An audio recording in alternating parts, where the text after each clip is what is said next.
It is time. It is time. Hello, hello, beautiful people of the internet. This is BattleBrawl number 3, a community drafted AI versus AI Battle Brothers tournament. For those who are watching this for the first time, either live or you happen to stumble upon a video, teams signed up on the Discord, link should be below, and I gave them a certain number of points to create a team, and they created teams based on what they thought would be strong. I think we've got some very excellently drafted teams. You can see some real strategies behind them. I think some will end up working out better than others. I mean, obviously, there's a winner and there's a loser in each match. We've got the brackets up. I suppose I should point the other direction. And there I will be updating between matches. So if you'd like to watch live strategy, I know, right? Rage Stakinski, thank you for gifting a sub to Apples and Fruits. We've got a command, ! BattleBrawl, where if you'd like to bring up the brackets for yourself, you can.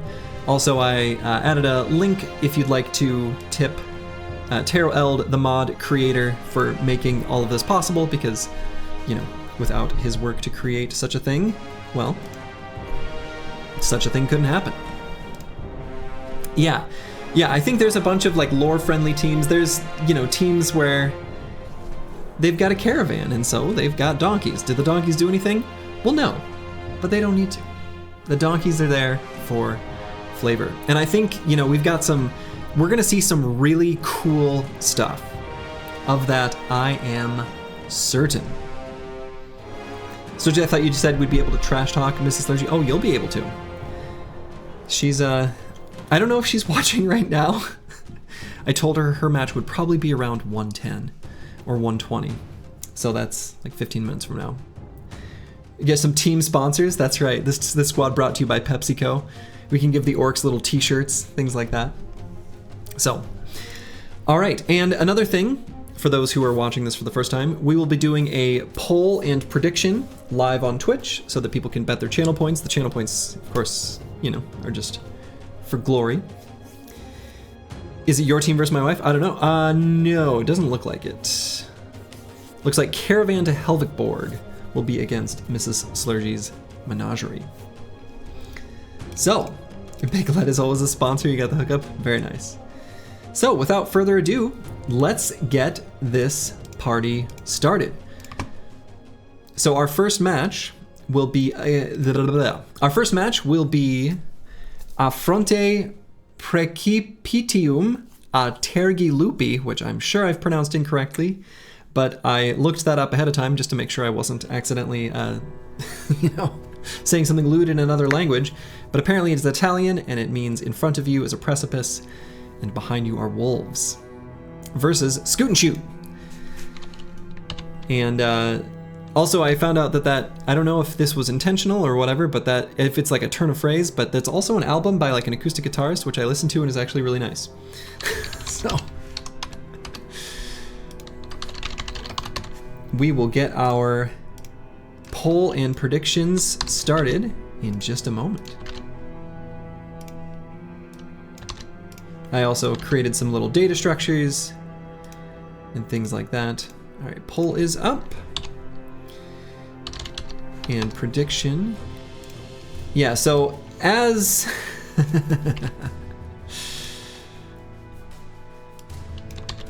Darkzio asks, Warlords were that cheap? That was certainly a gap in my updating of scores. Many people spotted it. Warlords will be a popular option, but they may not be what's actually strongest.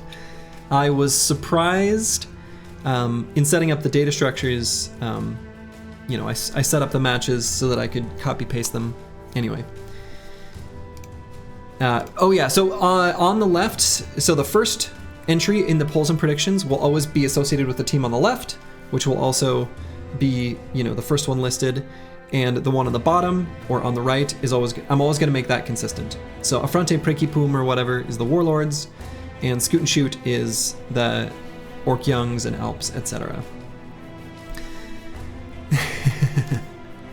It looks like the majority of people and points are being bet on Affronte Principium. I might have to make a rule where the names have to be in English.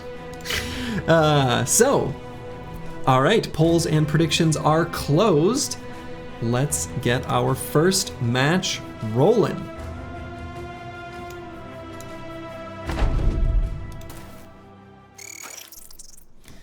So, interestingly, I think a lot, potentially in future rounds, I think this one, well, I hate to break it to you, but I think these Warlords are going to clean house. But there's a lot riding on the weapon that the Warlords happen to have, as well as the weapons that the Arbalesters happen to have for this strength's like, or this team's like overall strength. Yeah, many people drafted Warlords, but I think, well, I won't spoil anything. I don't know for sure what will happen, but I would not be surprised if the Warlord-centered teams actually don't end up winning the tournament. And I'll just leave it at that. So we got off a nice start of charges from the Orc Young onto the frontline Wolf Riders. How'd you let someone get 4 Warlords? They're not the only ones.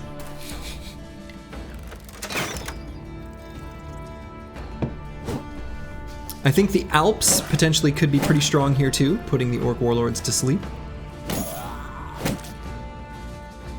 But those who are deeply entrenched into the mechanics of Battle Brothers may recognize there's some other very strong options in the draft list.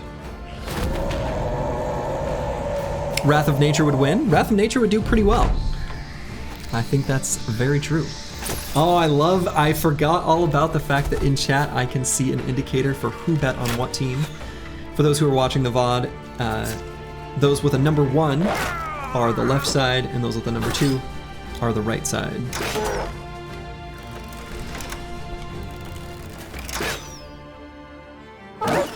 Arbalester's not hitting much. The Orc Young are doing a pretty good job of taking out the first handful of Warlords. Even a peasant with an 8% chance takes out a Goblin Skirmisher with a Cleaver? Hell yeah. You think your team gonna lose to these Warlords? Quite possible. Sergio, would you let a team called ED through the Shrats and Elves? Sure. That's actually really funny. Or like Dry Dream, if you know. If you get it, you get it. Anyway.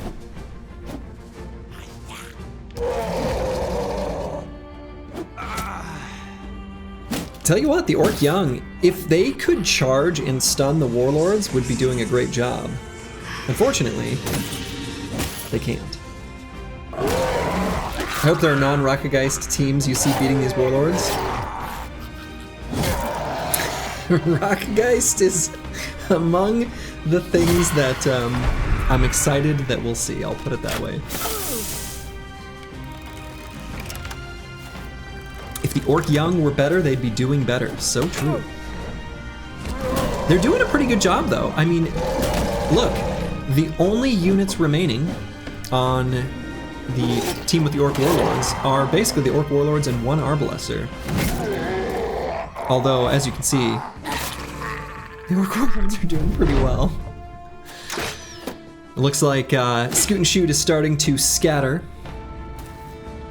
And Affronte Principium is cleaning up.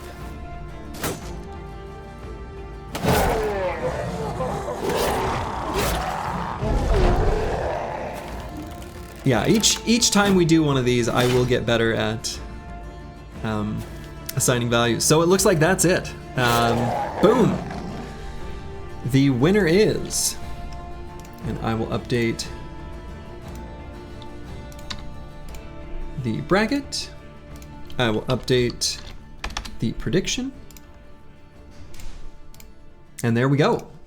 Fronte Preciti, all right, is the winner.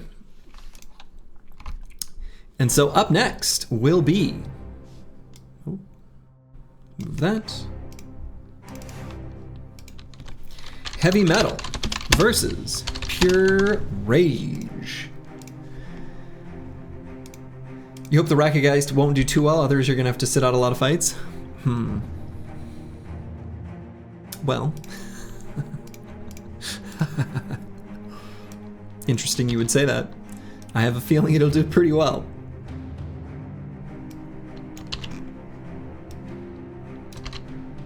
Okay, got my data structure set up. Paste, wonderful. All right. So, Heavy Metal versus Pure Rage. So Heavy Metal has 5 Orc Warriors and 2 Orc Warlords. And Pure Rage is 5 Webnects, a Shaman, 2...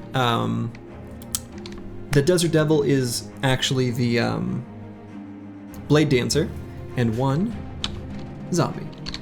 So we'll get a poll rolling.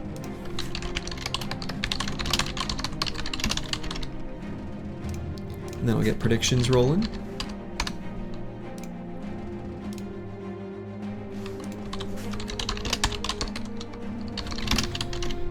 They are up and rolling. Warlords are so getting nerfed. Yes, the Warlords will probably be getting nerfed, and I will probably have to nerf more than just the Warlords. You'll see. Rage Stakinski, is that your team that's Pure Rage? I will offer no commentary. I did demo a few of these when I was just setting up the, tech demo, I guess. So, looks like the vast majority of people and points are all betting on Heavy Metal. We've got a lone 69 channel points from 1 lost soul betting on Pure Rage. Oh no, we've got, no, boy, a few more are coming through. A few more Pure Rage predictions at the last minute. All right. But the majority still believe the winner will be Heavy Metal. Let's get this next match underway. Let's kick it off.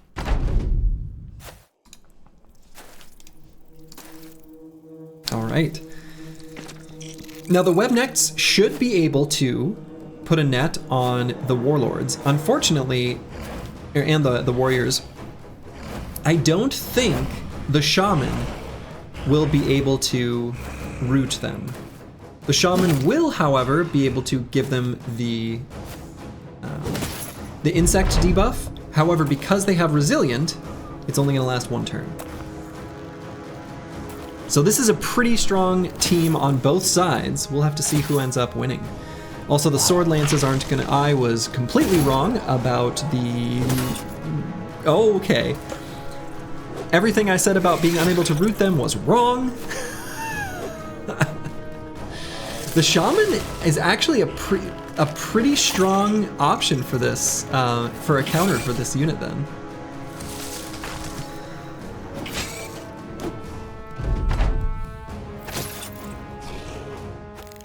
Okay.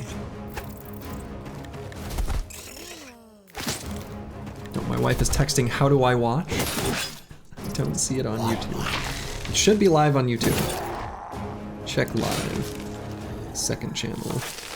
She might be looking at my music channel. Yeah, this is untread territory. However, it looks like Heavy Metal might just be too strong. However, they are struggling to get out of the nets and the webs. You don't see me live on YouTube? Well...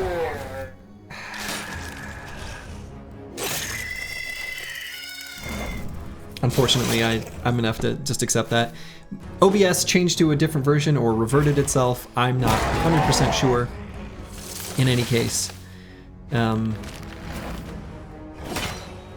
using a legacy multi-stream component, so we'll just have to go with Twitch for now.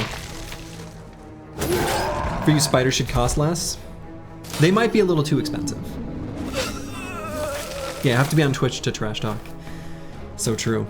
All right, so we got one of these blade dancers fleeing already. Here, I'll press Alt to see health bars. Yikes. Looking to me like the orcs are still a little too strong. A little too much health still.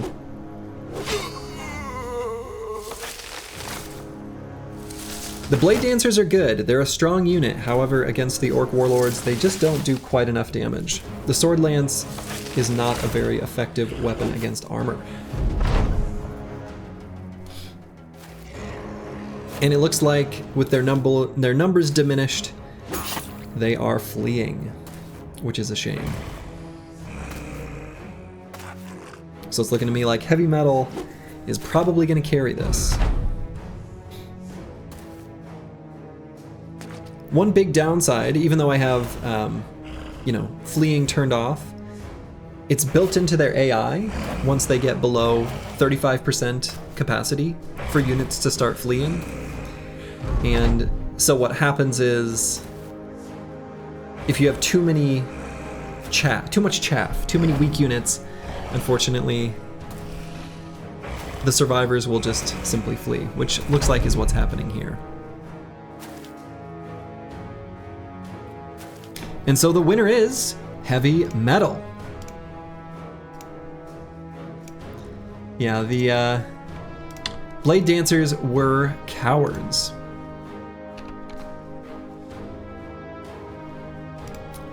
I'll tell my wife she should use Twitch. Okay, she says she's on. Alright. Shameful display, yeah. Shameful display indeed. Alright, and so we will load up the next match, which is Unlikely Acquaintances versus Slurgy's Massive Spear. Which, that name did have to get, there was originally something different, but we worked out a alternative title. Not chosen by me, let the record state. But we'll get those teams loaded up in just a moment.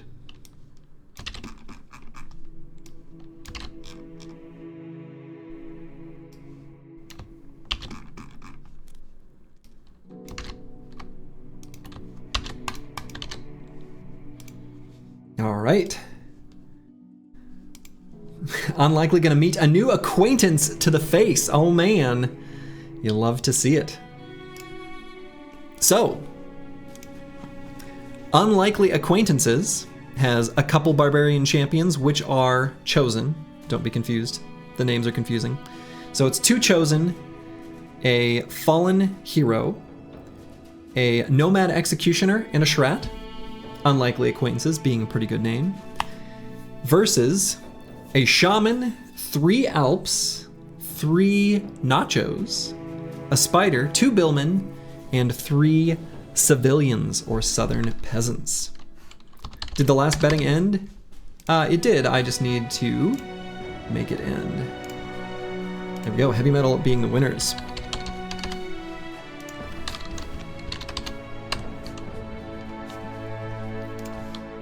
So we'll get the next prediction up and rolling.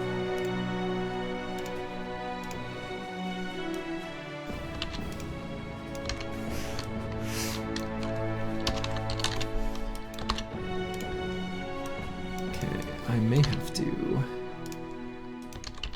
Okay, poll is up. Prediction will be up in just a moment.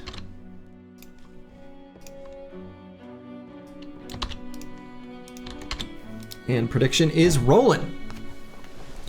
So this is kind of a quantity versus quality matchup. On the side of Unlikely Acquaintances, they have a handful of elite units, just 5.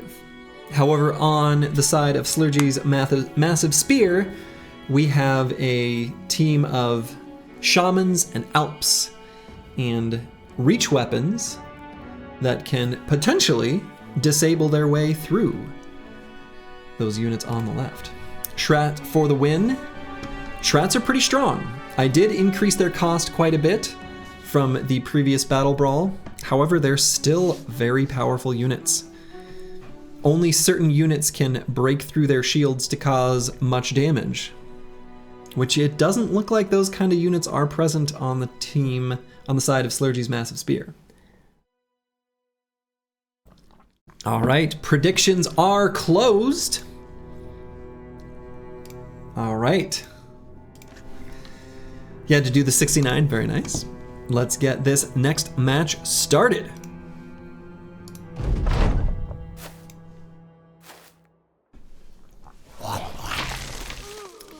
The Shaman getting, of course, a very nice root right at the start. If they can keep this enemy team rooted, well, they'll make short work of them. If they can't, then I think Unlikely Acquaintances will be able to take the W. Very happy to see more teams drafting the Goblin Shaman. I think it's a pretty powerful unit. It really is.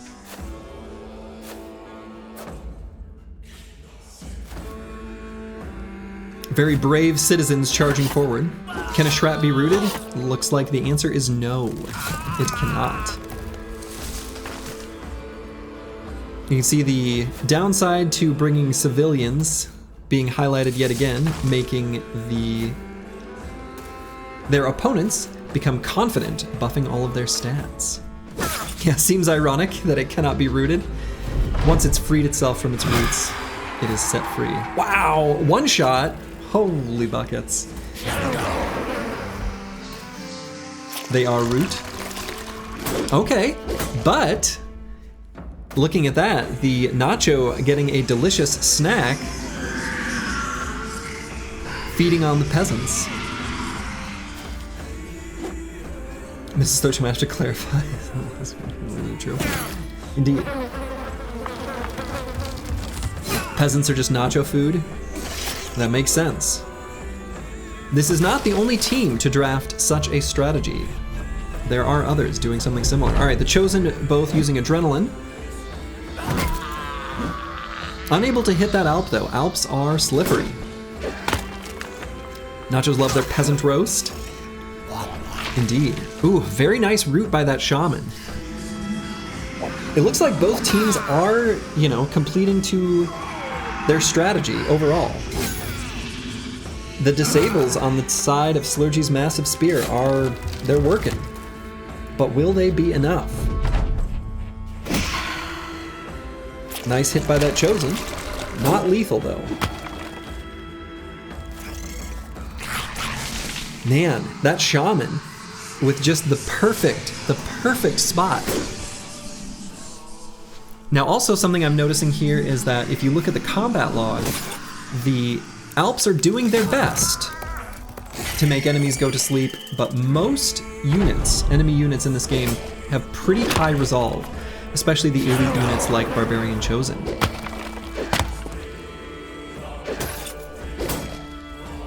So they've got a lot of damage that they need to churn through still. However, the entire side of Unlikely Acquaintances is basically just disabled. The Schrat can't hit anything. The Chosen and Fallen Heroes are stuck in roots and nets, but they are getting free now.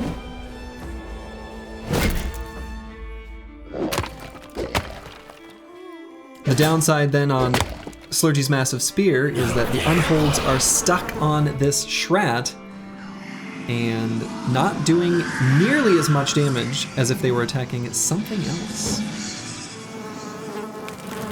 You got that Barbarian Chosen who wisely took the high ground. Very good spot for him. Oof. Billman takes a shot to the face.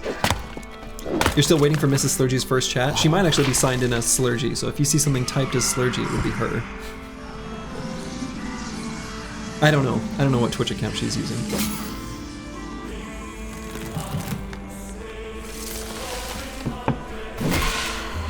One of the Alps got smashed, but they're both still standing.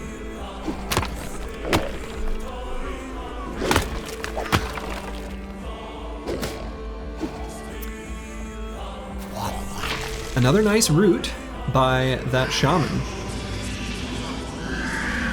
You were expecting the T3 nachos to swallow something? Yeah, I don't know. I don't know if they can, actually. I don't know the answer to that.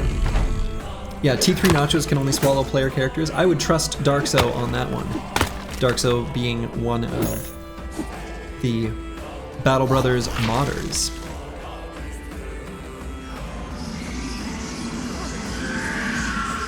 One of us could be Mrs. Slurgy and just never said the whole time. Turns out Roxanne's me was just Mrs. Slurgy.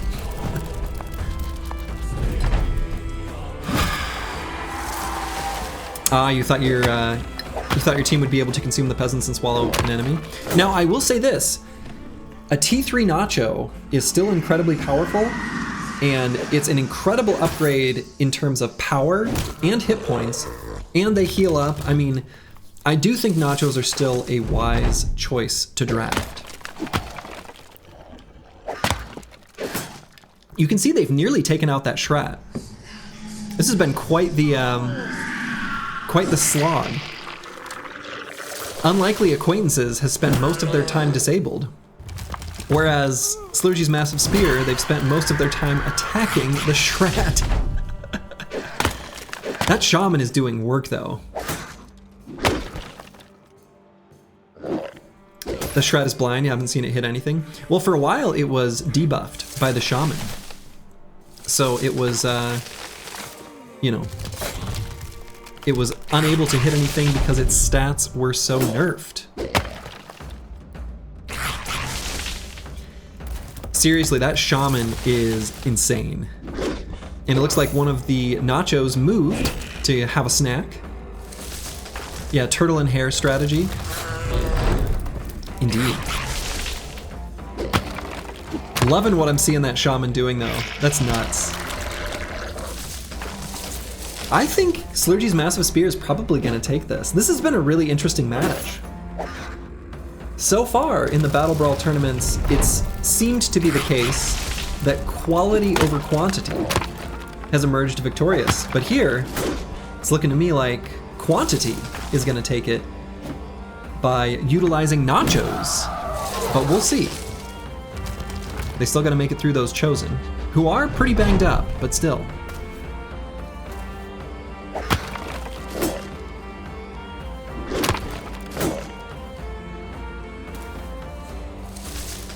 Interesting. So it looks like the Shaman might be running away? No, come on, Mr. Shaman.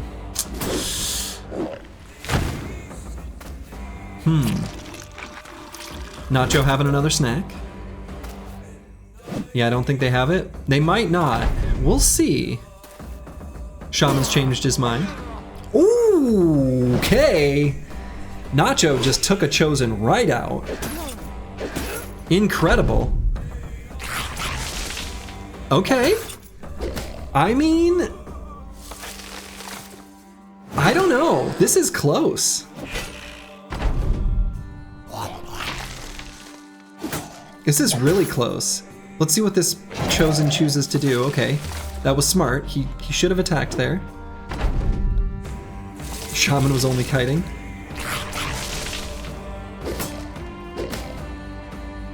Just 2 units left on both sides. Shaman locking him down. However, it does look like they're slowly making progress. Oh man! All right, the fallen hero comes back. But he's probably just gonna fall right away. Oh my god. And it looks like Unlikely Acquaintances, their last Chosen, is running away. However, getting rooted. Love it. Of course, the Nacho jumping from high ground spot to high ground spot. And it looks like Slurgy's Massive Spear is going to take it. Incredible. Hello, Slug Zoo. Oh my goodness, there it is. Slurgy's massive stream. Or Slurgy's, sorry, I'm reading. Slurgy's massive spear is the winner. Well done. That was quite a match. Those are two really nice teams too. I have a feeling we will still see some excellent performance by the unlikely acquaintances through the losers bracket. All right, up next will be the monkey, the dragon, and the horse. Which actually I might just, for purposes of space, I'm just gonna change to monkey, dragon, horse. There's a few of these that I'm gonna shorten the team names slightly. Is that a euphemism? So they are the zodiac symbol for this person's, or like the Chinese zodiac symbol for this person and their brothers, which is very cute.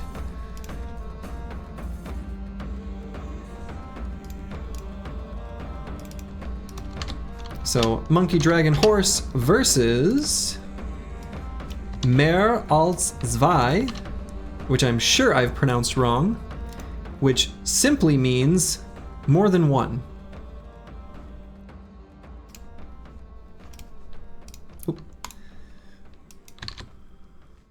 So give me 1 second to get it set up.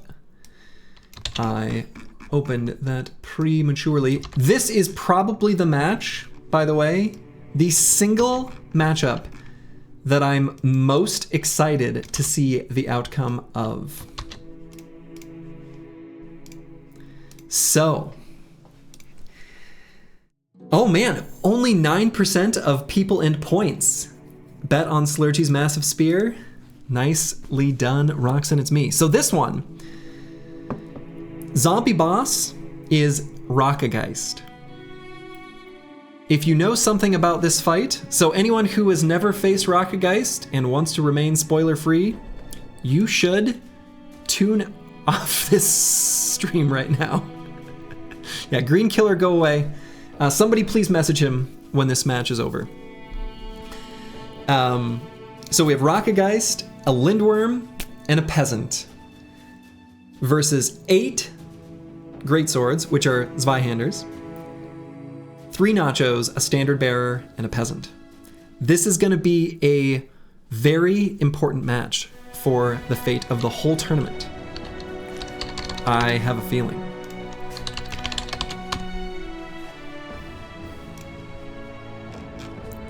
This is going to be a very, very good match, and I'm very excited for everyone to see what's going to happen here. Extremely excited. I'm excited to see what happens here.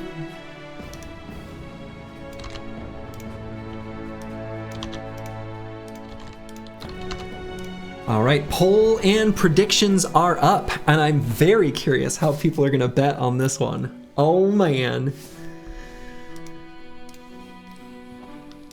Who are people going to bet on? Let's see. We've got a good amount of bets and points on both sides right now.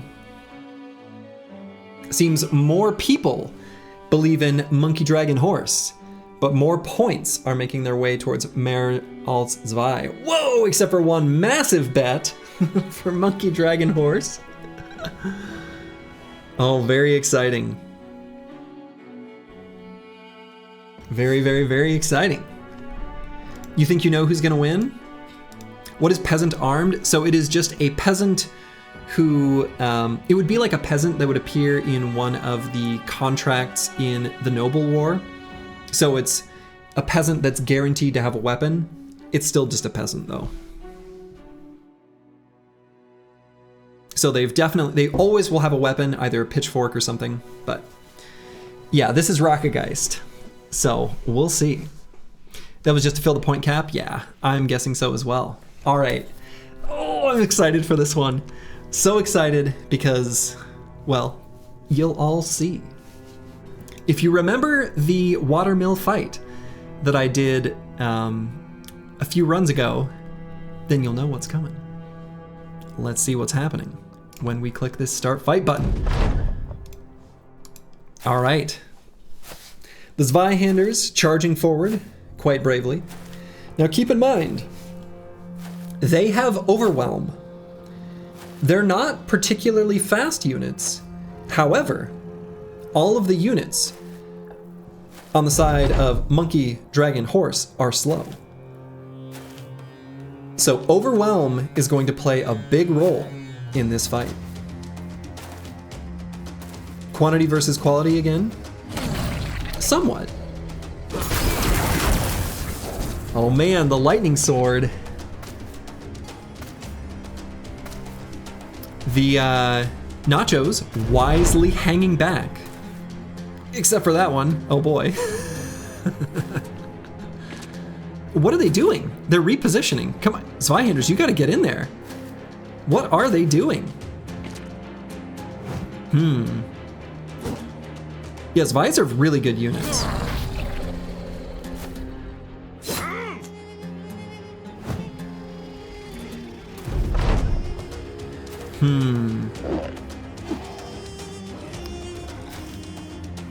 Interesting. Okay, so the Zweihanders are getting in there. As long as they apply sufficient Overwhelm stacks to the Lindworm and Rockgeist, they're gonna have a lot of trouble hitting. The peasants are all falling, but that's probably just fine because, well, the Nachos gotta eat.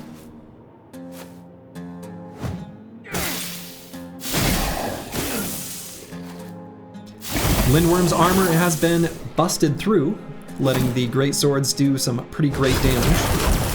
One of the Nachos falls. Standard Bear keeping them all topped off. Now, interestingly, well, yeah, Confident Lindworm is pretty spooky. Wow, that Zweihander taking out his own ally.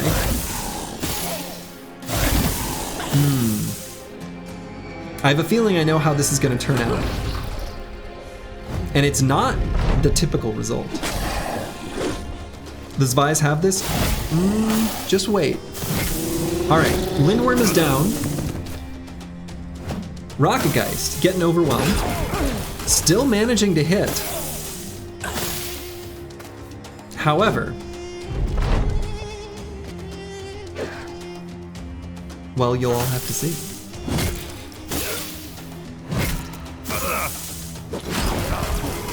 I can't believe it. Rockgeist hits, even with all the overwhelm stacks. So what's gonna happen here when Rockgeist falls? He brings back the Geists. And now he's more powerful. The banner will help, and they're all confident. We'll see if they can withstand the resolve onslaught of these Geists. So far they're doing okay. They're holding up. Ooh, big hit by that Zweihander. Ooh, those misses are bad. Alright, the banner managed to hit one. No. So, when I tested this fight over and over again, I'm gonna be honest. Slurgy snuck in and I was really curious how this one would go. Most of the time, the Zweihanders actually win. Actually, it looks like they are gonna win. I thought they were gonna lose. I spoke too soon. I think they probably do have this. Oh, maybe not though. I mean, the Geists are still pretty spooky. There's a lot of these Zweihanders that are fleeing. Yeah, the old no-no touch.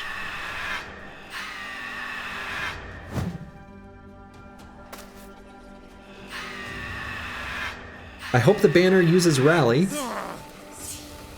Because if he doesn't, well, they're in trouble. Oh no, come on, my dude. My dude, you gotta rally your allies. That's your one job, Mr. Banner. Oh my god. I can't believe it. If the Geists end up winning this...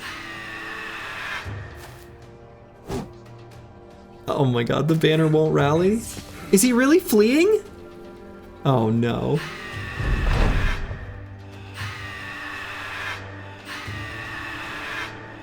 That top Zweihander is remaining resolute. No, nope, he falls. Rally? Oh my god, the banner won't rally.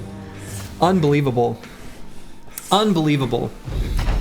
So in my testing, the Zweihanders usually win this.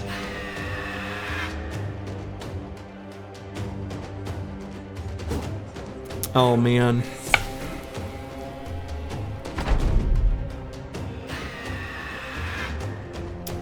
You bet wrong, you jinxed it. Yeah, it looks like the Rockgeist ghosts are too strong. Now they're gonna lose to the Warlords. Probably. But we'll see. Who knows? Anything is possible. This is still a really strong... These are two really strong teams. And the winner is... Monkey, Dragon, Horse.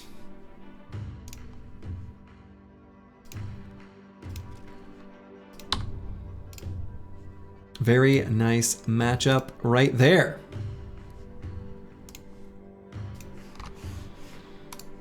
Bannerman didn't do his job. Yeah, Bannerman didn't do his job, which is a shame. That is a shame. All right. Up next, we have the Hopeless Sinners versus Rock and Tree. These are the cutest names. I really enjoy them. I enjoy them. Hopeless Sinners versus Rock and Tree. This will be another really good match. Actually, honestly, I'm loving all of these teams. They've got like cohesive strategies. Some of them are just nice and thematic, but they're just fun. Hello, What the Bard. All right. So, on the left, the Hopeless Sinners have 3 Spooters and a Shaman, another classic sort of archetype, locking down the enemy side. They've got 1 Southern Donkey and 3 Assassins to bring the pain. And then on the side of Rock and Tree, well, they got 2 Rocks and a Tree and Necro Savants. So we'll get this poll up and running.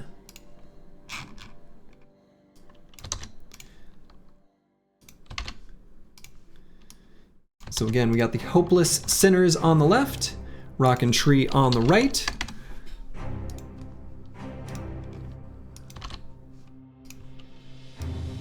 Poll is up. Prediction will be up in just a moment. There we go.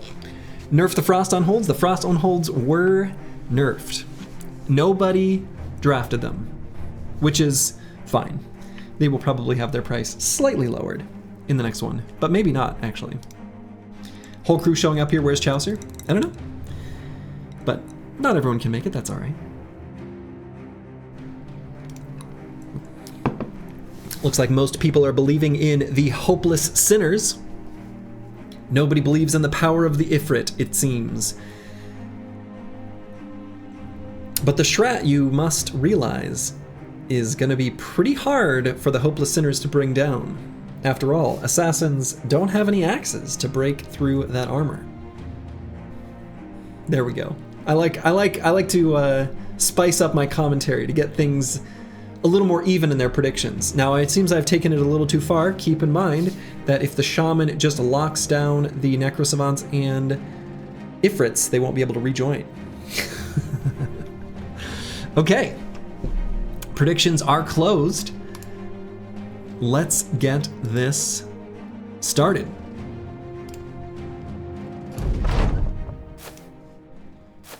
All right, so again, on the left, Hopeless Sinners, and on the right, Rock and Tree. Now, interestingly, the Ifrits are scattered. Okay, they're just walking towards each other to reform.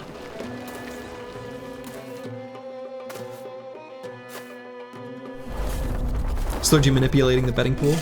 Correct. All right, the Necro Savants finding some good targets. Well, finding a good target in the Spider. Healing up some hit points nicely.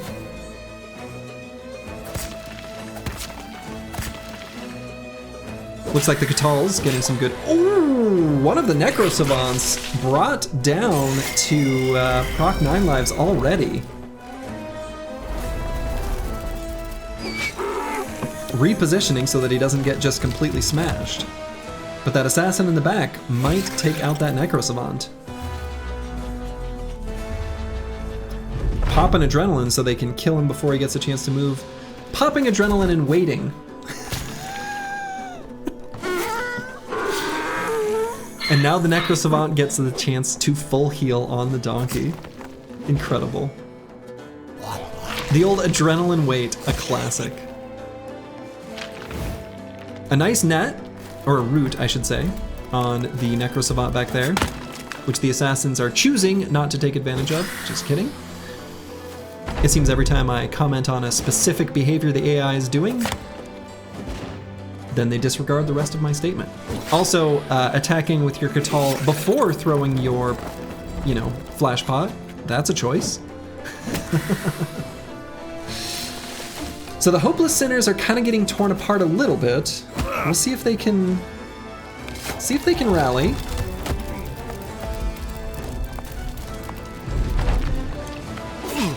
Ifrit's joining back up.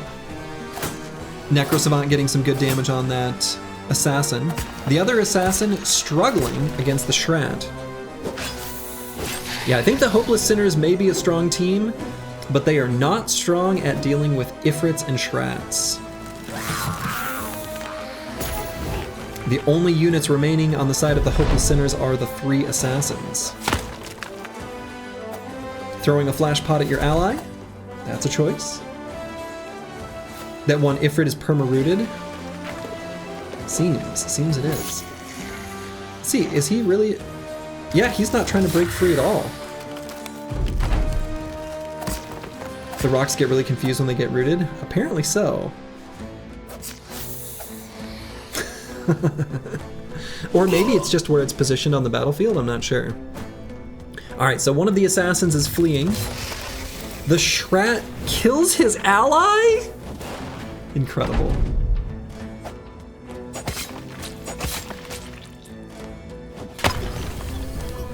Then the Assassin kills his ally. Incredible, incredible. Some team kills here. Some little, I don't know, this is like they're playing a MOBA or something. They think they're playing Dota and they're just like killing their allies. I'm not sure what's going on. No team spirit. All right, the Assassin, of course, using footwork because they can't help it. Ifrit's actually doing pretty good damage. Not sure what sort of footwork that was accomplishing. If they can take out that Ifrit, all right, now they can no longer form a tier 2. Yeah, when friendly fire is allowed in games. The 2 remaining Assassins are confident. The AI wasn't this bad last time? I'm not so sure about that. They were pretty bad. You know what emote we need to spam a fame tax emote? Just saying. Maybe come up with something. Yeah, closer than expected. We'll see. I think the Assassins are not going to be able to damage through this Schrat's hit points, though. I'll turn on hit point bars just for this remaining bit. I think they make things a little bit too muddy normally, but we'll leave them on now. Now, he's getting 3 Overwhelm stacks, and so the Schrat only has a 16% chance to hit. Possibly the Assassin can do this. Very slowly. Very slowly.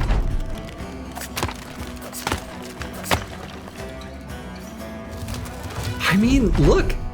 I think the Assassin might have this. The Schrat losing confidence. His attack goes from 16% chance to hit down to 12. I can't believe this. I can't believe this. Infinite force meets immovable object.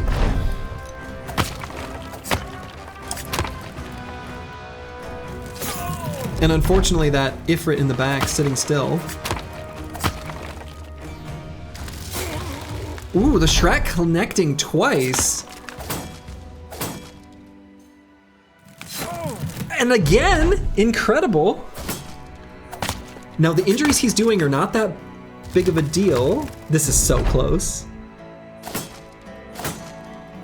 Oh, 365% chance misses.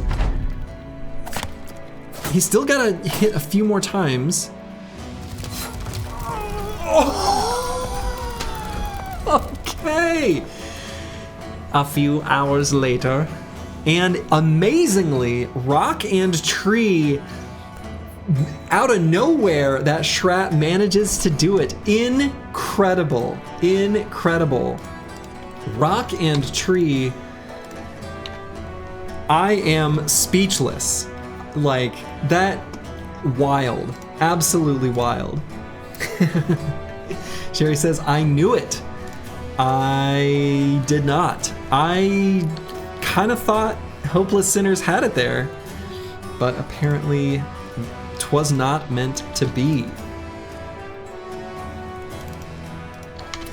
All right, next up will be the Caravan to Helvicborg versus Mrs. Slurgy's Menagerie.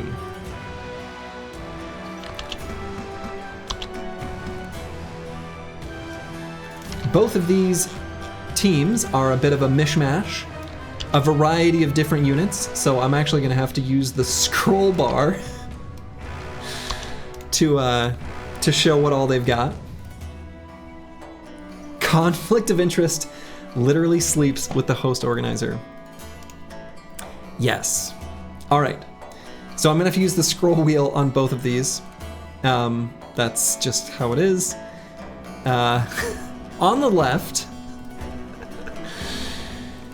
Mrs. Slurgy, please step up. Where are you? She is watching. She said she's watching. All right. Where is she? She's watching. I don't know. Presumably, she said she's watching.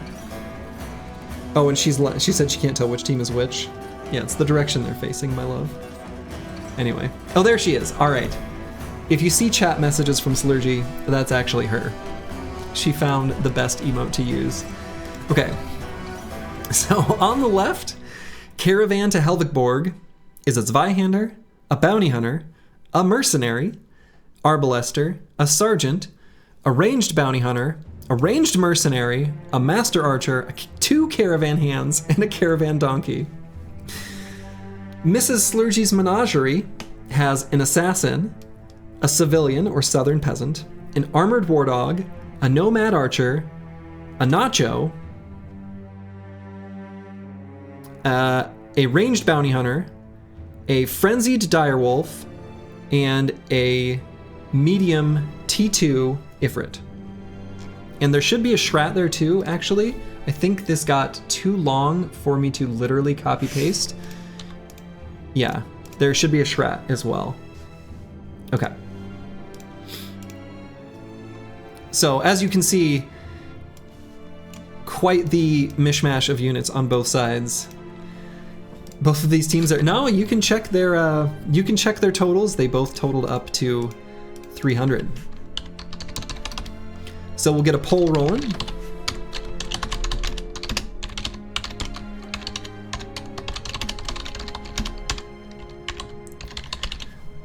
So poll is up. We'll get the prediction going. Oh, yeah, I should, the winner of the last one was Rockin' Tree. Sorry, I am behind on that. Yeah. It won't, luckily, it won't let me start a new prediction until I close out the previous. So it keeps me honest. All right, and the prediction is up. Can we pause the game before T1 to visually see both sides to make a bet? Actually, sure. That's a reasonable prediction. How do I pause? I literally don't know how to pause. Ah, okay. There. All right, now you can see both sides. There's a frenzied direwolf on the side of Mrs. Slurgy's menagerie that pushed forward. There may be a better way to pause than hitting escape, but hitting escape is what I did. Let the fight begin. Well, the prediction is still rolling. Looks like most people are betting their points on Mrs. Slurgy's menagerie. We'll see. We'll see. The Schrat is strong, as is the T2 Ifrit. Which side is you? You need a color for your team. Yeah, they're not wearing colored t-shirts, my love, but yours is on the right. So any units that are from the right facing to the left, those are yours. Okay, looks like the prediction is done. So let's get this party started. Shirts versus no shirts. Yeah, shirts versus skins. Wardog charging bravely forward. That's some Susie spirit if I've ever seen it. Oof. Bounty Hunter. Bounty Hunter with the Warbrand.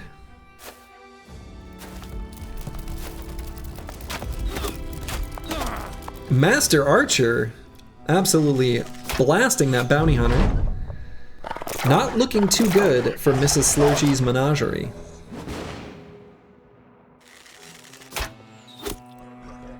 Bounty Hunter hitting the Treant, the Ent, the Schrat, doing no damage.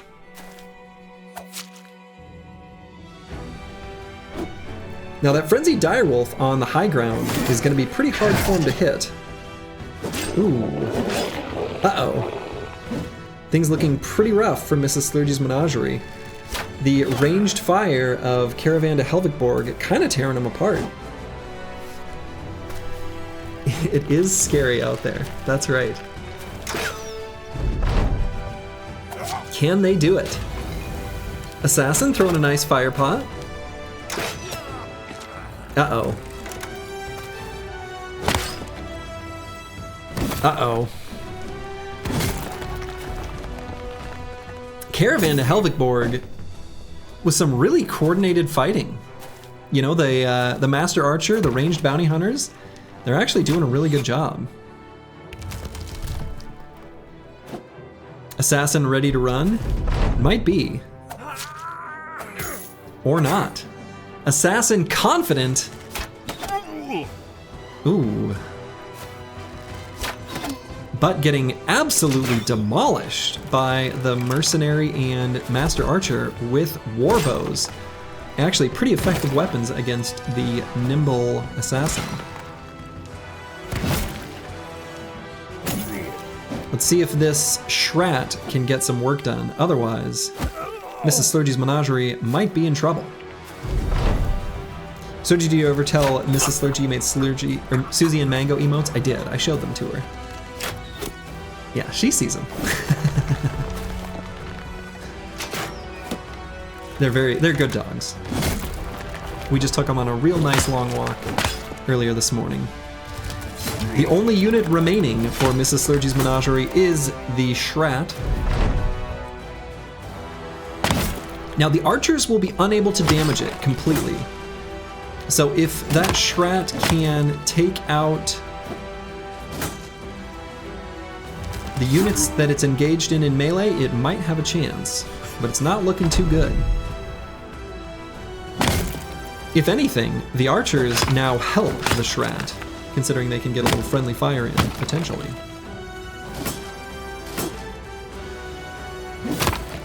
Are you misremembering how Shrats are supposed to work on? They're supposed to spawn little branches when hit with slashing weapons? So they will if their shield has been broken.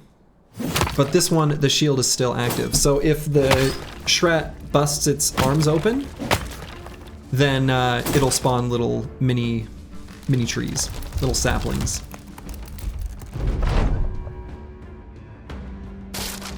So right now, if they attack it now, there we go.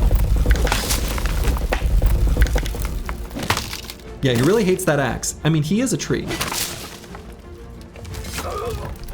Ooh, the Schrat manages to take out the Axeman. However, the archers are taking out the little saplings. Archer shooting his ally in the back. Uh-oh. And it looks like the winner is going to be the Caravan to Helvigborg. So, GG, better luck next season, Mrs. Slurgy. The Caravan to Helvigborg takes it with their nice mix of units. You tried. Good job, Caravan. Now, it is double elimination, so any team that is eliminated in the first round does go to the loser's bracket, and they get a second chance. So, I will close out the prediction, because I am going to be responsible and remember that. Looks like most people bet on Mrs. Slurgy's Menagerie. Okay, and up next is Boys Mix versus Wrath of Nature.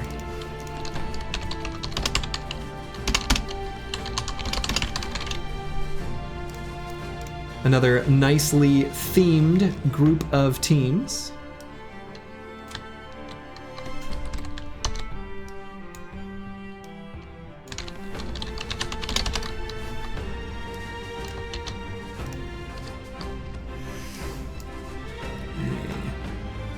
Just getting things set up here.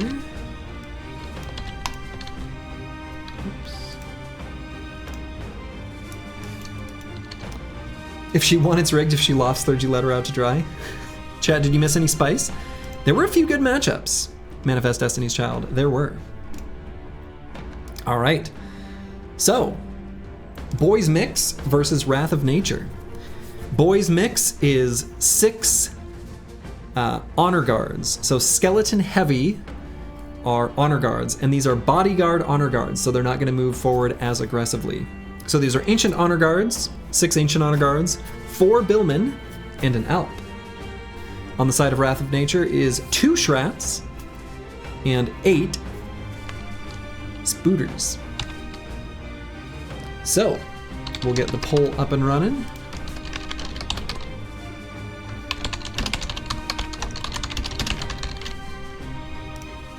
And then we'll get the prediction going.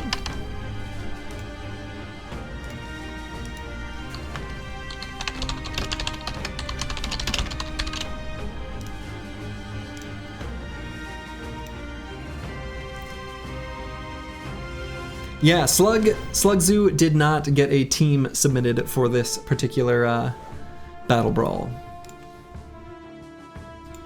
So predictions and poll are up and running. Yeah, the AI attacking sleeping allies or sleeping enemies makes Alps much worse. That does seem to be the case. The Alps putting enemies to sleep doesn't work as well if your allies just attack them and wake them back up. Shrats have been underperforming. I was surprised with how many people drafted Shrats. Shrats are a very popular unit. They were pretty expensive, but you know, people thought they saw something. They had some ideas. We'll have to see what happens this time though. So we've got 69% nice, betting on Boys Mix, and 31% on Wrath of Nature. No Booba, no win. Are Hexen allowed? Hexen are allowed. They're just expensive. And people found out in the last Battle Brawl, they don't always work as well as you think because units have pretty high resolve. So let's do this. We'll get the next battle underway.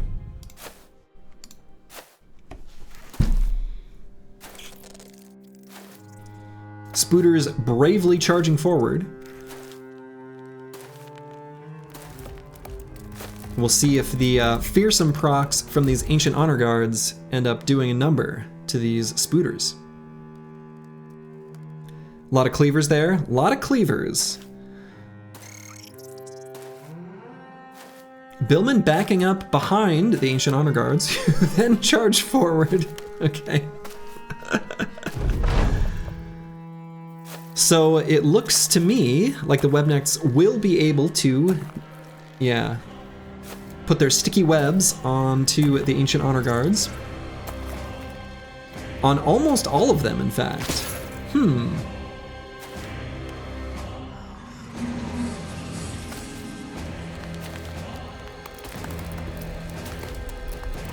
Alright. Billman charging forward, but they were so far back that only one of them gets to attack.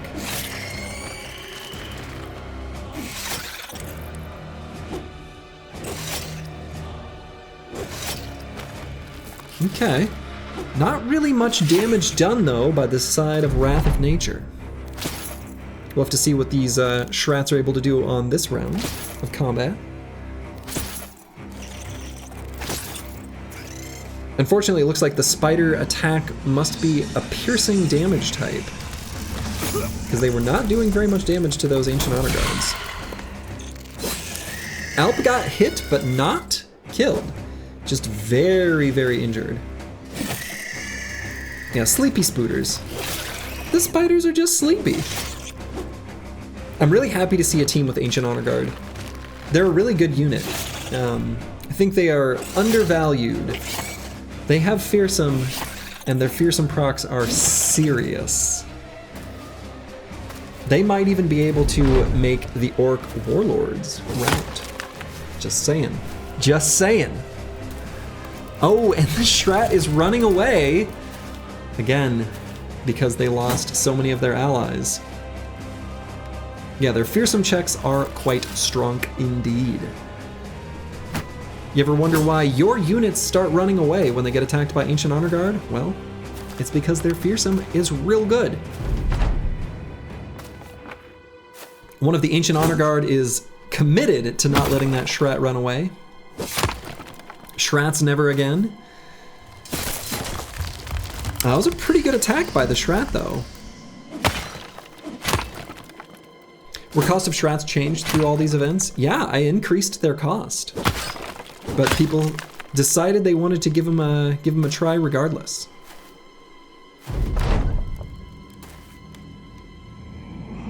Questionable move by that Alp. Taken out. That left Schrat is doomed. 95% hit chance on the Billman. Keep in mind, Billman do have Backstabber, so a completely surrounded unit, they're gonna hit it. No axes or anything like that. They're not gonna bother to break this Schrat's shield. They're just gonna plow right through it. Can you post the rule set? Yeah, so you'll find on the Discord, if you go to the BattleBrawl channel, you'll see a link to the sign-up sheet that gives the point values for everything. You're surprised the Schrat hasn't failed a fearsome check? Me too. Me too. They have really high resolve though. Not quite as high as Lindworms, where fearsome actually doesn't increase the intensity of the morale check, but still pretty high. Oh, that was me. That one was me.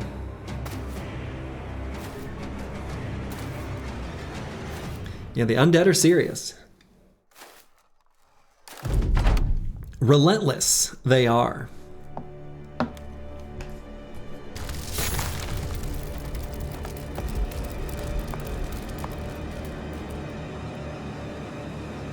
It looks to me like most of Boys Mix is kind of hanging back for some reason. I'm not entirely sure why. But I mean, it looks to me like Wrath of Nature is cooked. They are doomed. They are going to be defeated. Ooh, of all the places, wow, they are lining up for that Schrat to just, yeah, do that.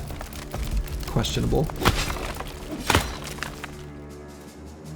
So we could wait like 3 to 4 minutes. You could make a Twitch account for Mrs. Slurgy. I mean, she can make one if she wants to. Conqueror was buffed, wasn't he? Did anyone? No. Well, you'll have to wait and see. We've still got 2 more teams to unveil. It is pretty unlikely that the Schrat wins, but you know, he's managed to do some damage. It's gonna be slow going, picking them apart by these Ancient Honor Guard. Incredible that he is passing all of these resolve checks. You'd think he'd at least go to wavering at this point.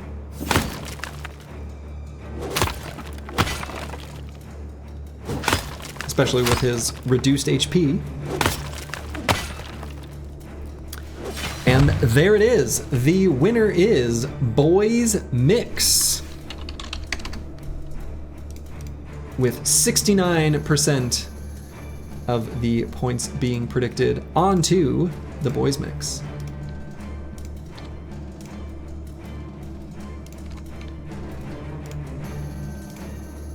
All right.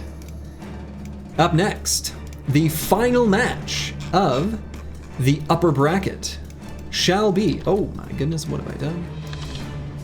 Two very fun team names.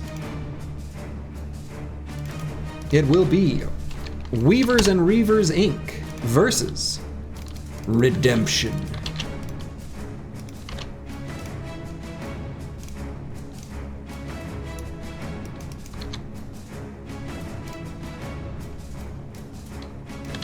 Weavers and Reavers, I have a feeling people can probably predict the units that will be making up that squad. Shouldn't be too terribly difficult. However, Redemption, I'm very excited to see in action. We'll see how they perform in this particular matchup. Should be another really good one. All right. So on the left, Weavers and Reavers. If you guessed Barbarian Reavers and Webnects, well, you'd be right. There's Weavers, there's Reavers. And on the side of Redemption, we have 16 Peasants, 10 Tier 1 Nachos, a Drummer, a Standard Bearer, and an Assassin. So, we'll get a poll up and running.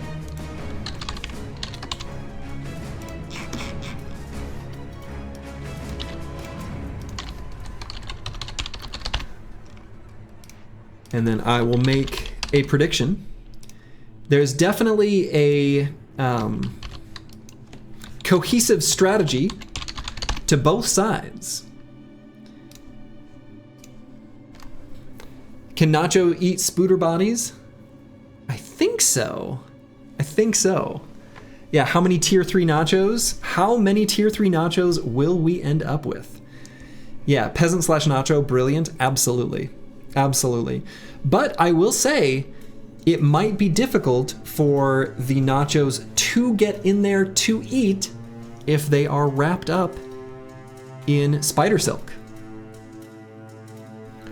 Your head says Reavers, but your heart wants nachos? Really, because it's my stomach that wants the nachos. That's not true, I actually just ate. I had a sandwich before starting. Let's see, how are the predictions? Ooh, we got more predictions for Redemption than we do Weavers and Reavers.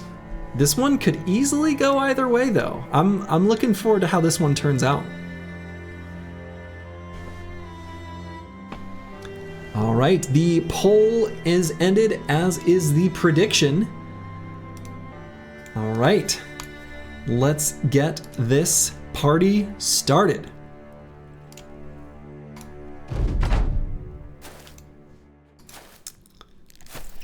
Spooters charging forward. Now, if the nachos charge at the beginning, okay, they are smart enough not to.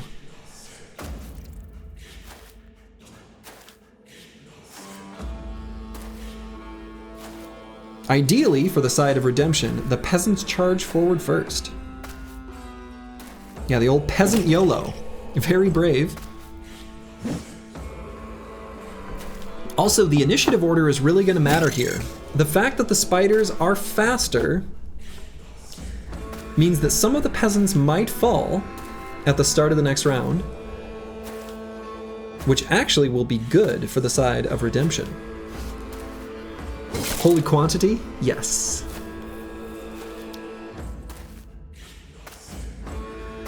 As long as the nachos hang back, that's gonna be key. The standard bearer is gonna have some serious work cut out for him as far as keeping resolve in check though.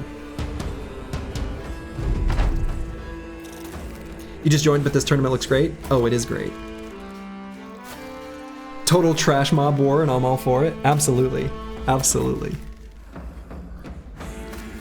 16 versus 29. All right, the assassin lowering the damage output of Weavers and Reavers. Pretty good call there. We've got Spooters flanking the nachos. Nobody is yet to fall, which is kind of incredible. Is this the largest fight in tournament history? I think it is. Wow. Peasant nearly killing a Reaver and a Spider. Peasants dodging attacks, being surprisingly resilient? I don't understand how the peasants are doing so well. Nobody has died? Okay, there we go. Finally, finally. Peasant with a stun? Incredible. Incredible. All right, so it looks like that peasant is doomed. Another peasant nearly kills a Reaver.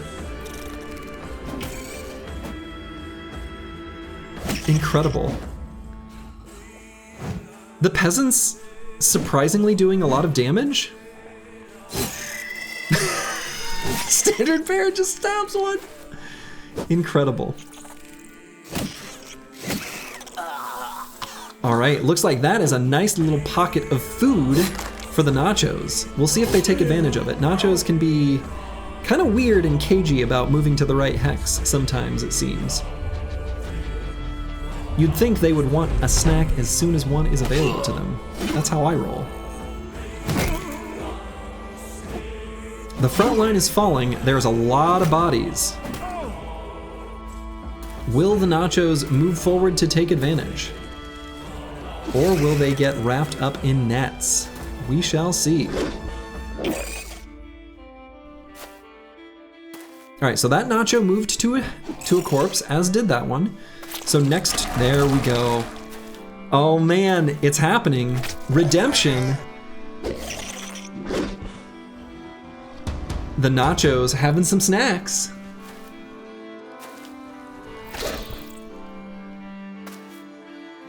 As long as not too many of them fall. Resolve is also becoming a bit of an issue for the side of Redemption. The standard bearer choosing to attack instead of rally, questionable. The drummer banner strat is brilliant. Who's responsible for this genius? I believe this one is the Chaucer. The Chaucer is the brilliant mind behind this team. Nice indeed.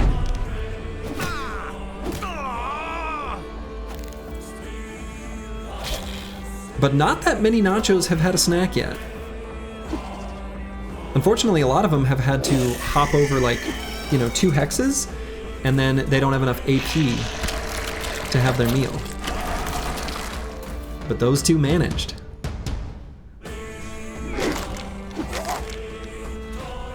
Need a few more enemies to fall before they can have their snacks.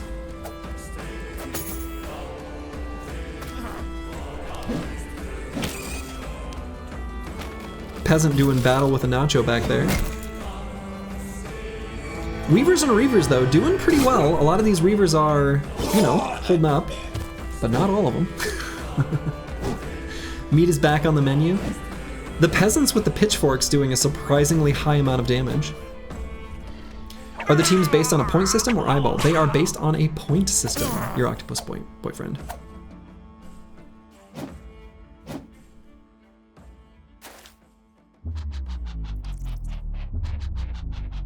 All right, there's a few more nachos that are on hexes with snacks on them.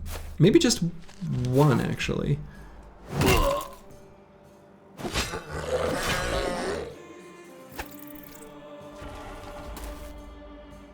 That banner really needs to rally. There's a lot of fleeing or nearly fleeing units on the side of Redemption.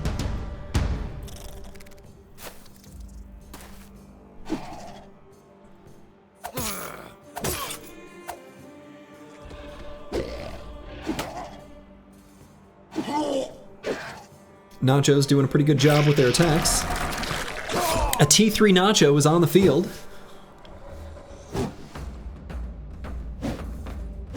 Is this the auto battle thing? It is, Golden Guys. This is the community drafted BattleBrawl AI versus AI tournament. T3 Nacho hype. Unfortunately though, without rallying, that banner really, I don't know why the banners are so reluctant to rally. It's pretty important that they do that. That's kind of their job. Get it together, banners. Banners are cowards today? Yeah. The banners are indeed cowards. But it's looking to me like, honestly, even without the Nachos growing, Redemption had enough power to just sort of overwhelm even without too many snacks. Now the problem for Redemption is going to be if too many peasants fall and they fall below 35% of their fighting strength, many of their units will just start fleeing. This is like the ideal fight for Redemption? Probably. That's probably true. That banner needs to rally though.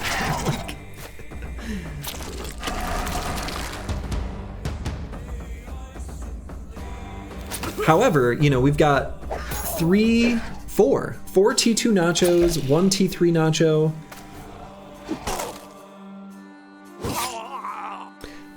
I mean, the banner attacks have been hitting, but that's kind of not their job.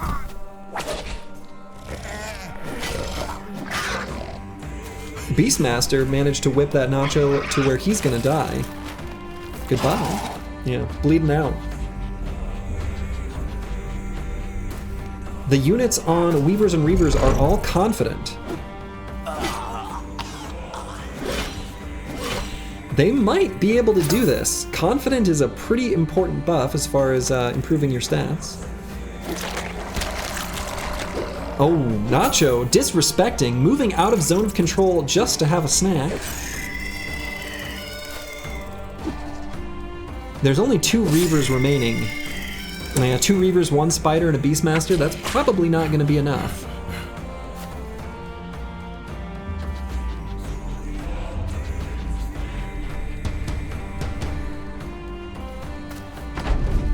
We'll see if these Reavers can get some good attacks in. If they can finish off that Nacho, they might have a chance. No, they're not going to have a chance. There's just not enough of them. That Nacho's going to be able to have a snack next turn. Nachos don't have Swallow in this mode. They will only swallow player units. So you could have a promising career in esports shoutcasting.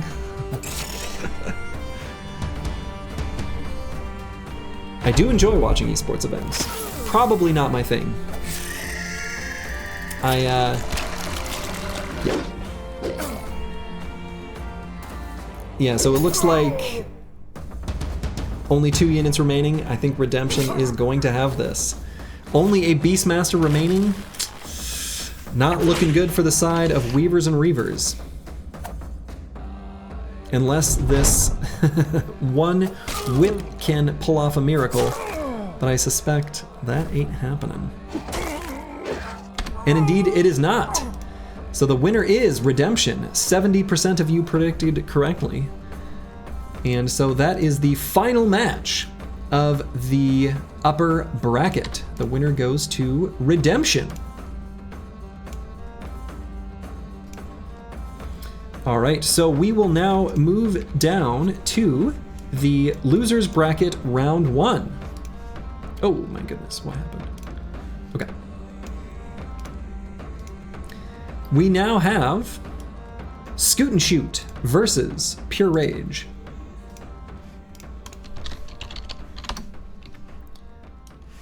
So we'll get Scoot and Shoot here versus Pure Rage.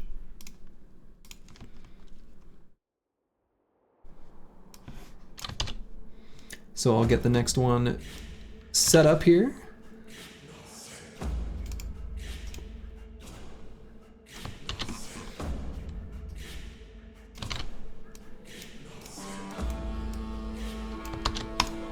Okay.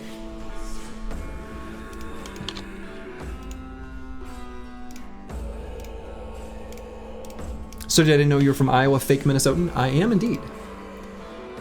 All right.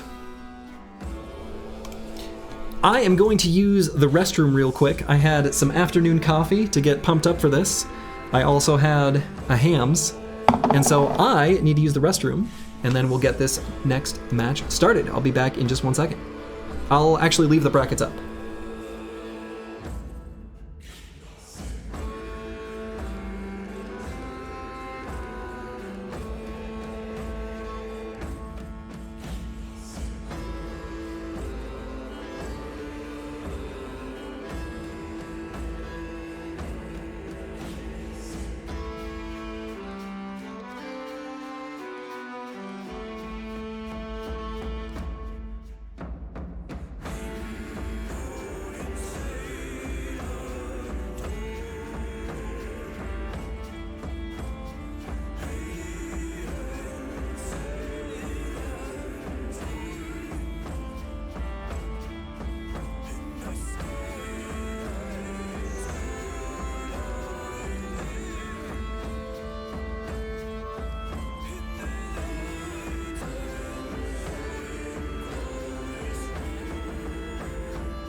All right, I am back.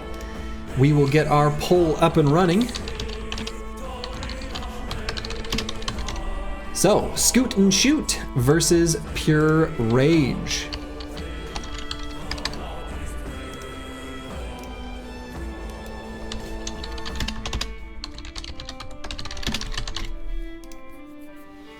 So we've got a bunch of Orc Youngs, Alps, Peasants, Spiders, and Ambushers versus Spiders, Shaman, some Blade Dancers, and a Zombie. Now, in this case, the Blade Dancers are going to have some pretty good lower armor targets.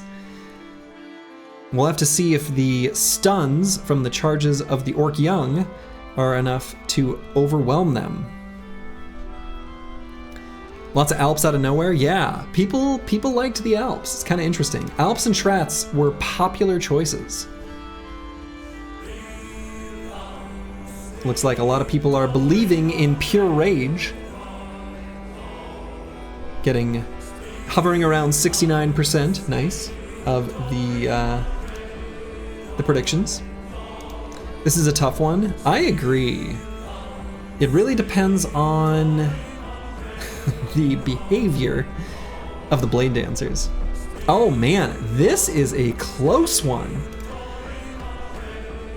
Still betting against your own team? Smart strats. Smart strats, Rage Stakinski. All right, let's get our first match of the Losers Bracket Round 1 started.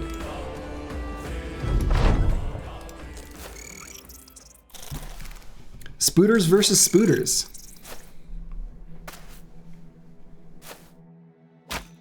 Is it just me or do the spiders look cooler when they're facing like from the left to the right? Like I really like the way the artwork on their back looks. I don't know. Is that weird? Am I alone in this? I think they look cool. Blade Dancers kind of hanging back, protecting their Shaman.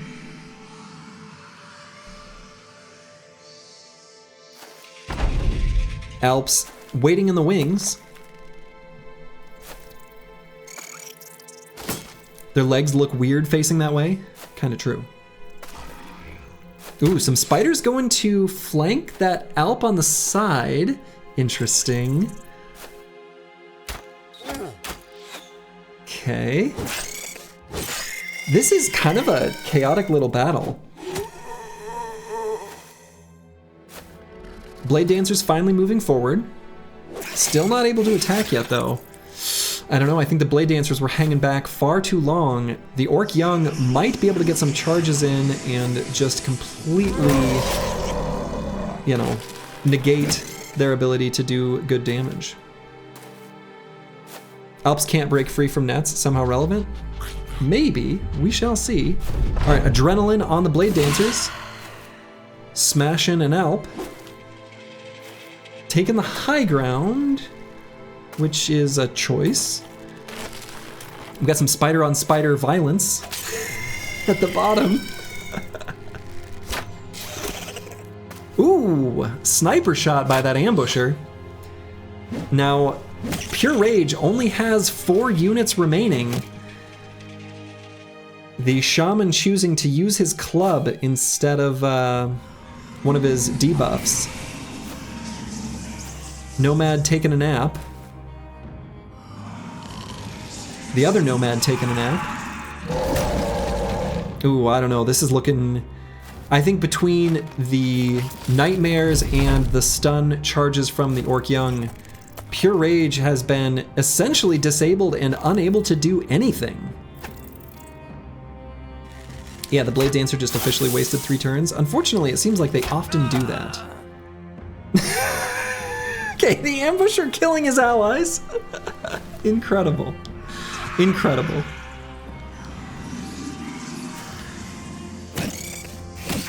Yeah, classic footwork out of the Orc Charge loop. Something that we saw in the previous Battle Brawl, actually surprisingly frequently.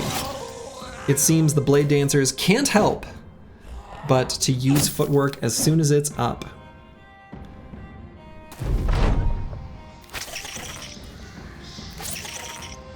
Ambusher team kill made the Blade Dancer confident. Confident even from a sleep. These ambushers. Every single unit on the side of Pure Rage is disabled. Oh.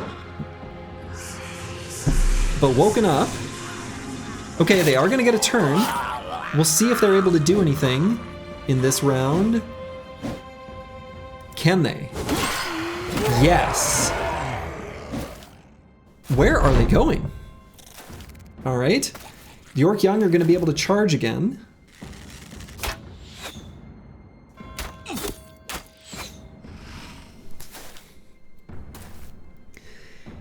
You saw the devs log in with their hacks to rig the RNG against your team? They sure did. It's all a grand conspiracy. Now, unfortunately, it looks to me like Pure Rage is fleeing from the battlefield.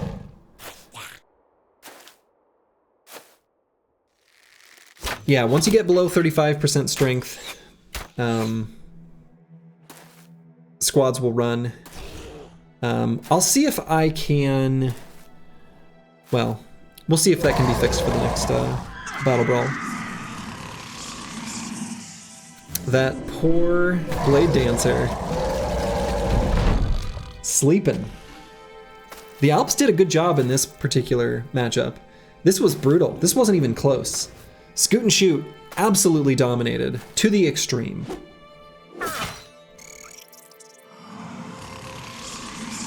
Put right to sleep. Woken up. But it's not going to be enough. Who's the author of Scoot and Shoot? I believe that's Dark Paladin, but I'm not 100% sure. Forgot to bet on yourself? Well, you should have. Oh my goodness, what an attack by the Blade Dancer. We'll see if that can be enough, but probably not. Damn it, you noobs, target the supports. That's right, come on. Can't let the supports just cast their disables. Like, what are you doing? Why are you attacking Doom? There's a beautiful Witch Doctor right there, you know what I'm saying? And there it is. a big attack by that Orc Cleaver, and the winner is Scoot and Shoot.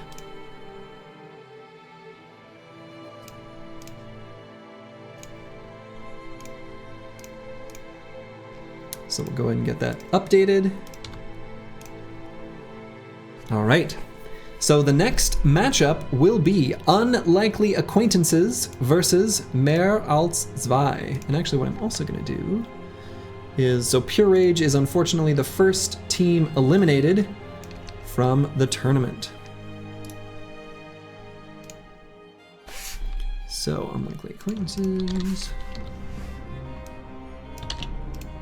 versus Mehr als Zwei.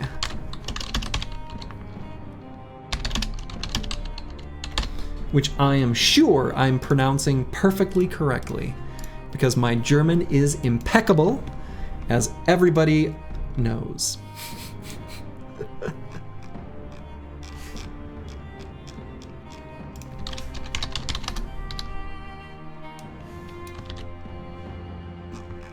Practically a native speaker. Not even 100% sure that that's German. Could be some other Germanic kind of language. Okay. So, as a reminder, Unlikely Acquaintances is a small but mighty group of some Barbarian Chosen, Fallen Hero, Nomad Executioner, and a Schrat. Gesundheit, that's right. I recognize that one. And Mehr als Zwei is a whole bunch of great swords. Very strong team there. So we'll get the poll up and running.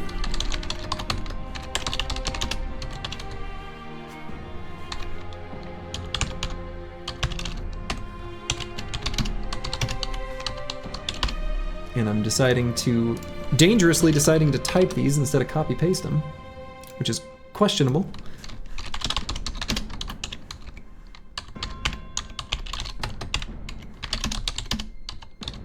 Okay. Predictions are started. What were the draft rules? There was a list in the Discord in the BattleBrawl channel. You'll find a link to the spreadsheet. I think someone linked it earlier. And it's a point-buy system. So units were worth a certain amount of points, and you could take any unit you wanted up to 300 point value worth of units. And that was the only conditions for this particular draft. Now the next one will be different. Details will be coming, well, when it's ready. I've still got to cook a little bit of ideas too. Yeah, this is a pretty good. This is gonna be a pretty good matchup. Let's see, who are people thinking are gonna win? Mehr als Zwei is definitely getting the lion's share of the prediction points, and that is how. Yeah, all right, that's the poll and prediction ended. I think I agree. Mehr als Zwei is very likely to win this one. Let's get this party started. You put 360 on Unlikely Acquaintances. They've got a chance, but that's not who I'd put my points on. I'm a believer in these great swords, and I cannot believe that they lost to Rockgeist.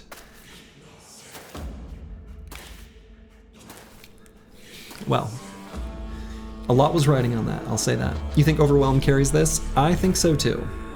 And just numbers. Overwhelm and numbers. You thought they added a Battle Brothers PvP mode at first? Well, thanks to mods. Thanks again, TaroEld, if you're out there. Thank you for making this. And, Darkso, who's in chat here, is also a modder. We love the Battle Brothers modding community. They do awesome things. Yeah, overwhelm and overwhelming numbers indeed. Google Translate says it means more than 2. Yeah, I looked it up. I did a Google Translate on it because I wanted to make sure it wasn't anything, I don't know, getting banned from any service that I'm streaming on. Oh, the greatswords are absolutely tearing it up. This is brutal. Unlikely acquaintances are surrounded. Pretty good attack by the Schrat. An absolute whiff by the entire side of unlikely acquaintances. Yikes.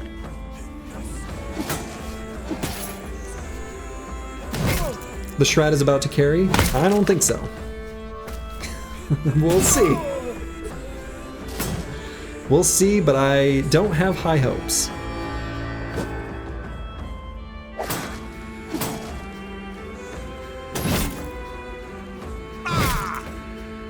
Looks like that Chosen is maybe gonna die from a bleed. We'll see. No, he's just barely alive. Yeah, and this banner rallies. He does. Well, he didn't when he was fighting against Rockgeist. Fighting against Geists? No rally.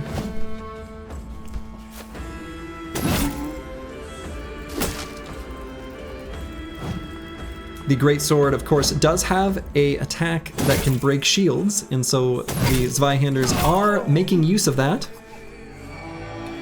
Using Rally just to rally a Nacho. So I look like they were maybe undervalued? Absolutely, they were dramatically undervalued. They are one of a handful of mistakes and oversights on behalf of your broadcast Brady. Zweihanders and Orc Warlords were definitely undervalued. Whoops. Finding them is the fun of these though? Absolutely. I will continue to iterate and improve it, and I'm sure people will find flaws and meta strategies from my mistakes, and that's the beauty of the whole thing. This Schrat has been busted open.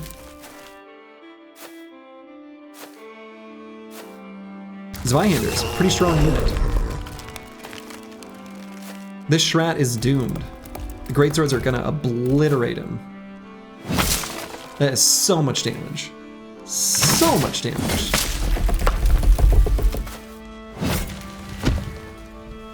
Yeah, there it is. Wow. We'll end the prediction. The winner is Mehr als zwei.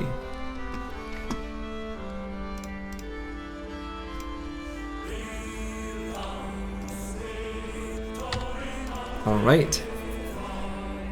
And I'm supposed to text my wife that she is up next because she went upstairs with the dogs and wants to know. You are up next. So we have the Hopeless Sinners versus Mrs. Slurgy's Menagerie. So Unlikely Acquaintances was eliminated, so I'm going to remove them from my sheet. Okay.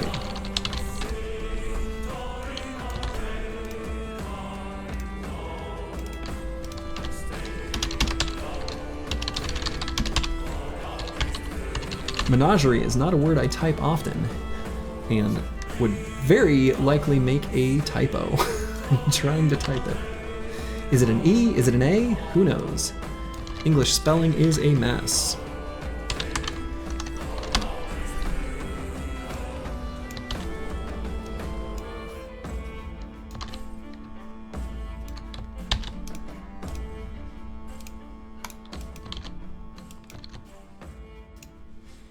Okay. So, as a reminder, the Hopeless Sinners are 3 Webnects, a Goblin Shaman, a Donkey, and 3 Assassins. Mrs. Slurgy's Menagerie is an Assassin, a Civilian, an Armored War Dog, a Nomad Archer, a Nacho, a T2 Nacho, a Ranged Bounty Hunter, a Frenzied Direwolf, a T2 Ifrit, and a Schrat. So, a menagerie, a smattering of different units.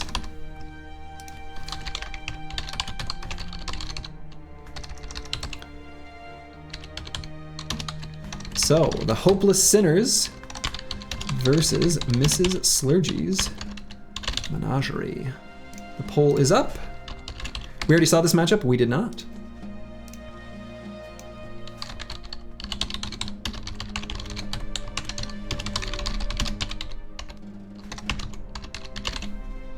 And the prediction is rolling.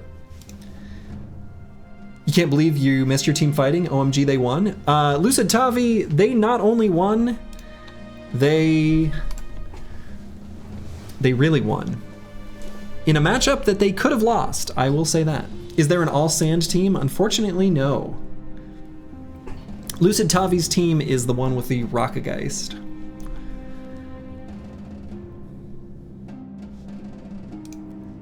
All right, people believe in Mrs. Slurgy's menagerie. She texted me, okay, she is watching.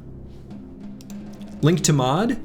If you search Combat Simulator on Nexus Mods, I'll type it out. That is the name of the mod. All right, we got, looks like 75% or so of channel points going towards Mrs. Slurgy's menagerie. The donkey will be the key to this battle. Very well may be. All right. 67% going to Mrs. Slurgy's menagerie. Let's see how this turns out.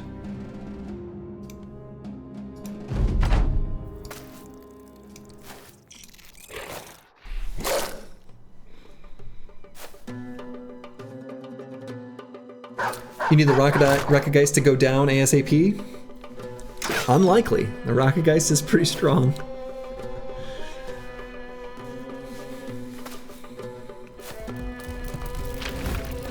Ooh, the Ifrit misses. We'll see. Again, there are Assassins versus Treants going on here. Last time they couldn't quite do it. We'll see what happens this time. The Ifrits are pretty scattered, may not be able to rejoin very easily. We got a little bit of assassin on assassin violence going on here, of course, as well. Ooh, Firepot going down, pretty good one. And of course there is a Spooter on the back line of Mrs. Slurgy's menagerie. Almost a euphemism. Ooh, okay, that's a pretty good debuff. Mrs. Slurgy, you can win this, let's go. That's right. Maybe, we shall see. I think that assassin just debuffed himself. A lot of kind of haphazard potion usage by the assassins generally.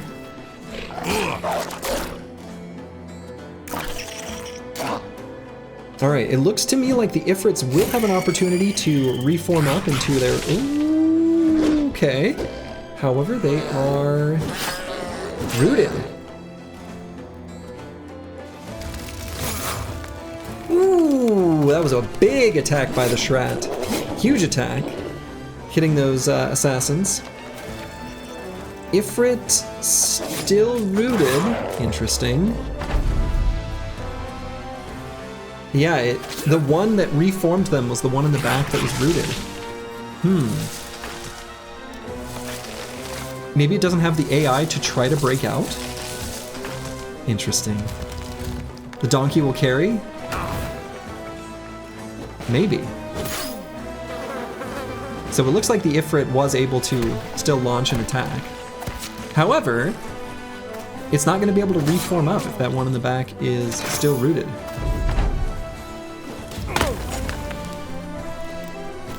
We got some assassin on assassin violence going on.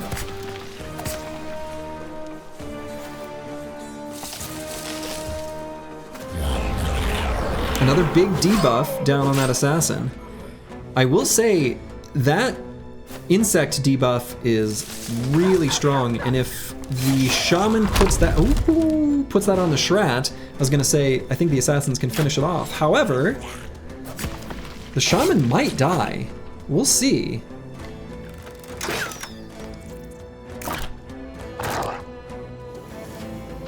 In game they can't be netted, so probably no AI state to break out. That might be right. That might be what happens here. Ooh, so I think that was a big moment. If the Schrat was able to kill that shaman, I think Mrs. Slurgy's Menagerie could have it, but as it stands, it's looking pretty good for the Hopeless Sinners. We'll see. The assassins will probably try to flank those ranged units.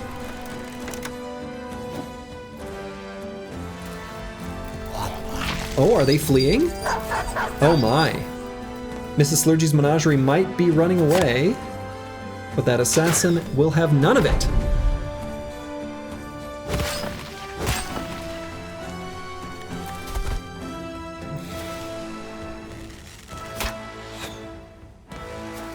We got some Mrs. Slurgy fans in the chat. Oh, big attack by the Schrat. Oh my god. Huge attack by the Schrat. And then the, ranged units, of course, styling on the donkeys. Now that treant still has a ton of health remaining.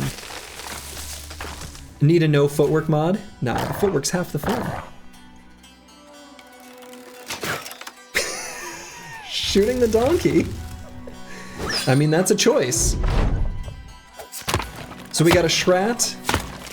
Let's see. An Ifrit, and then those two archers. The Bounty Hunter and the Nomad Archer. Oof. Another big attack by the Schrat. That assassin is, of course, closing in on those ranged units.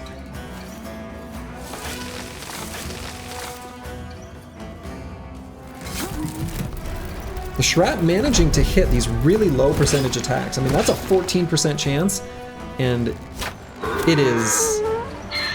The donkey's dead.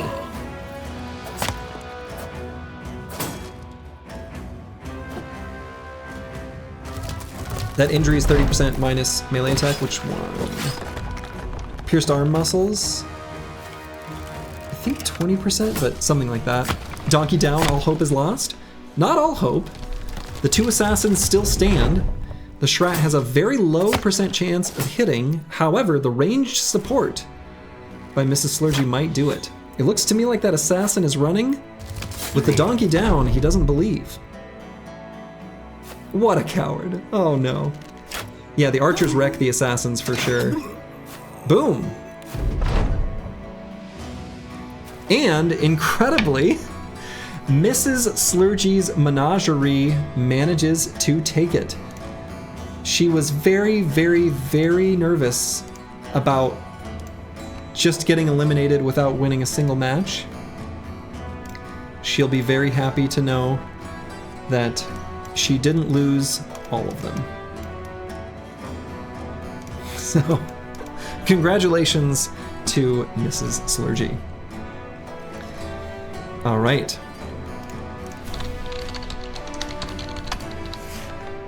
And better luck next season to the Hopeless Sinners. All right. Up next is the Wrath of Nature versus Weavers and Reavers Incorporated.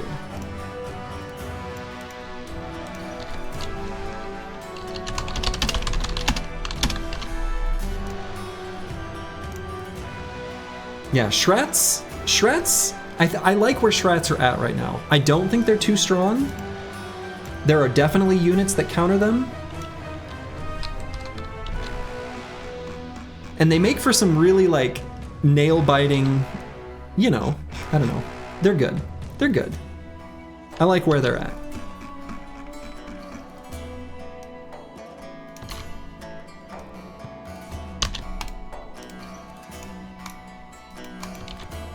Let's go, you believe? All right. Shrats are the new meta. They are indeed. The future is now. Okay. So Wrath of Nature, 2 Shrats, 8 Webnects, versus 7 Reavers, 8 Webnects, and a Barbarian Beastmaster. So we've got spiders on both sides.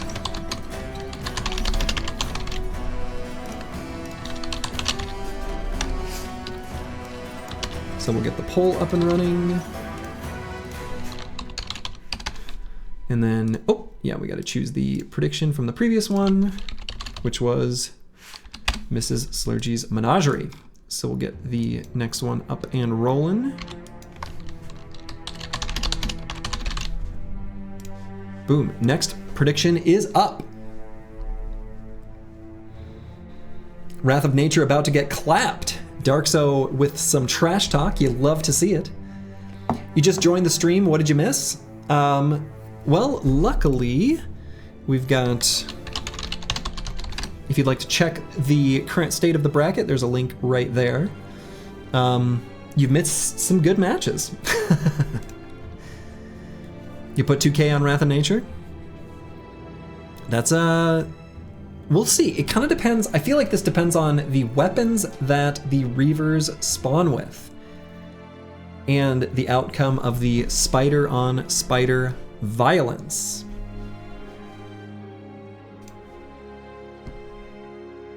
So far, it looks like most people are believing in Wrath of Nature. There are more believers in the Wrath of Nature than there are the Weavers and Reavers. I assume you assigned different cost units? Yes. Each unit had its own distinct cost value. A point buy system. All right, predictions are closed. Let's go. Crypto betting Ponzi scheme win. Oh boy. Never. All right, spider on spider violence. Getting things kicked off right away. Looks like your team won its first match. They sure did. They sure did, Thomas the Train. It's no 8 Frosty Unholds, but still a good contender. You're just gonna vote for the team with more Shrats from now on? Might work for you, but they haven't won all their matches so far. Reavers getting in and getting some good resolve checks on the Spooters of Wrath of Nature. They all have cleavers. There's a lot of cleavers there, but there are a few axes. Oh man, these adrenalines. Every single Reaver doing adrenaline, incredible. If they can take out the spiders right at the beginning, I think Wrath of Nature is toast. But we'll see. They were able to get some good damage, but not lethal. Not enough lethal damage anyway. Yeah, cleavers are good against spiders, but bad against Shrats. I think that's true. That's the way they drew it up in the film room? Definitely. I saw X's, I saw O's, I saw lines. Perfectly executed. One of the Shrats is already wavering, if you can believe it. Today I learned a spider can web another spider. Apparently so. More adrenaline's popping. Yeah, some arrows, definitely. Arrows, lines, sports stuff. Now, most of the spiders on the side of Wrath of Nature have been taken out.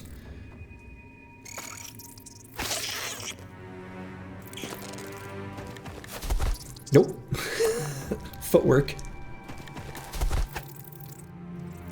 Fancy footwork on the side of some of the Spooters.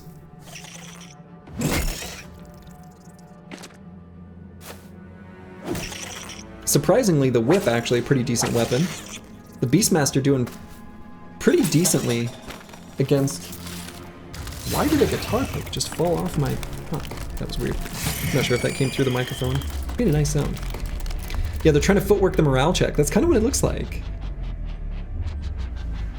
Dabboy says, I don't think y'all are ready for the smackdown the Wrath of Nature is about to put on these Weavers. Maybe. The Shrats are fully believing in themselves. They are all confident now. They only have one Spooter remaining. It's just the 2 Shrats now. Everybody on this battlefield is confident. Everybody believes in themselves. Ooh, now that hand axe on top broke the shield of that Schrat on top. And so there's gonna be some serious damage dealt up there. These barbs are addicted to that B12. Vitamin boys, you know? Serious damage going down on that Schrat with the broken shield. This is unironically better than the Super Bowl. The Superb Owl. Definitely. Definitely. Yeah, that top Schrat is cooked. He regrew his shield, but there is an axe on him, so he's It's just gonna fall again. This is Nerd March Madness? Yes.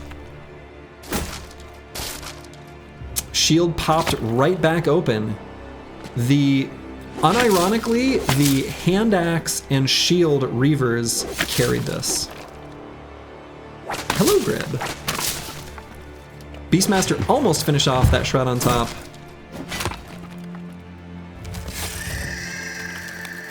They also have the this silly axe hammer thing on the side of the Weavers and Reavers. The other Schrat cracked open. Schrat's not spawning little ones. Well, so if they get attacked without their shield busted, they don't spawn them. And right now, this Schrat is completely surrounded. So there's no location for him to spawn them. So it's looking to me like Weavers and Reavers definitely have this. Schrat cracked open, and the Schrat is defeated. I mean, this is over. This is just... The Schrat is doing nothing but regrowing his shield, but that ain't doing the trick. The Reavers not even bothering to break the shield to finish him off. They're just doing regular old attacks. Recover. The blue skip turn button has been used. The Schrat lasts a long time, but it will fall, and there it goes. The winner is Weavers and Reavers. Congrats to them. Honey, I'm sorry I lost the house. I put everything on Schrats. I thought it was guaranteed. You would think so, but the winner is Weavers and Reavers.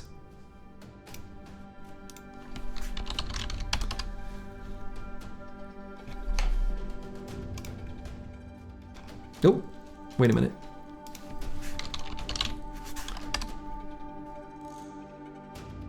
Did I? Okay, yeah. Huh, okay. I don't think I closed out the prediction, but it was closed out correctly. All right. So we will now move back up to the second round of the winner's bracket. So better luck next season, Wrath of Nature.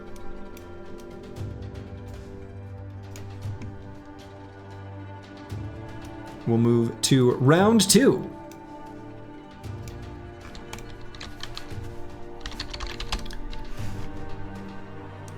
A precipice in front versus heavy metal.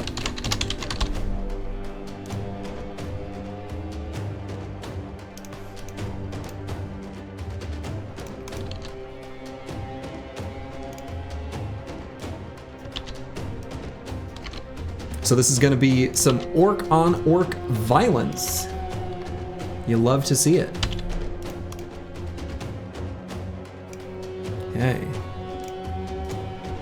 So, as a reminder of what these teams are, we've seen them all, but we have not seen any of these matchups yet, of course.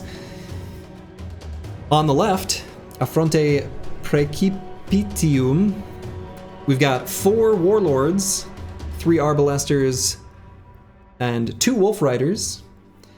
And Heavy Metal has 5 Warriors and 2 Warlords. So we'll get the poll up and running.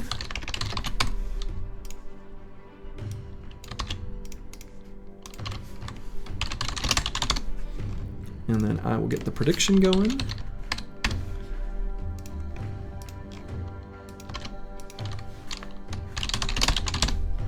Boom.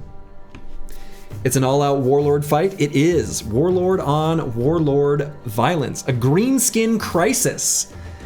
We've got greenskin on greenskin violence. With a few pink skins helping out one side. 4 Warlords greater than 2 Warlords.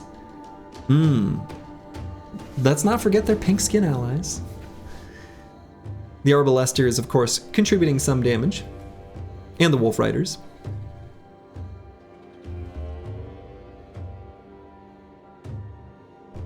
Let's see. Looks like most people are predicting Affronte Precipitium as the winner.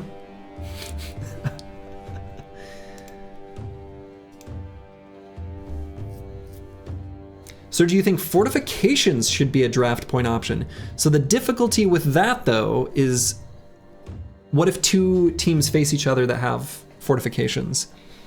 So unfortunately, there's not a good way of setting that up. I like the idea, though. I like the idea. 4 Warlords and a Hume is the name of your 40k Orc smooth jazz cover band. All right. Can you use Madman and Emperor? You can use the... There's champion units. There's some of those special units. We'll see Rockgeist later here very soon. All right, let's get this battle started.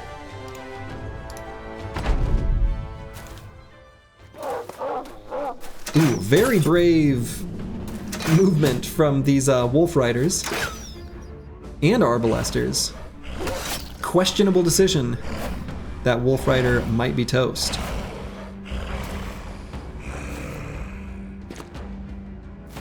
I also am noticing that there are far more man-splitters on the side of Affronte Precipitium. The 2 Warlords on the side of Heavy Metal just have the hand axe. That is definitely not good for them. Latin proverb translates to a precipice in front, wolves behind. Yeah, between a rock and a hard place. Yes.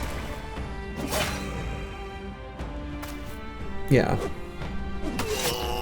I did do the translation when I built the teams so that I, made sure it wasn't something terrible. We got some screaming. We got a screaming match going on. But again, I think these man-splitters are going to be too strong. Of course, if they waste their attacks splitting shields, maybe Heavy Metal has a chance.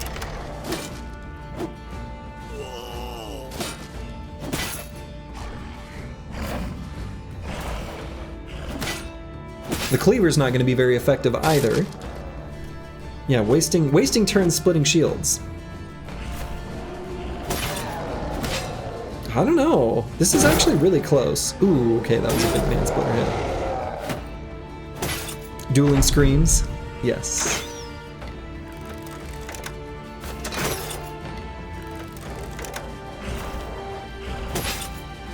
Orc warriors being a little cagey about their flanks. They need to get in there and get some stuff done. Ooh, big hit by that warlord. Oh? This is pretty close, but Heavy Metal might have this, actually. How is splitting shields a waste? Seems like every turn has at least 2 attacks blocked by shields. I mean, with a man-splitter, it's a waste. I don't know. It just is. Is there a point system? Warlords seem quite cheap if you can field 4. There is a point system, and yes, they are probably undercosted. However, it looks to me like Heavy Metal might have this. You feel like there should be a rule where you can't spend more than half your points on one type of unit just to prevent stacks of OP units and to make the lineups a bit more varied. Darkso, I love that idea. There will be a built-in way of enforcing that in the next format. Still looking pretty close. However, there are only 2 warlords remaining on the side of Affronte Precipitium. Heavy Metal has the numbers advantage.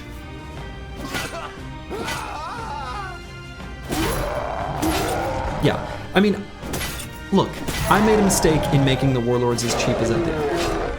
It's a gap. They made it through. However, in this case, you can see that the Warlords paired with the Warriors was stronger. And I actually don't think the Warlord is the biggest offender. I think there are 2 other units that are even more incorrectly costed. There's actually even more than 2. 7 Orcs greater than 4 Orcs? Indeed.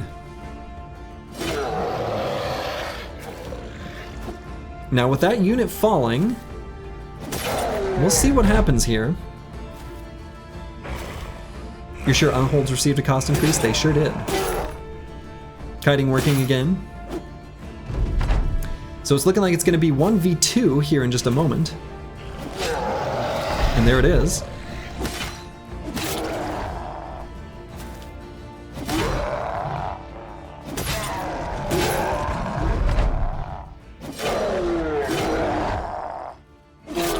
When you're commenting costs, I'm never trying to undermine you. I see it in my observations. Fair enough.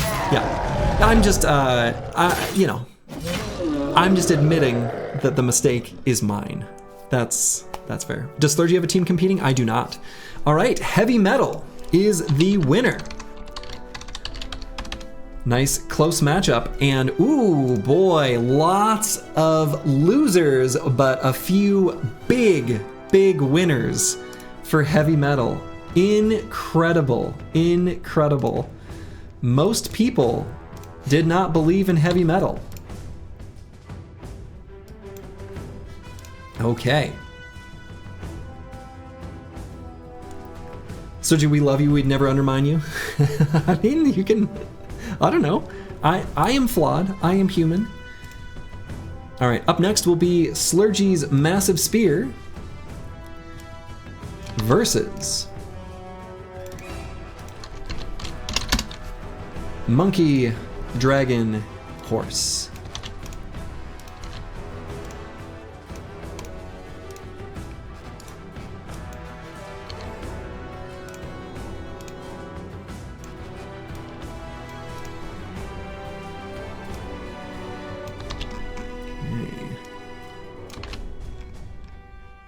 This should be another really nice matchup here. These have all been really good matchups, actually. Okay. You're 1-4? Ah, well. Okay. So the teams are up. Battle Brothers is so hard. Battle Brothers is so hard. Phallic team name W. Yes, Green Killer, you'll need to avert your eyes. Lucid Tavi says, let's go team. Hell yeah, love that spirit.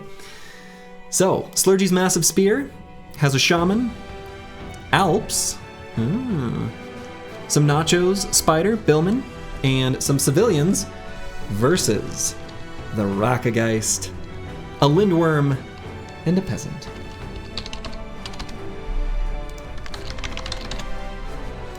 So we'll get these predictions up.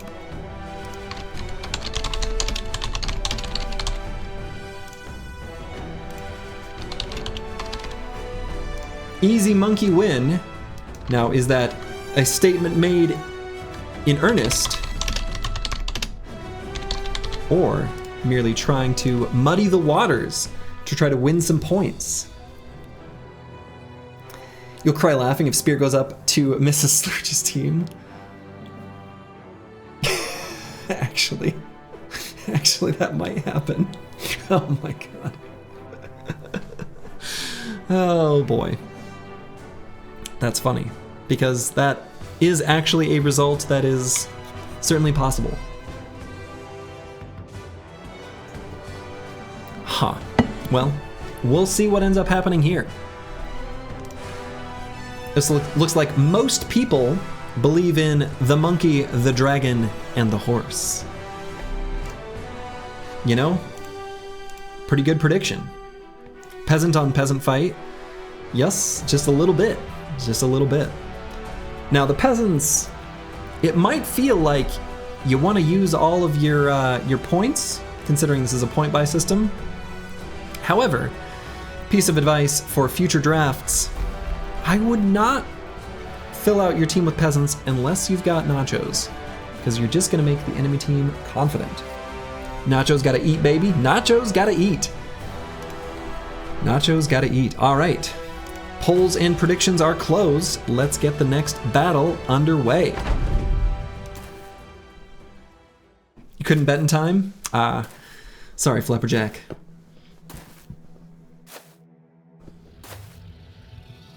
Lindworm charging forward. Could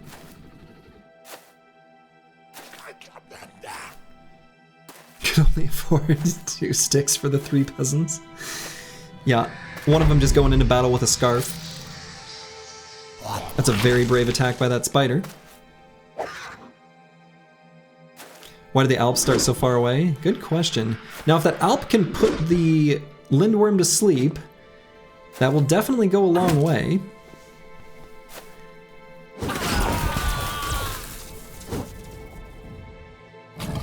One stick has fallen. We've got a confident Lindworm. A terrifying sight. Ooh. Put to sleep, but then immediately wakes him up. Interesting.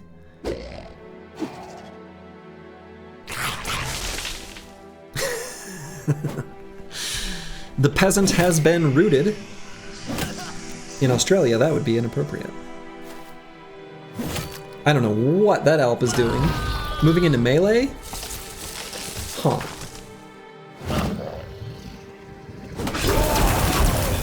Lightning sword.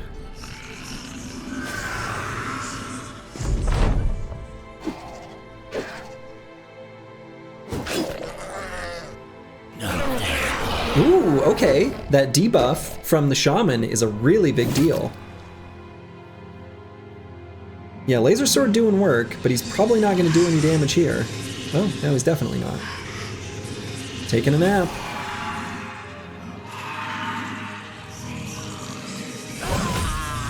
Oof, big attack by the Lindworm. Wow, still manages to connect with the Lightbringer, even with a 37% chance to hit. Nacho's not taking the opportunity to take a snack. Oof.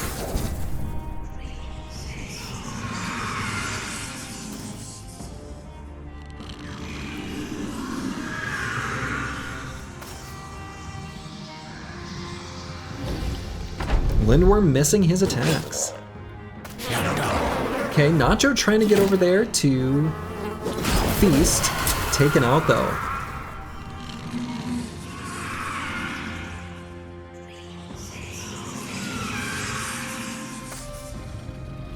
Ooh, Lindworm charging forward. Suddenly a big problem for that shaman.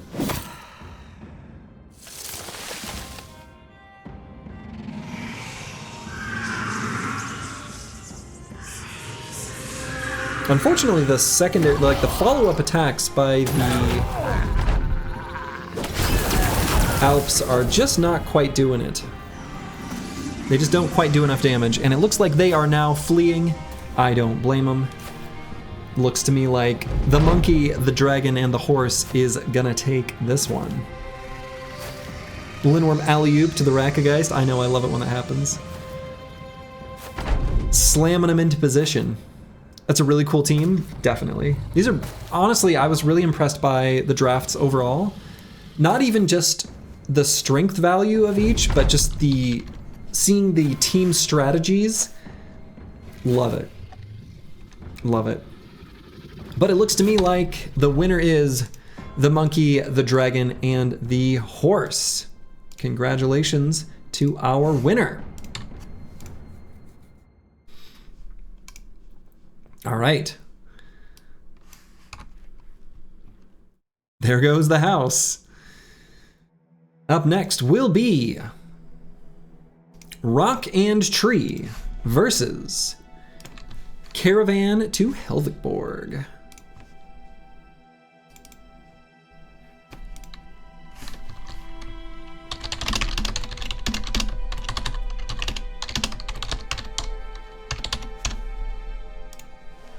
Okay.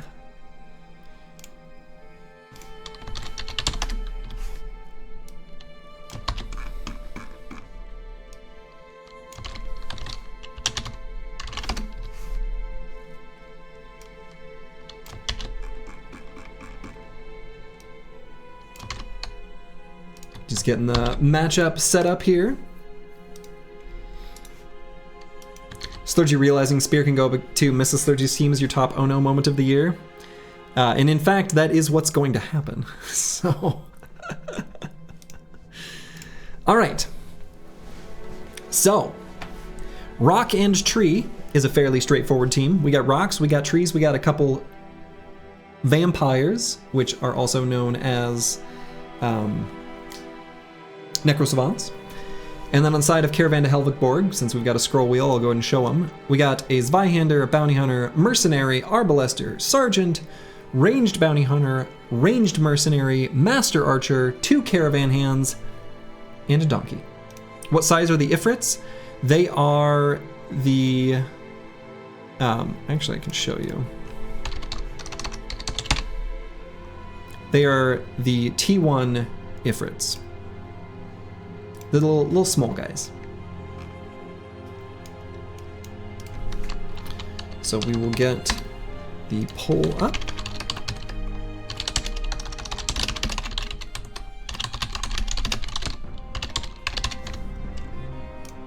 And I will get the prediction rolling.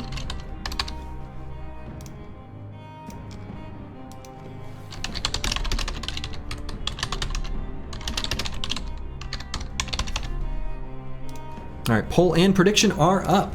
Oh no, you've lost every bet? Oh no. Soji, if you make a no 1 OP unit comp rule, remember to exclude chaff, so we can still have 30 peasants, orc young, or goblin archers, only team if someone wants that. Yeah, so the next Battle Brothers Battle Brawl will have a slightly different format. Once I finalize exactly what my plans are, I will announce it during my regular Win Streak series streams. But it'll enable more people to submit teams is one of the objectives. Because I like things being double elimination so that everyone gets a second chance. I don't want the stream to take, you know, too much time, but I also want to be able to have more than 16 people submit teams. And I've got a solution to that. You'll just have to wait and see. You have 8 bits left. There you go. All right, looks like most people believe in the Caravan to Helvigborg. Let's see how this one turns out.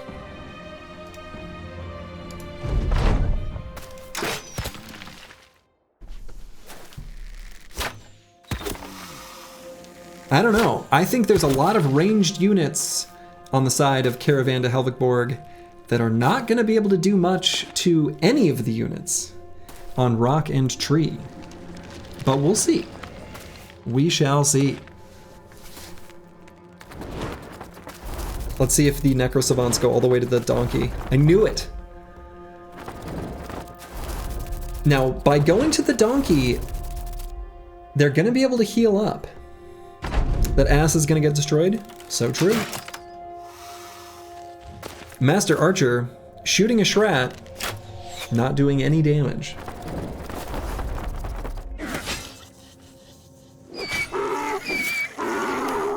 Necrosavant healed up to full health by taking out that Donkey. That's a big yikes.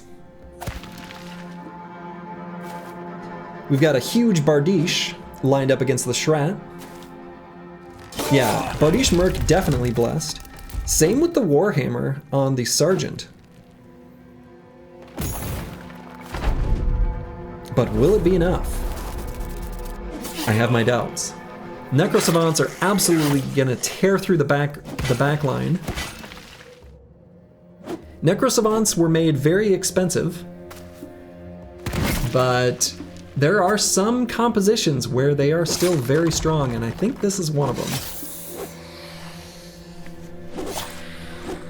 Pretty good attacks by the Caravan Hand on that Necrosavant on top. We'll see if it can bounce back. It would be really cool if the drafters could play their teams. Yeah, that would be cool. That would be cool. Unfortunately, we don't have the tech to enable that at the moment, but I like the idea.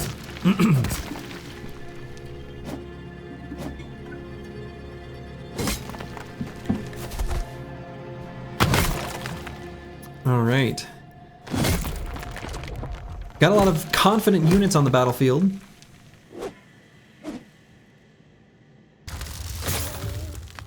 Schrat making some damage happen. The Ifrit is now kind of permanently separated off. But these Necro Savants are absolutely ripping through the back line, while the main meat of the caravan to Helvigborg is kind of locked up on the Schrats and Ifrits. You can definitely see the strategy of Rock and Tree on full display.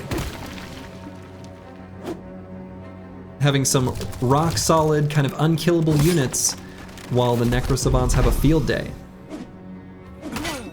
We just gotta have Slurgy be able to quit his day job so that he can pay some modders to do it, or quit his day job so he can do it, because I mean, yeah. I do have software development background, I just haven't meaningfully dabbled into Battle Brothers modding at all. I made a little hello world, that's it. You would need servers, it would be a mess, yeah. Pretty sure his day job might pay more. Pretty sure quite a bit more. Alright, Necro Savants covered in blood, full health. Doing pretty well. Caravan to Helvigborg has managed to take out all of the Ifrits. The only units remaining for Rock and Tree are the Necro Savants and the Schrat, but that might be all they need. We'll see. The Schrat's at like half health.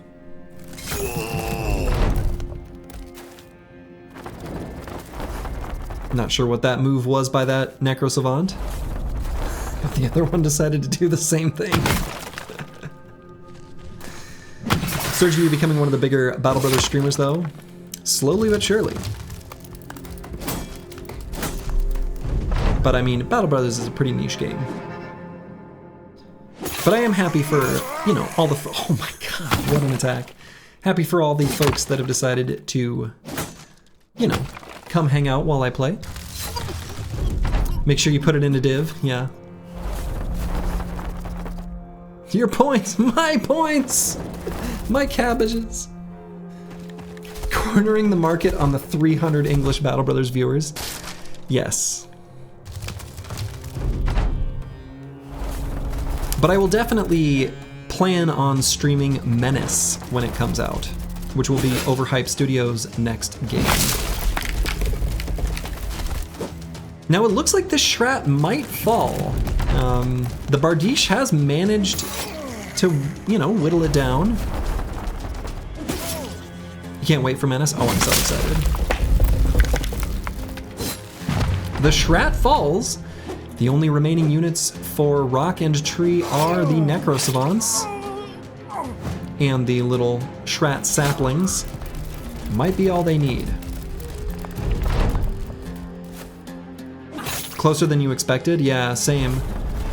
Yeah, Caravan to Helvigborg actually performed pretty well. I really thought they would get obliterated. But the winner is Rock and Tree. Holy cow! I didn't realize how many people predicted the Caravan to Helvigborg. Yowza. Yowza, yowza, yowza. Big win for Rock and Tree. So up next we will have Boys Mix versus Redemption. Yeah, winning big. Just about every Battle Brawl, we do get a lot of people joining the Discord. Yeah, for sure. Well, they want to get in on the next one, and I don't blame them.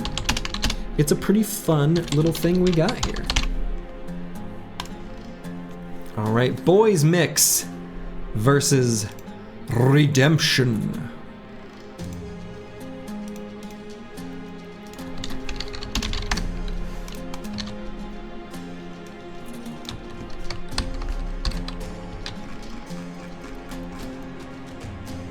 Boys Mix is such a fun team name.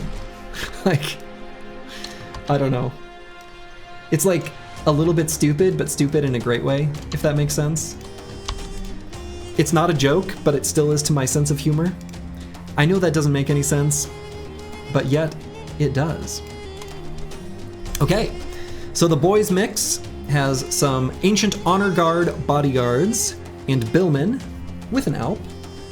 And Redemption is a whole bunch of peasants and nachos. I have no idea how this one is gonna go.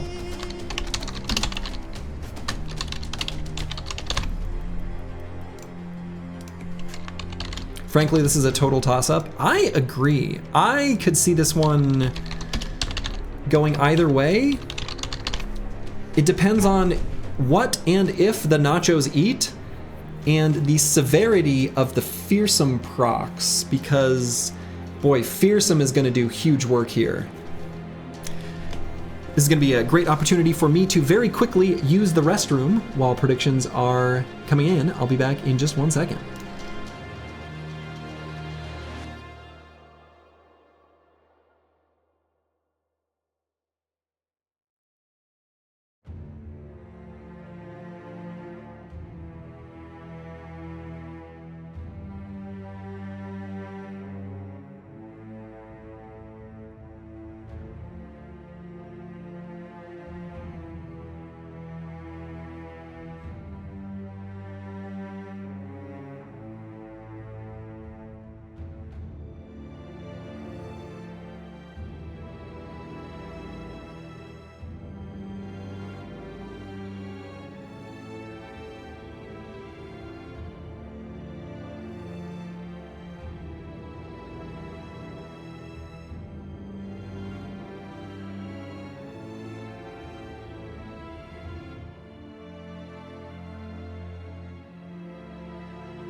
All right, I have returned. Polls and predictions are closed. Let's see, what did people think? Wow, almost a perfect 50-50 split. Incredible. All right, let's see what happens. Boys Mix versus Redemption. I could see this one going either way. This one's interesting.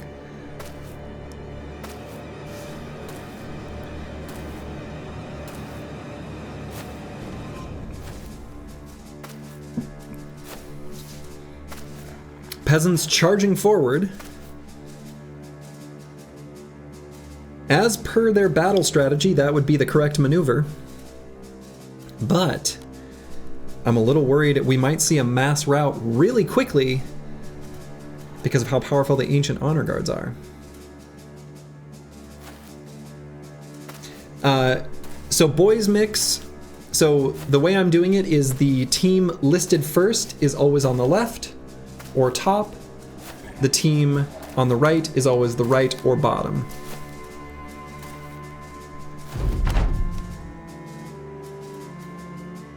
So Boys Mix is on the left. Redemption is all the peasants and nachos. You actually put 1k on the peasants because you think their strat plays perfectly into this enemy comp? Maybe. Again, I think I'm worried about the fearsome procs. We'll have to see. Also, the war scythes. There's only one war scythe. If there were more, that would definitely change things. You love the team names? Absolutely. Okay. The Alp putting a couple boys to sleep. Yeah, it's either mass rout or go home. We'll see. Kind of depends on what kind of snacks the nachos are able to get. Also, if the Ancient Honor Guards kill them too fast, they might be able to cover up their corpses. Like, the Nachos might not even get in.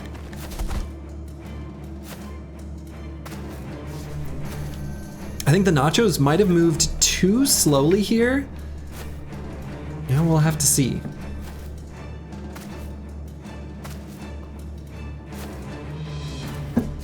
Redemption would have won their last match if the banner did its job. Well, they did. This is the winner's bracket still. So these are two winning teams. You think having a good team name gives like plus 50% chance of winning? Definitely. Definitely. I do love the team boys mix. It's stupid. It's perfectly stupid. I hope that whoever's team that is recognizes that me calling it stupid is a compliment. Is this auto battle? It is.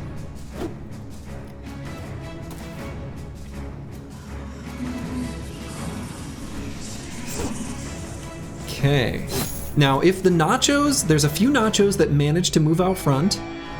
If they don't die to the Legionaries, they will eat next turn. We'll have to see what happens.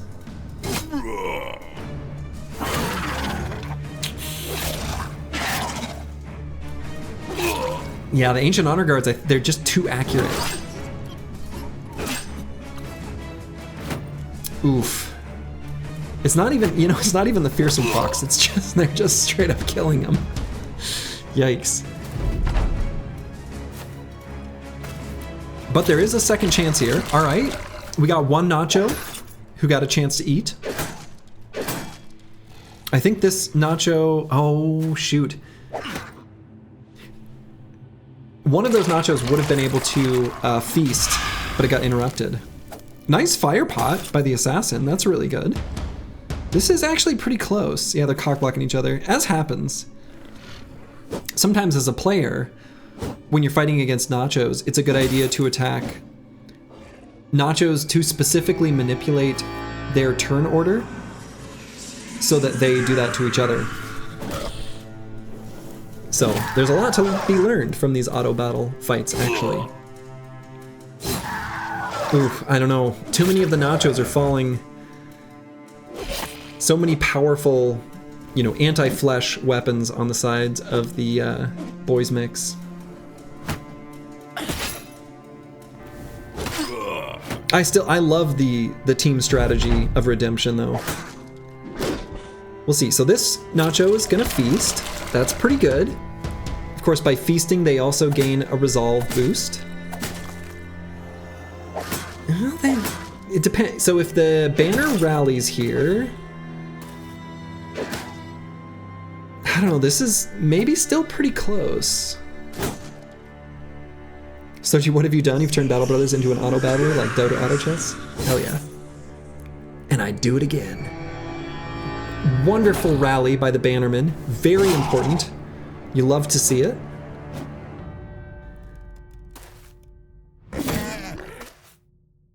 But is it enough? Oh, that T2 Nacho falls. That was a very important Nacho for Redemption. There's another Nacho on the high ground. Oh. Another one falls. Alright, so that one gets to feast.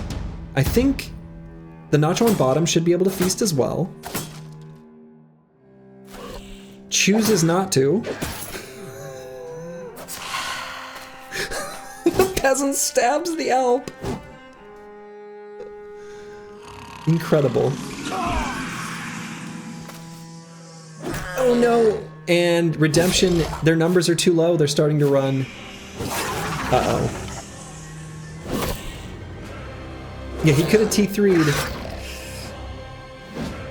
Yeah, this front line of undead, relentless they are. So many chances to consume wasted, yeah. You never realized how weak Alps were? You always thought they were tougher than this? Yeah. I don't know, Alps are an interesting unit. There's been a few fights where they've shown to be really powerful, but then in a lot of fights they're kind of a dud. Do undead ever leave even if their strength drops below? I believe they do not. This wasn't even close. Yeah, this one was a bit of a smash. But we are still in the winner's bracket, so Redemption has the chance for redemption.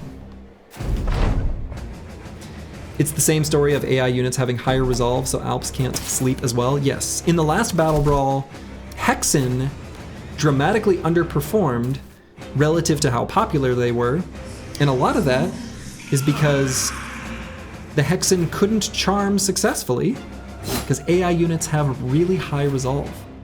Did anybody use a Necromancer? They did, yes, there were Necromancers, and the Necromancers were great, but I had to increase their price. Maybe too much? I'm not sure. But it's looking to me like this is over. The boys mix is taking it. I'm just gonna call it here while they finish up.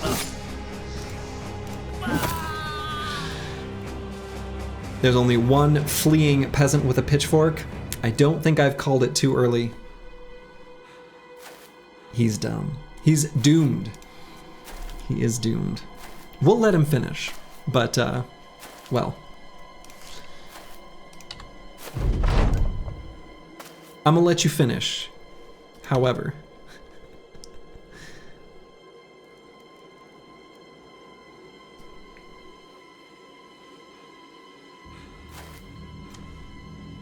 There it is. And that is the end of this match. Congratulations to Boys Mix. Alps only really get scary in numbers to a player because players don't push resolve on leveling. Well, some players don't. Some players are resolve stands like me. So, all right, so we are now moving down to the losers bracket round 2. And so we are actually going to start out with Redemption versus Scoot and Shoot. So Redemption will have the opportunity for redemption right away. And yes, I recognize my joke is dumb, but I like it. Yeah, wait for it.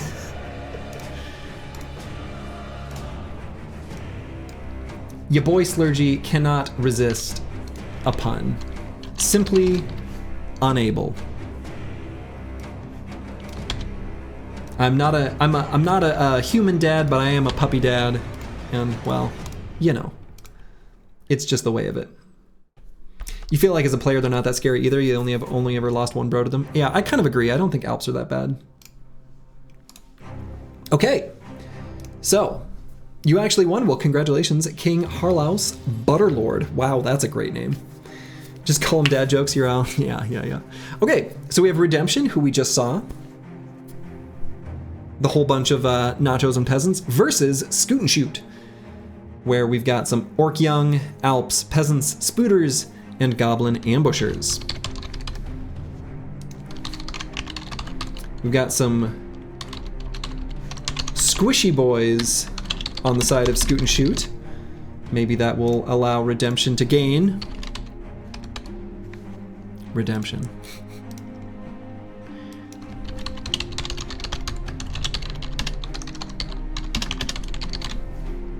All right, poll is up, predictions are up.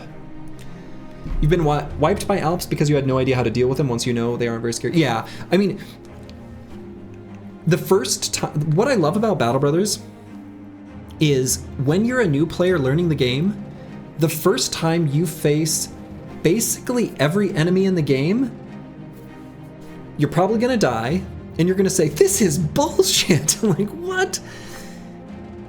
Until you learn how to build your team to have the tools to deal with all of the enemies. It's a pretty good game. Pretty good game. You're remembering to bet on yourself this time? That's the Spirit Dark Paladin. That's the Spirit. It looks like not that many people believe in your team this time, Dark Paladin, though, because Redemption is getting the lion's share of the predictions. Sergi, could you make Thomas the Train a VIP because he won BattleBrawl 2?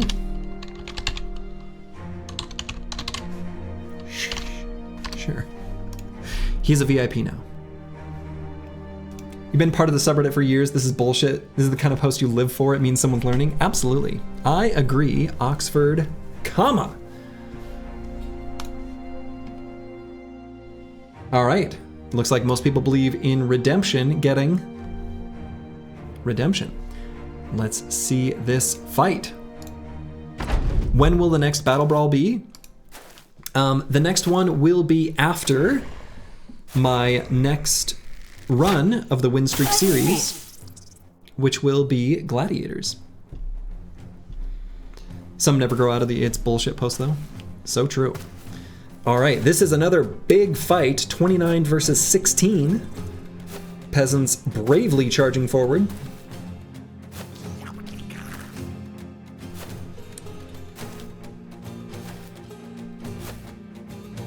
Is this a rematch?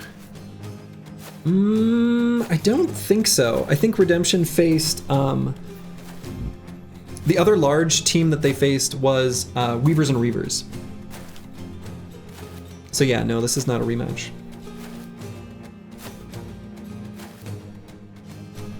The winner of the BattleBrawl tourney should be able to pick the bro they want named at the start of the next run. Curse word, I love that idea, except all of the gladiators are already accounted for, and the lone wolf is gonna be named Slurgy. So I'm not giving up my lone wolf. I've been waiting.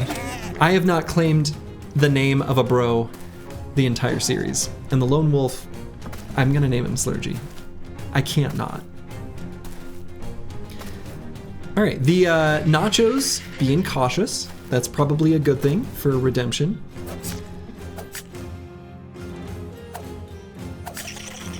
If the Orc Young can get some good charges in, they can do some damage, but right now the battle lines are not facilitating that. You do the same thing. Lone Wolf is Slug with the subtitle Papa Bear. Lovely. Yeah, I mean, it feels right. I also like never play Lone Wolf, so it's my chance, you know? The sidekicks get cutesy bear names: Throwy Bear, Growly Bear. Nice. Till you get the porridge just right. Okay, nobody has died yet. Very low DPS on both sides.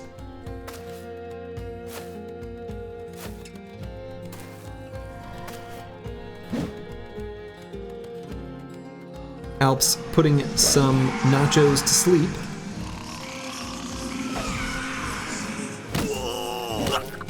There we go. First blood.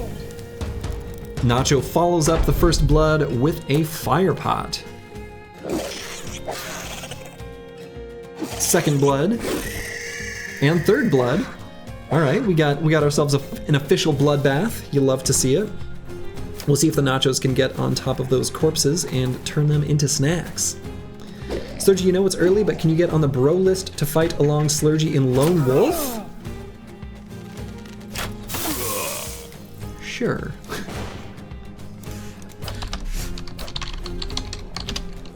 Who was it that made that request? That was Uncle Freddie Mac. Hell yeah.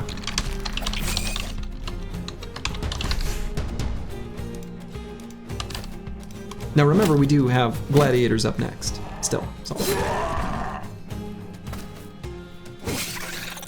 Okay. Peasants have been doing a surprising amount of damage. When they have the pitchforks, they do pretty all right.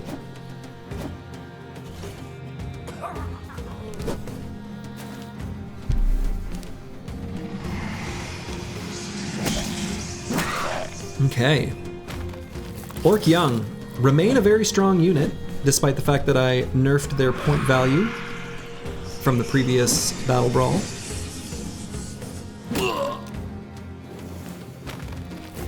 Sergio on the list already? Sure.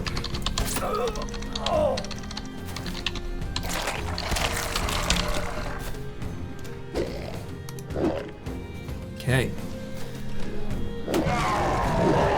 All right, and I missed it, but it looks like one Nacho was able to have a snack already.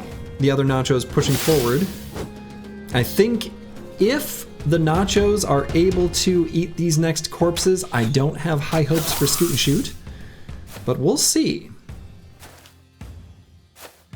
Another Amazon sub added to your list. You like on the Lone Wolf runs? We'll consider it done. Curse word. And thank you for the sub.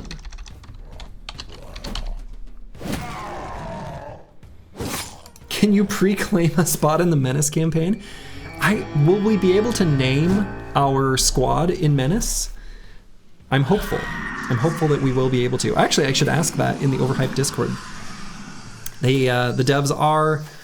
There is an Overhyped Discord channel, and there's a Menace channel where the devs post their devlogs, and I should ask them that. But yes, Golden Guys, sure. Can you claim one of my firstborn?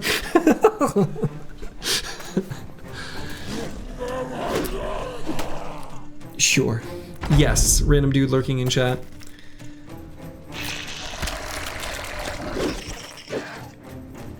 I will have 0, but when that firstborn doesn't arrive, they're all yours. This is legit FYI. Clipped. Congratulations on claiming my firstborn. Whenever that never happens. Okay. It's looking to me like redemption is starting to grow out of control. These nachos feasting. We got a Fey bargainer in chat, folks. Clutch your cold iron tighter.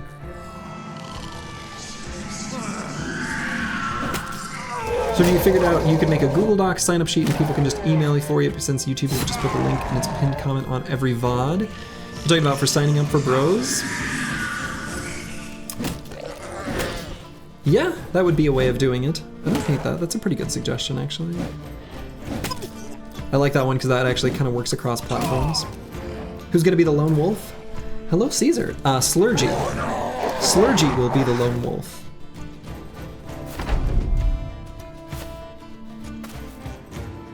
All right, these nachos, moving on to the corpses.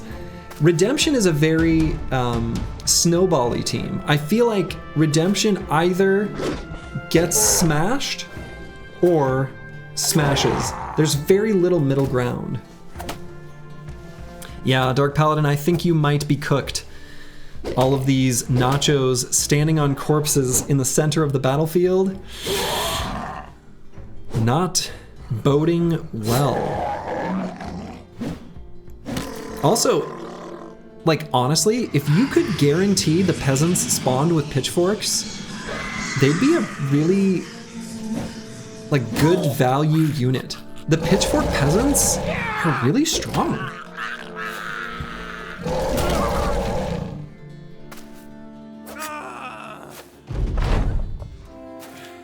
Yeah, only 5 units left on Scoot and Shoot.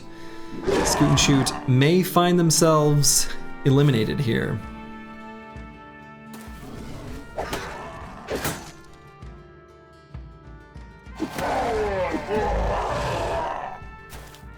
Scoot and Shoot about to scoot, yeah. The Orc Young were just not able to find opportunities to charge and stun. If they were able to do that, I think this could have gone differently. But since, you know, the battlefield clogged up right away, the Orc Young weren't able to charge, weren't able to stun. When casualties happened on both sides, the nachos were able to claim their victims to empower themselves. Though interestingly enough, it seems they're not always choosing to do so. So if you saw that, bro, I just posted. I can look in the future, not at the moment. Roxanne, it's me. Yeah, Nacho's just styling. Just feasting in the center, these T3 Nachos. Yeah, we got a couple T3s here, which means they have feasted at least twice. I think this one is over. It's looking to me like Redemption simply has this one. I'm calling it right there. These nachos are just styling. That's all that's happening here.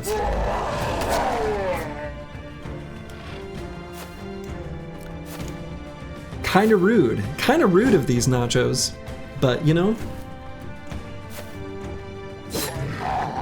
I do enjoy nachos though. And I think it looks to me like the Alps are simply going to flee. And that's all she wrote. Congratulations to Redemption, and better luck next season to Scoot and Shoot. Also, I do love seeing the Dolphin Chemist emote there, Dark Paladin, because Dolphin Chemist, wonderful streamer. Big fan. He's one of my most watched. His streams of FTL are wonderful. Okay. So up next, we will have the Caravan to Helvikborg versus Mehr als zwei. Who knows? That may have even been close to the correct pronunciation.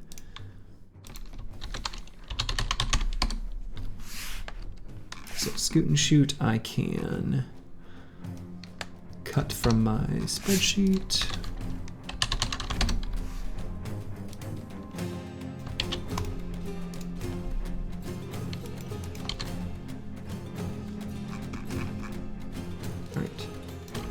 Caravan Helvikborg. Mehr als zwei, I've got high hopes for him. I'll put it that way. Okay. So, I'll do a quick scan through Caravan to Helvikborg. I'm also, I think in the future, gonna limit the number of distinct units you can have, just so I don't have to do a scroll wheel. We've got a greatsword, a bounty hunter, a mercenary, an arbalester, a sergeant, a ranged bounty hunter, a ranged mercenary, a master archer, 2 caravan hands, and a caravan donkey. Versus a whole bunch of greatswords. And nachos and a standard bearer and a peasant. So we will get the poll and prediction rolling.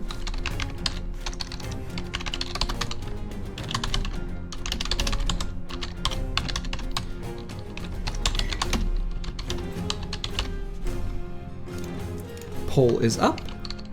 You're never betting going against Greatsword again. Greatswords are pretty great.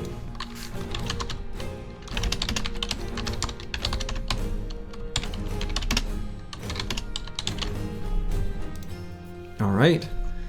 Prediction is up. Why is there a caravan donkey? I think you're asking the wrong question. The right question is, why not have a caravan donkey? For what it's worth, on the sign-up sheet, I do put in parentheses, does nothing. And it does cost, I think, 10 points of your total 300. People have done it because it is thematic and fun. Actually, in the last BattleBrawl, there was sometimes, there was one, I think it was Roxanne It's Me's team that had 2 donkeys and a necromancer. If the necromancer spawned between the donkeys, necrosavants wouldn't jump on the necrosavant or the necromancer and would instead jump on the donkeys. So actually was useful. The other thing is the donkey does contribute to your unit count, and by contributing to the unit count, your units will flee less quickly by not hitting that 35% threshold. Yeah, you also had the Conqueror. Yeah, it's just a distraction. So yeah, I mean, I think there is actually some strategic purpose to them, even if it is niche. All right, poll and predictions are closed. Let's get this battle underway.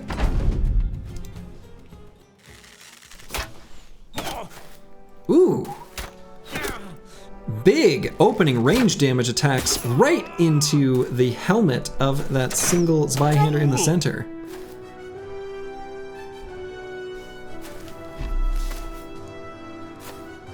We'll see if the that Zweihander's allies can charge forward and get some stuff done. So many Zwei, more than one.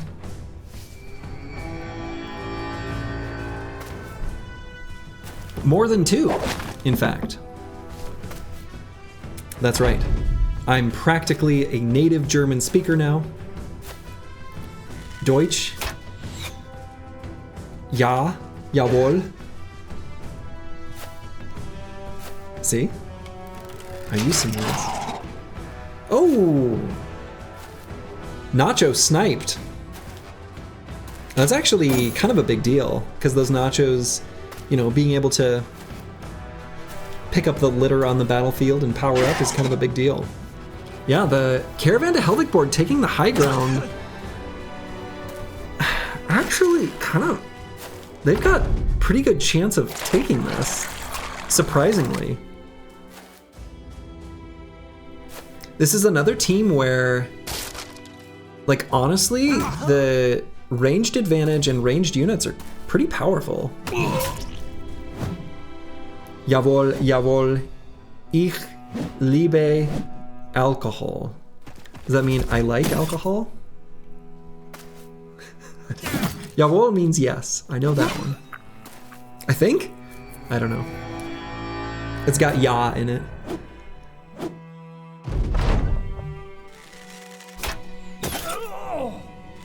My great-great-grandfather spinning in his grave. Love, not like? Okay. Oh yeah, Liebe. Like, mein Lieben. Alright, so the Great Swords have managed to get on top of those ranged units. Ooh, Mercenary getting some punctures. Low percentage punctures, but does hit. Even with the high ground, it seems to me the Caravan to Helvigborg might not be able to make it further, but we'll see. Yes, yes, I love alcohol. Nice. Okay. You know, the other interesting thing too is that the Zweihanders do have Lone Wolf, so like this guy on the bottom here, he's got Lone Wolf, and now it's no longer active because that other guy moved in range. But he did have Lone Wolf, which is a pretty substantial boost to their stats. It's kind of a funny perk for them to have, not one you often see relevant on the enemy team.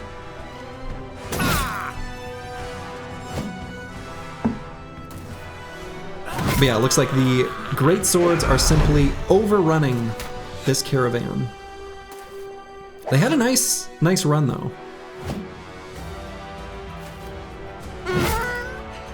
The donkey. No, not the donkey! All the German you know you learned playing Wolfenstein? Yes, me too. That's why the Mein Lieben, mein Lieben, mein Lieben.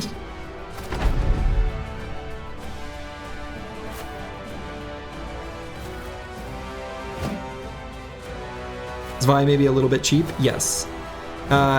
Definitely the Zweihanders I think are actually a bigger miss in costing than the Orc Warlord.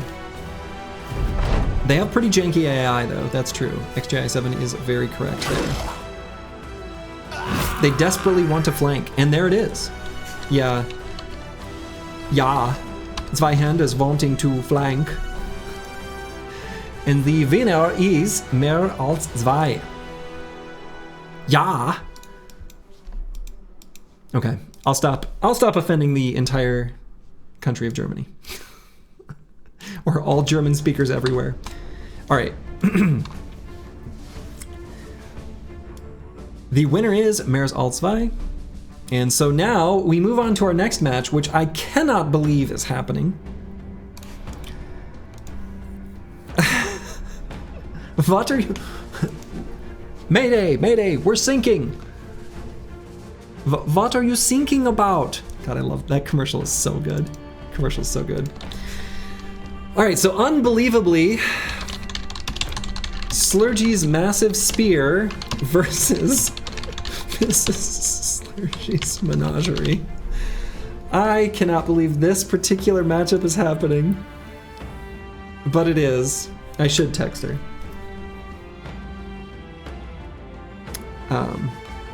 I think she's making food upstairs. I can hear it. It was ordained from upon high. Yeah, What's that? You're watching? Okay. She's watching. All right. Yeah, all right. So, Slurgy's Massive Spear versus Mrs. Slurgy's Menagerie. Yeah, that's right. We will see who ends up winning this one.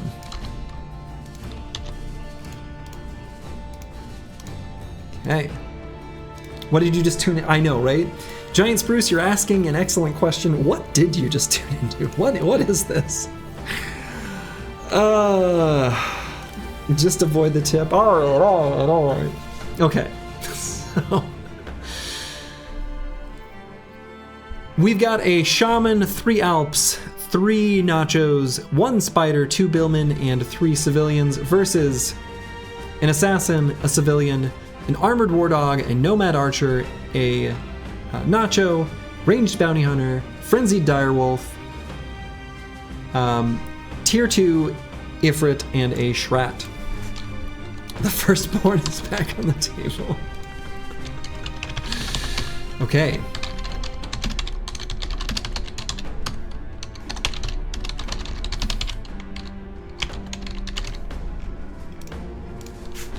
This is the blessed matchup. Yes.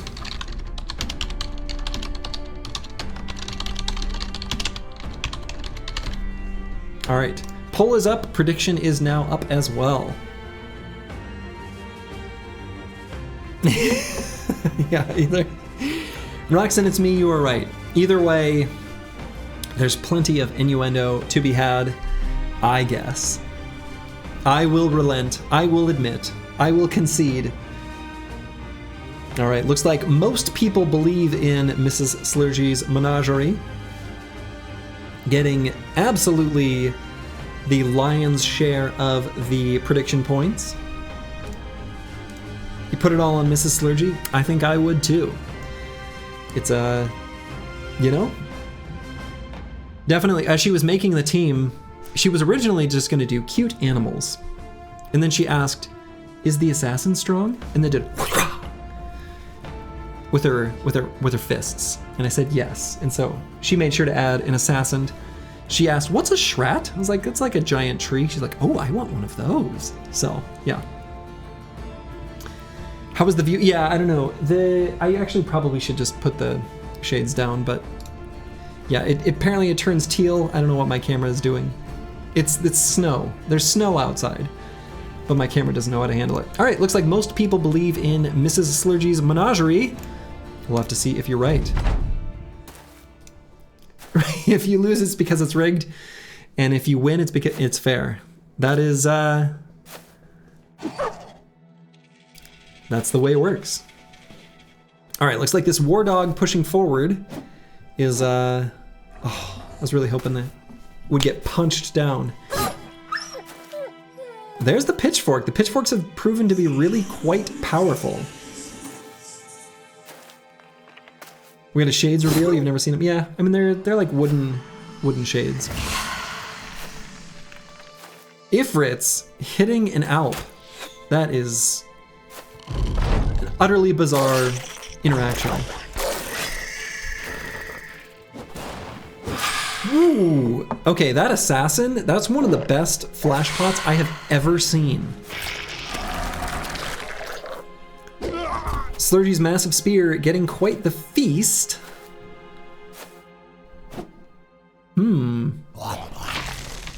Might end up being too much. We shall see. Ifrit's deciding not to link up, which is curious. Huh.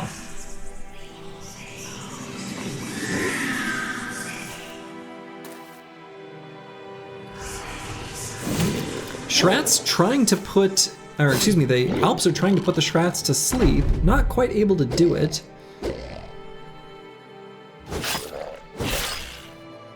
Assassin pulls out the fire pot and doesn't use it. Wow, big attacks from the Direwolf, taking out that Nacho. but taken out by his buddy. A little off topic, but can you get on the bros list? You certainly can. Giant Spruce. Consider it done.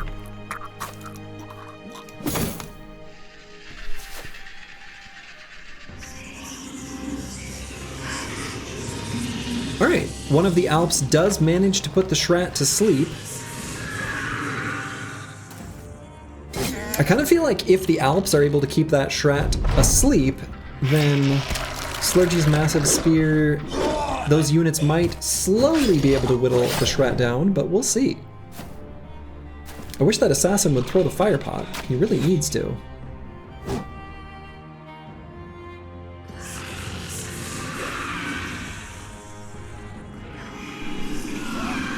Well, hello, Suze. Hey, little girl. Has anyone made you a modded origin so we continue with vanilla games after the streak is done? No, but there are a lot of modded origins that do look fun. JC Sato. Sato has a bunch of custom origins that I'm confident are well designed.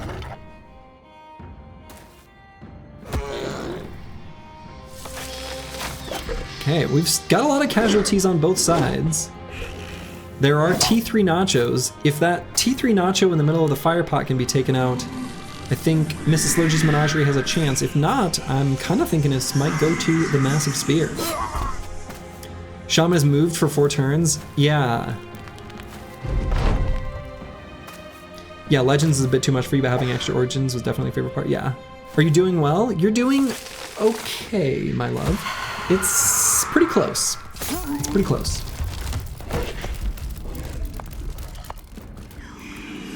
Mein Lieben.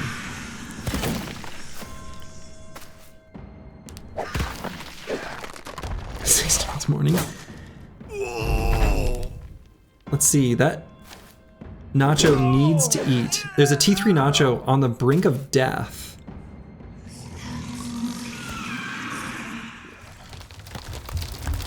Schrat missing that attack. There it goes. Okay. That Nacho eating was huge.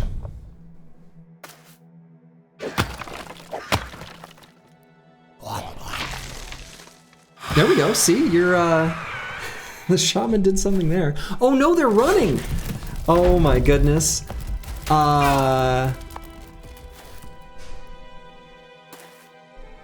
Slurgy's Massive Spear is a bunch of massive cowards. This is chaos. I can't believe this. No. Oh wait, no, they're chasing that unit. They're not retreating, they're chasing. Okay.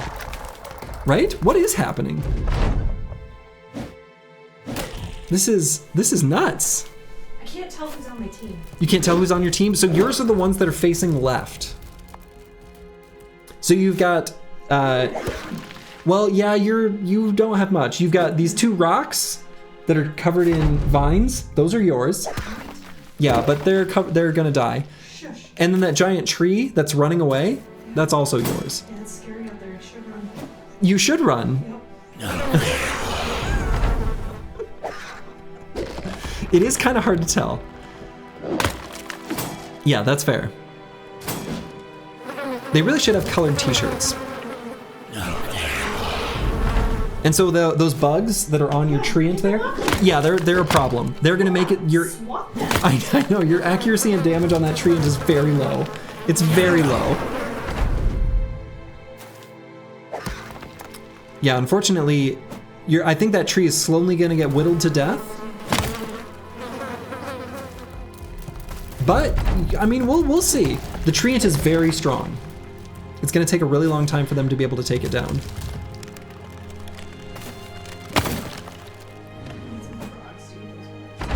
You do need frogs to eat those bugs. There needs to be a frog unit. The tree is your only unit remaining, by the way.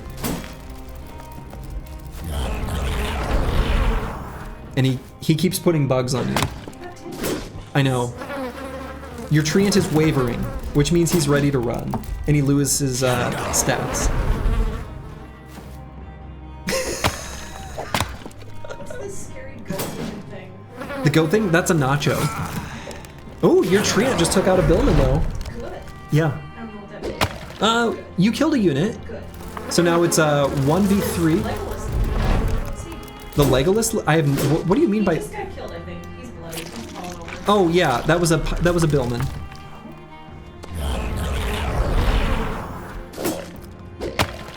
The nachos do look like goats, though. They do.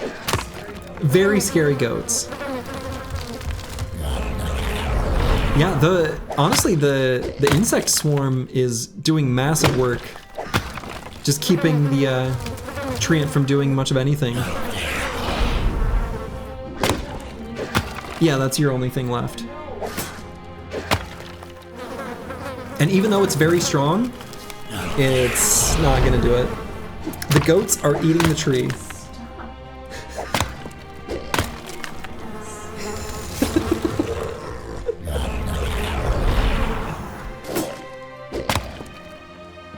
Your tree is almost dead. Okay, but you know what? You hit that one goat. Good. Kick in the face. Okay, that goat is trying to escape, but it's just going to eat that fallen Legolas there. Yep. And when it does, it's going to gain full health again.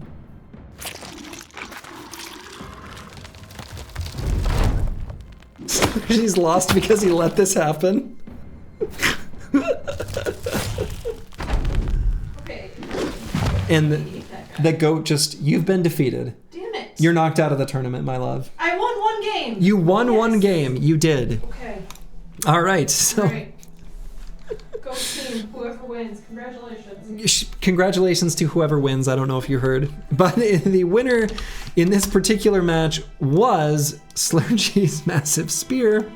Congratulations to them. You feel so happy. Good, good, good, good. All right. Mrs. Slurgy's menagerie is no more. Better luck next season. Slurgy sleeps on sofa today. I do actually have a Murphy bed. Like I've got a pull-out bed here in this very space, which I have slept on before. Okay, up next is the Precipice in Front versus Weavers and Reavers.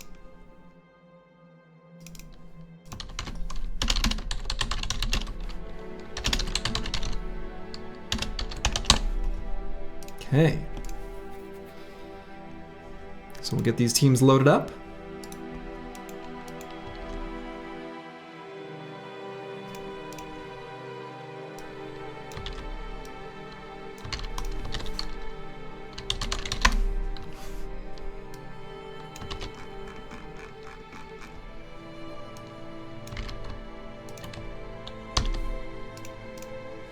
Okay.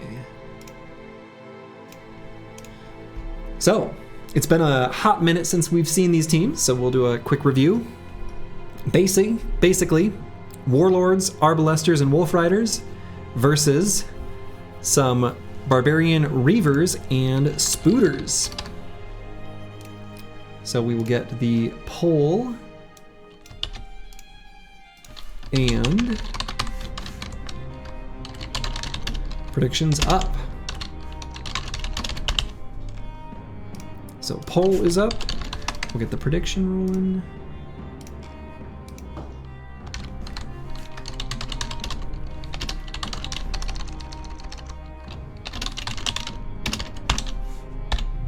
All right, prediction is up. Who do you think will win?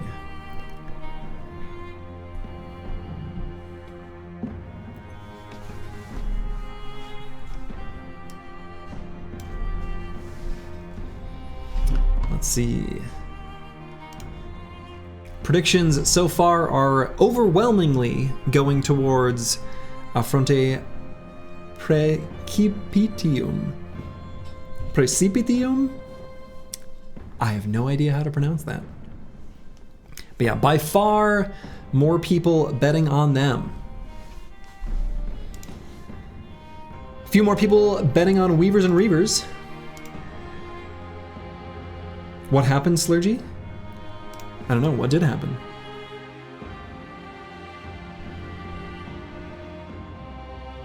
Oh, I don't know.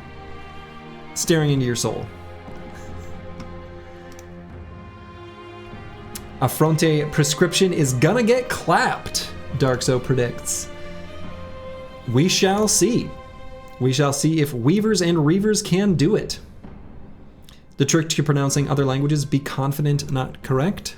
Es la verdad. All right. Shitak. How many different languages did I just speak, and were any of them correct? Well, who knows?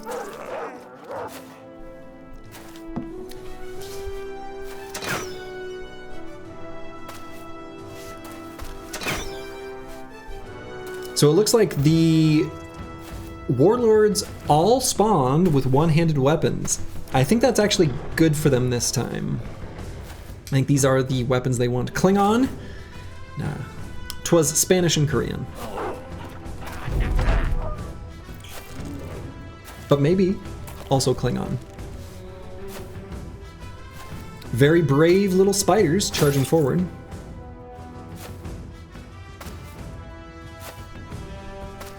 I have a feeling they are going to get smashed when the Warlords take their turn.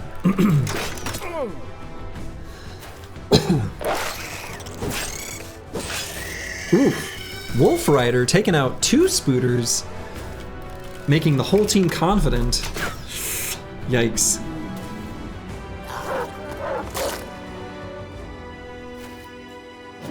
Some Warlords repositioning. Others bringing the pain. Or missing.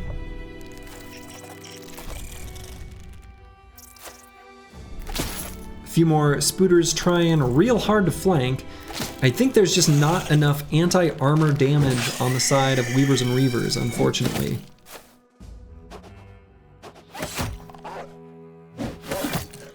Oof!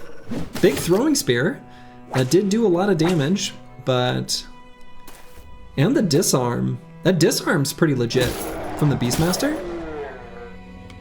That's getting it done.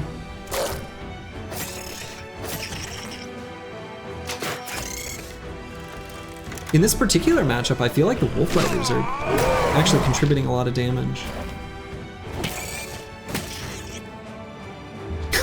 Yeah, the Warlord just punched that spider almost to death. Okay. The hand-to-hand damage of almost all Orcs, by the way, is higher than most units. Their hand-to-hand damage is actually pretty high. So even if you disarm an Orc, their damage is still pretty decent. Not as good as if they had a weapon, but you know, something to keep in mind for your regular Battle Brothers battles. Disarming them is only like partially diminishing their output damage. This Beastmaster has been surprisingly valuable contributor to the overall DPS and utility for Weavers and Reavers. Berserker's punches with Rage Stack is bonkers, yeah. Yep. They do work.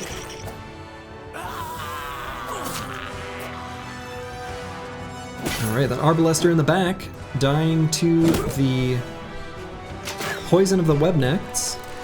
Reaver got a pretty good shot, or swing, strike, attack, whatever, on that Arbalester in the back.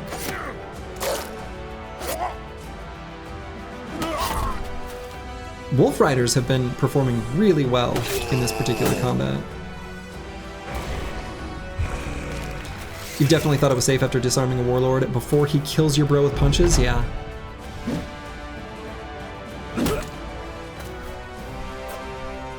Okay. Unfortunately, it looks like a lot of Weavers and Reavers was just kind of taken down before they were able to get enough damage in. Some very bloodied weapons for the Warlords, covered in Reaver and Spooter blood. Weavers and Reavers.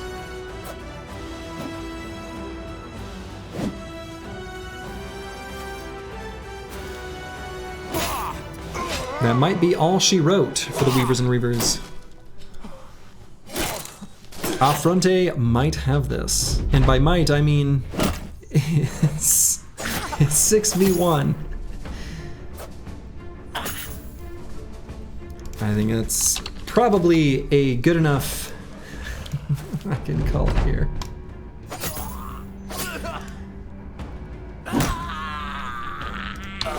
And there it is. Better luck next season to Weavers and Reavers.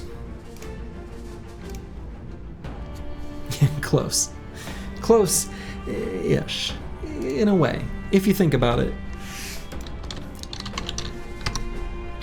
All right, Weavers and Reavers. Okay.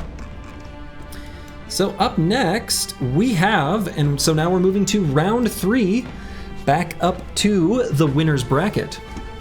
We're gonna have Heavy Metal versus the Monkey, the Dragon, and what was the last animal? The Horse. Monkey, the Dragon, and the Horse.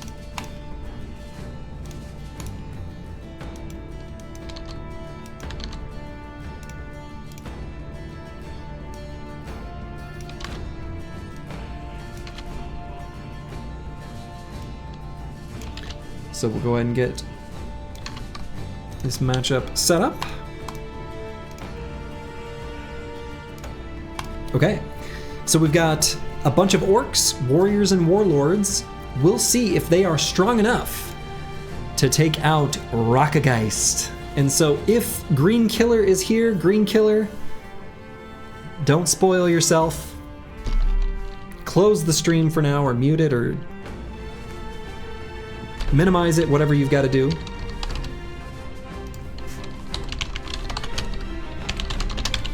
So Heavy Metal versus Monkey, Dragon, Horse. Poll is up. We'll get the prediction rolling.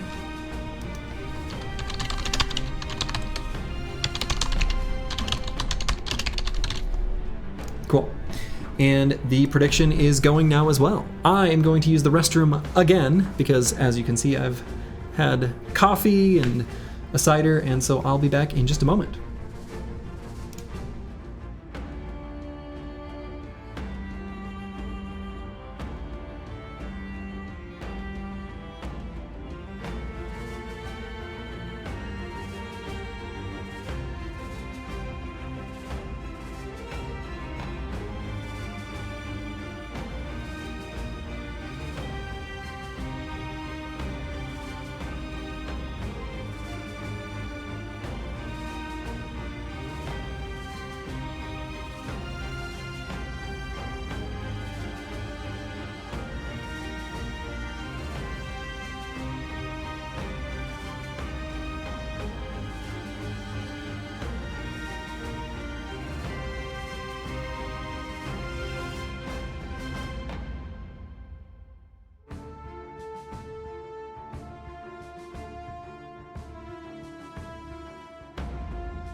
All right, I have returned.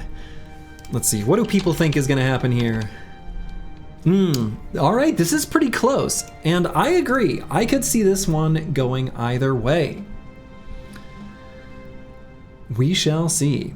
I think it's not the Lindworm you've got to worry about. The Orcs do have Resilient, so they're only gonna take like 1 turn of damage from... Uh-oh.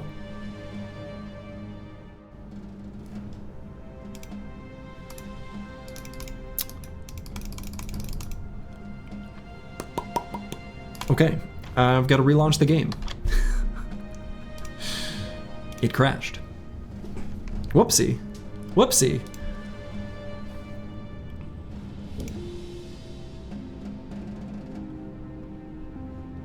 Uh-oh, the process won't die.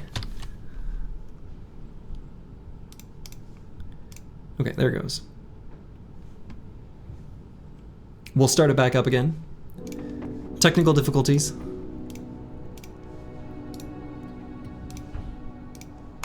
Okay. Okay. Should be up and running now. Let's get this party started.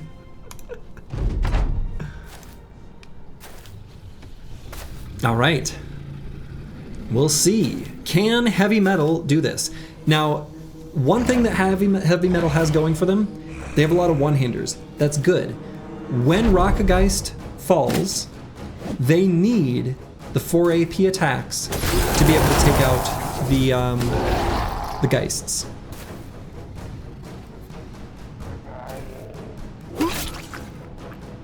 Goodbye, peasant. We all know you're really just saying sorry to Mrs. Sludgy bathroom break lies. I'll never tell.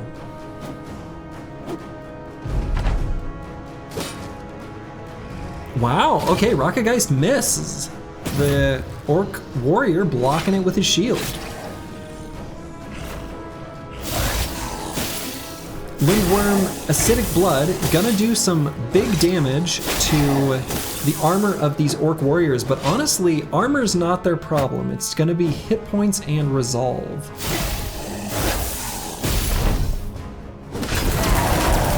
Lindworm getting absolutely cooked by these cleavers.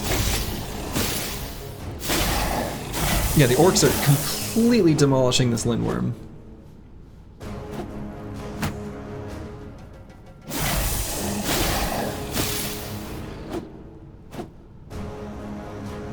Orcs, pretty strong enemies. Also, the Rockgeist is only able to get the lightning to proc onto 2 units instead of 3, which, you know, is lowering his damage.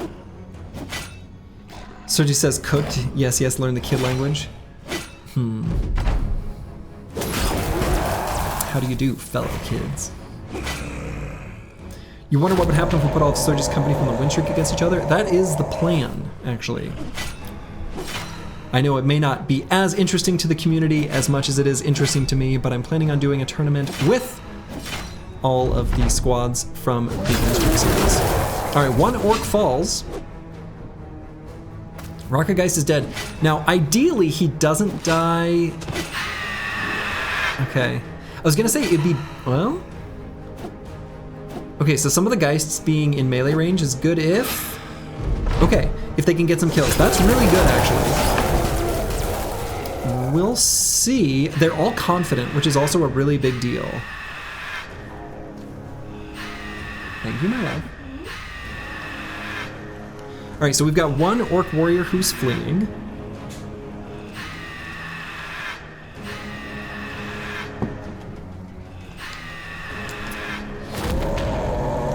Okay, that was a really good rally.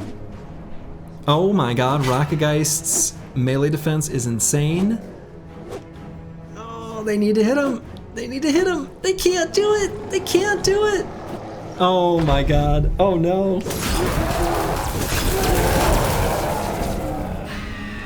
She voicing Shadow Reveal. Something like that. Okay, the warriors are almost all fleeing. We'll need the warlords to rally if they are to have a chance. Heavy metal, can they rally? Maybe yes. Rockgeist falls.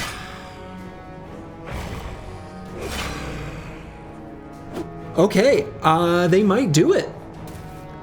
No way. Heavy Metal might do it. Heavy Metal, can you do it? Can you do it?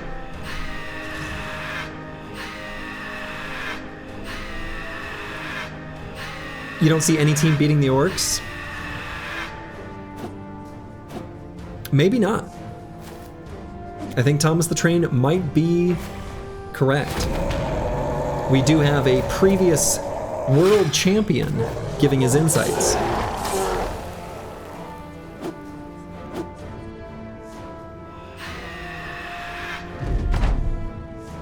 Thomas the Train, of course, being the previous BattleBrawl champion.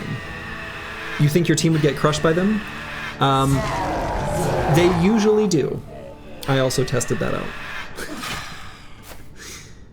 Your previous team.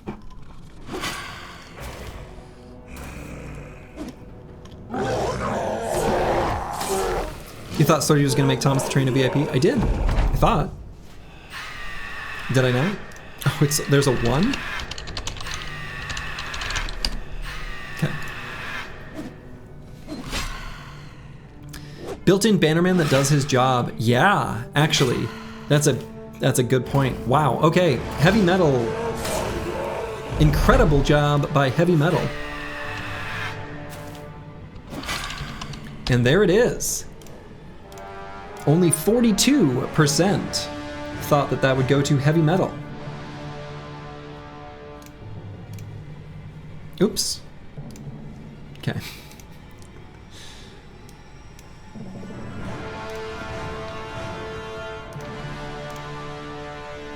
Brief moment of my Steam since I had to relaunch the application. Okay, so up next we have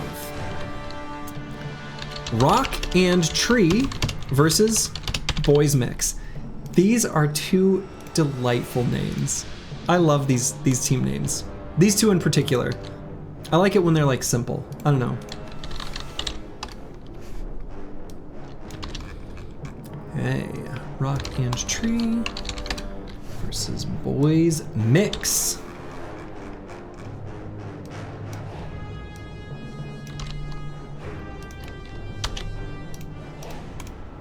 Okay. Boys Mix sounds like an NSYNC and Hanson mixtape. Bop. Bye, you know? Okay, so we'll get a poll up and running.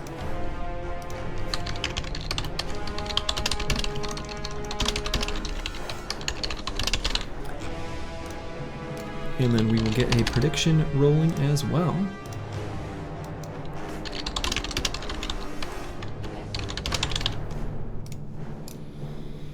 So this is kind of an interesting one.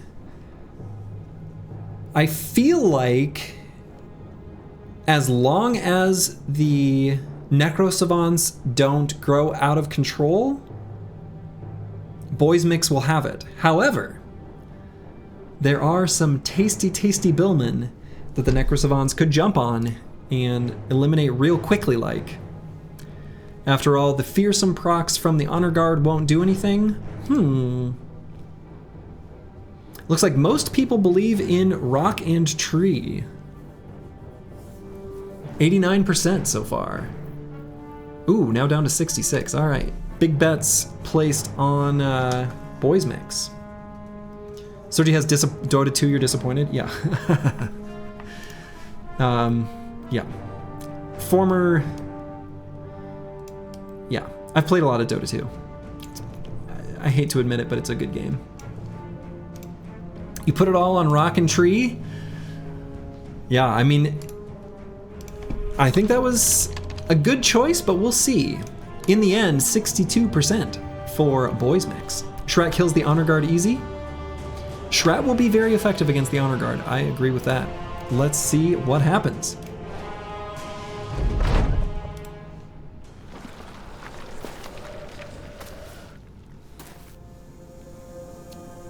Huh, Ifrit's backing up. Let's see what the Necro Savants do. They'll probably wait their first turn. Oh no, because there's an Alp to jump on.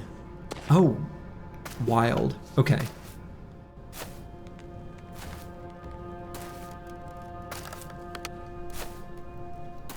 $3,654 hours in Battle Brothers. Is that true? Yeah. Though a lot of that is AFK. And a lot of it is this particular win streak series. I don't know if you guys noticed, but it takes a while to get through every single origin.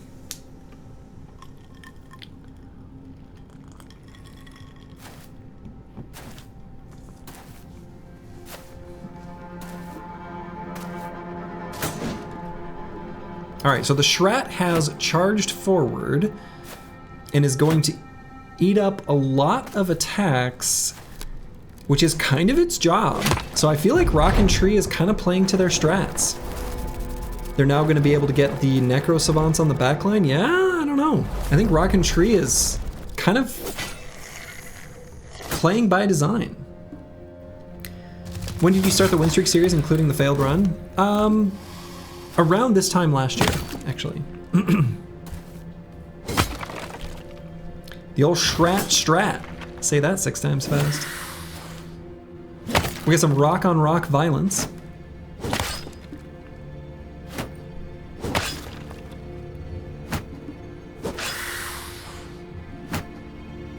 All right, one of the Necro Savants getting pretty low.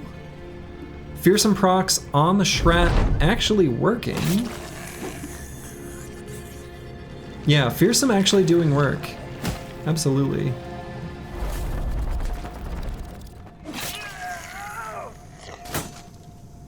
Necro Savants gaining health from their attacks.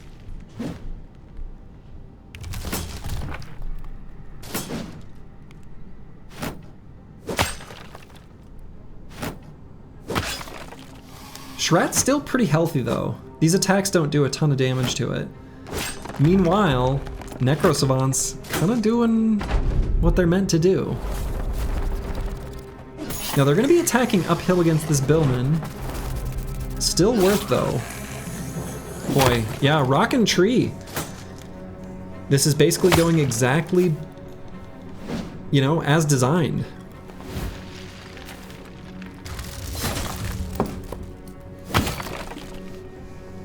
Boys Mix is a strong squad, but the strats of Rock and Tree turn out to maybe be too much.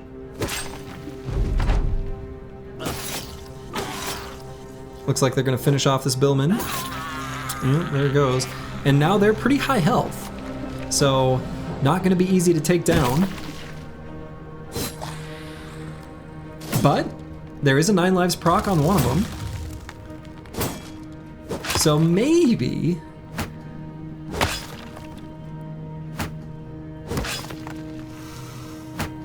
we'll see.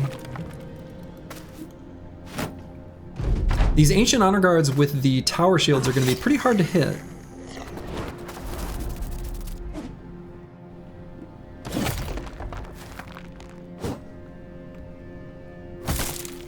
So do you only yeah. I mean, there's a bunch of Battle Brothers achievements I'm missing. I'm not much of an achievement hunter. That's not my, I don't know. That's not what I'm after in any of my video games, really.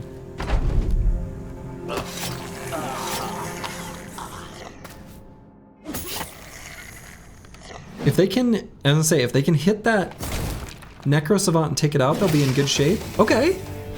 All right, Boys Mix could still have this.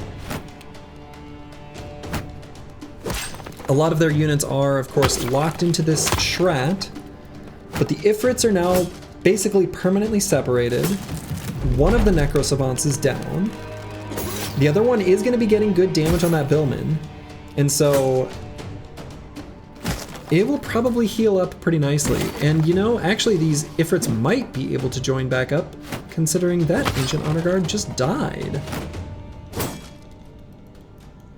So do you have the hardest achievement in the game but not Friend of the South? What's the hardest achievement in the game? I am kind of surprised I've never gotten allied relations with the Southern House, but, you know, I don't know. Any of the things that require a really long playthrough, I've probably not done. So the Schrat is eventually going to fall here. And when it does, will Boys Mix have enough damage to finish off? Too many stolen firearms for Friend of the South? Probably true. Oh my god, that Treant is so low! He manages to hang on.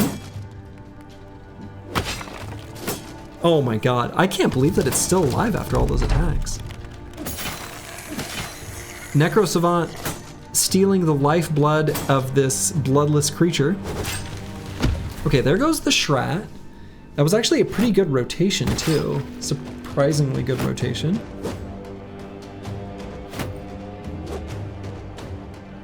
Now the Necro Savant's gonna... Oh, that was a bad move, because now the Necro Savant will jump right there. They really need that polearm protected from the Necro Savant. Yeah, today I learned Necro Savant heals off of skeletons. Yeah, kind of surprising. If only these Ancient Honor Guard knew how to fight Necro Savants. They simply don't, though. Okay, that was a pretty big, I mean, 80% chance. That attack missing is a huge deal. Yeah, I think Boys Mix is still gonna take this. Incredible. Missing on an 80? I know, right? Okay, he hit that one. And he did take that polearm bro down, but he's gonna have a lot of trouble hitting the shielded enemies. And there it is.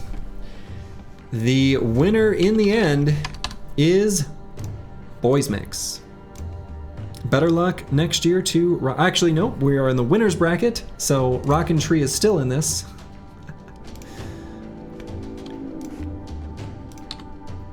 But they moved down to the lower bracket.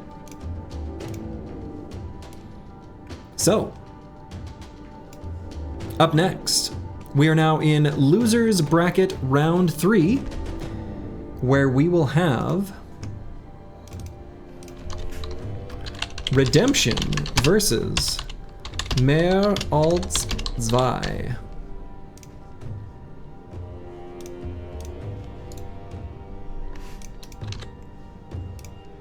Should be a pretty interesting matchup. I kind of feel like all of the AoE attacks, though, of Mehr als zwei, I don't know.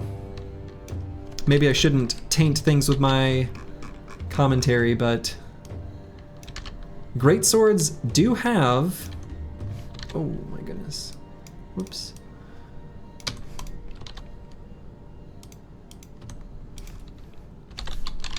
They do have some pretty good attacks for dealing with lots of enemies.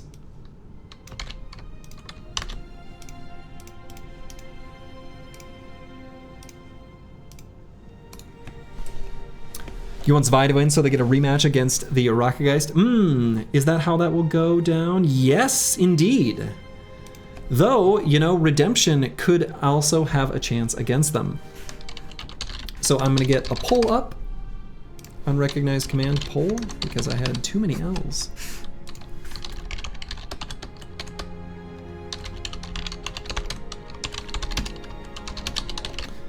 All right, pull is up. We'll get our prediction rolling.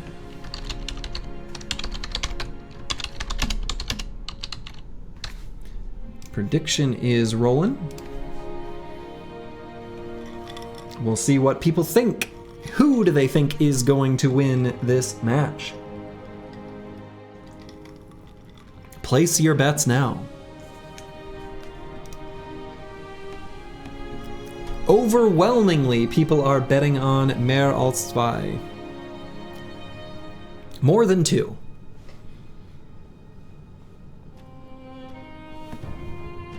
your local native German speaker.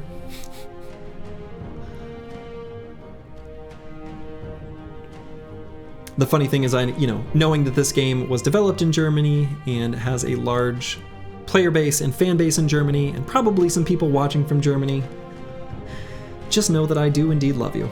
And you are, making fun of your language is just part of the fun. You're welcome to make fun of mine. And in fact, I hope you do. All right. The winner here is Mehr als zwei, as far as what people believe will happen, but let's see what happens in reality.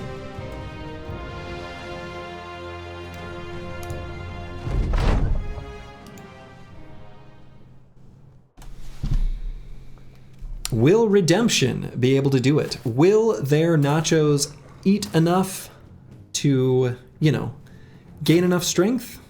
We'll have to see.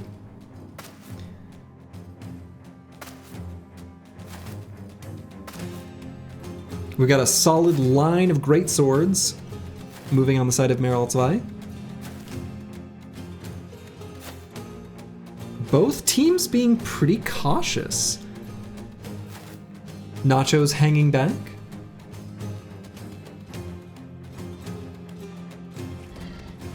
So we're both from American Burgerland, home of oil and Walmart. There can't be anything. They can't call us anything anymore. Well, there's plenty to make fun of. Yeah, Mehr als zwei has only one peasant, but he has the nuclear peasant weapon, a pitchfork. Absolutely. The pitchforks, I tell you what, if you could guarantee that they always spawned with a pitchfork, you'd have a pretty good foe in your hands. Those Vi's are going to kill in 2 rows and chain resolve. I kind of agree, Rage Stakinski. I think that probably is what's going to happen. I think it's going to be, they're going to get this 1 round of attacks on the side of Redemption, and then those great swords are just gonna, I don't know. Round 3, a lot's gonna happen. Yeah, big time wooden stick stun. They got 1 stun on the bottom, the other wooden sticks didn't connect. We'll have to see. It's gonna be biblical. It's gonna be dramatic. That much I can say for sure.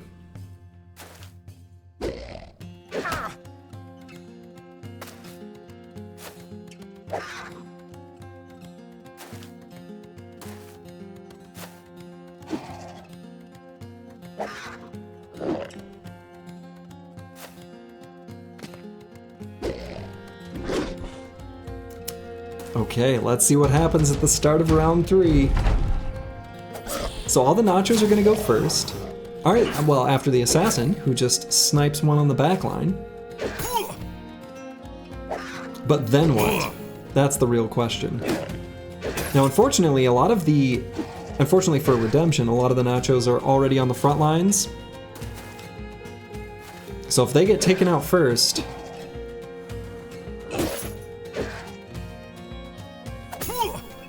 boy, there's a lot of tension building here. A lot of units have to move before the great swords get their turn. No overwhelm stacks. At least there's that. Can the wooden sticks get their stuns? So far, no. And the long sorting is now beginning.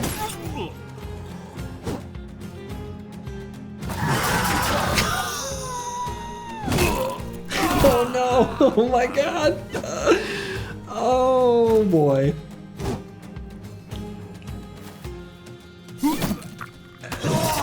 Oh no.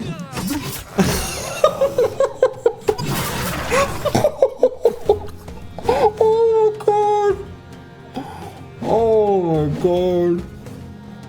Oh my god. Oh, okay. Wow. Wow. Did someone keep count of the kills? I mean...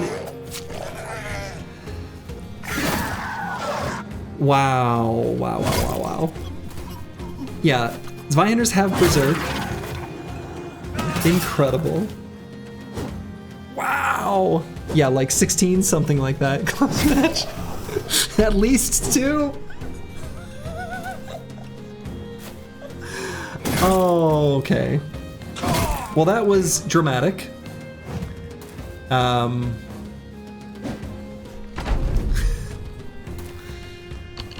Wow.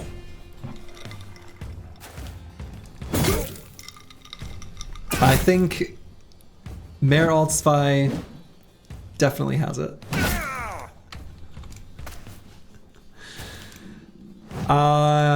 Yeah. 3 rounds of peasants thinking they had a chance. 1 round of nope. That is an accurate description of what happened. Yeah, a slaughterhouse. I mean, the assassin has held up well. For now. That was a fun match. Oh man, that was a lot of fun. The build-up, right? And then a sudden just explosion of damage. Wow.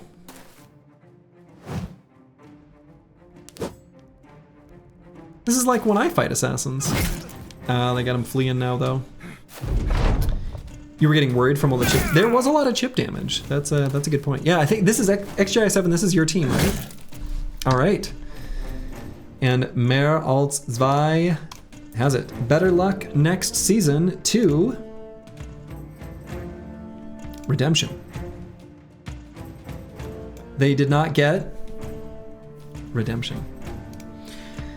So up next, Slurgy's Massive Spear versus Affronte Precipitium.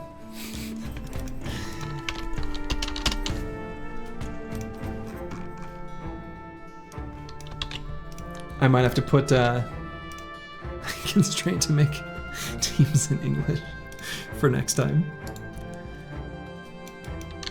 Yeah, the AoE of the greatswords is brutal on fodder. I agree.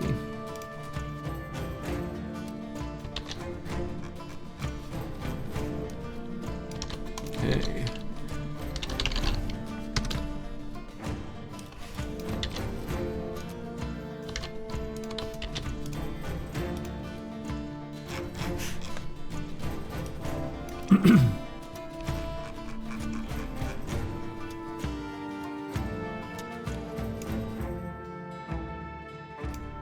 Maybe the Zwei have the best chance against the Orcs. Yeah, they might.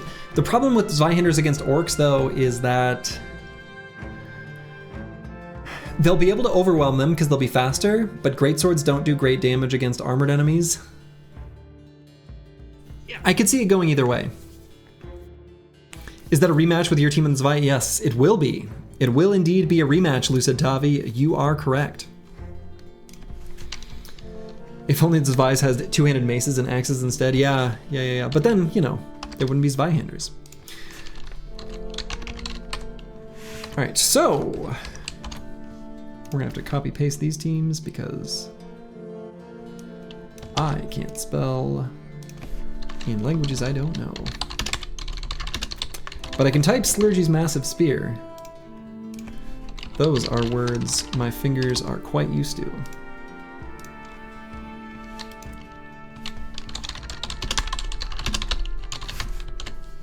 All right, poll is up, predictions are now up. 2-handed mace men just can't stop winning. You're forgetting Girthy? I would add Girthy, but it makes it too long to be able to put into the poll and prediction boxes.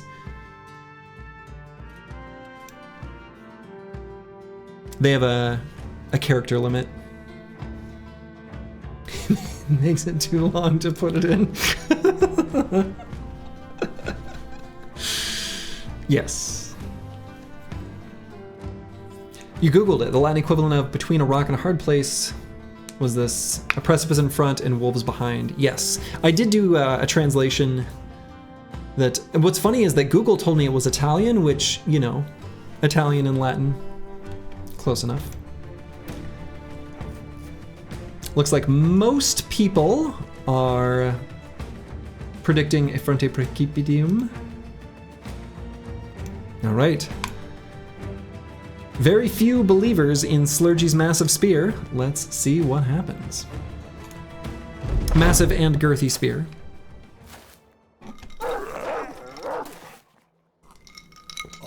The old tree trunk. A really good opening,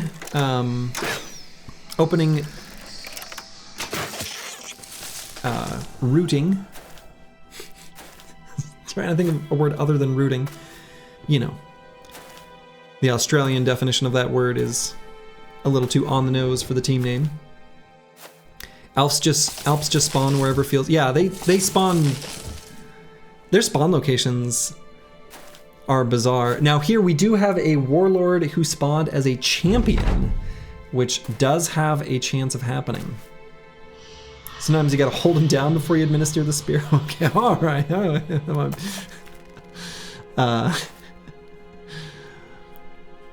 Yeah, champion warlord.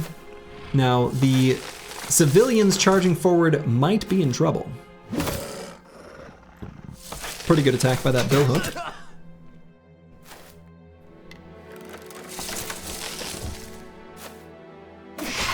Some wine usually helps with the spearing, a Latin specialty.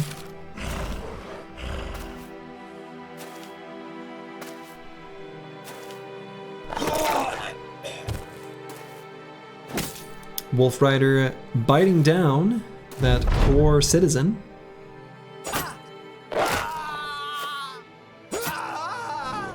Yeah, 2-for-1 special by that Wolf Rider. The funny thing is, if the Alps would just put enemies to sleep and not wake them up with the like follow-up attack, they would be so much more effective. But it's that secondary attack that they do. Wow, that was a jeez. Okay, all right, those arbalesters just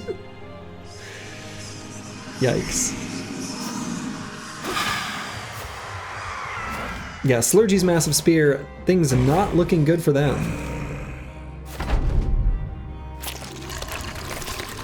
This might be the final days of Slurgy's Massive and Girthy Spear. Why the sad music? Is this a slaughter? Sure looks like it.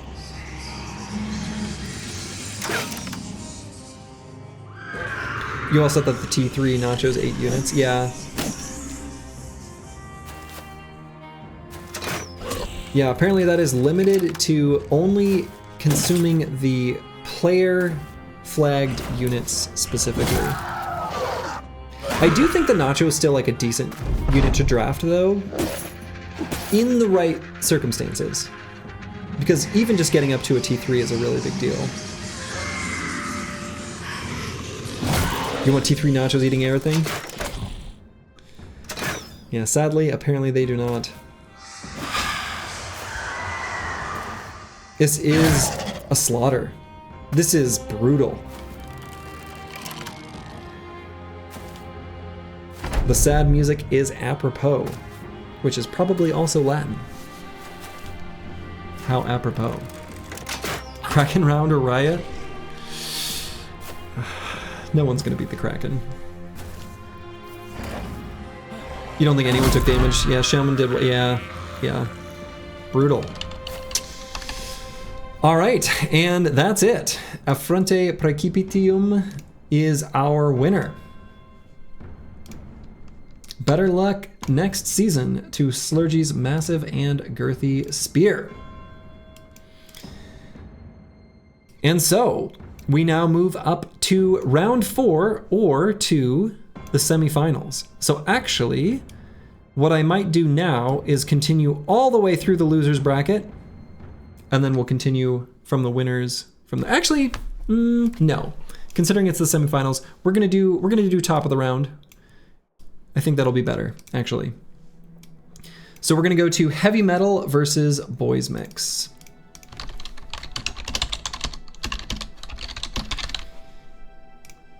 Two real strong teams, huh? This will be an interesting one.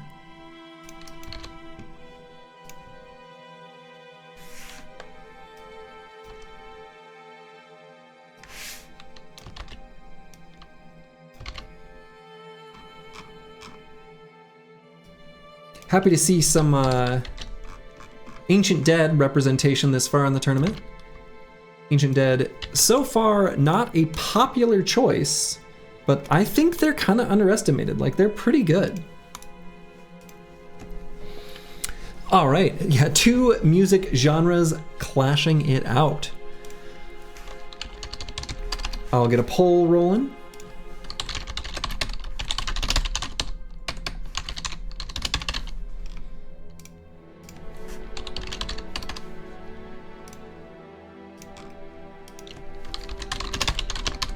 And then we'll get the prediction as well. All right. Was the Conqueror score raised? I think I lowered it actually, but I can't remember. I'd have to look. I think it used to be 155. I might have changed it to 140, or maybe I left it at 155. I can't recall what I did with that unit specifically.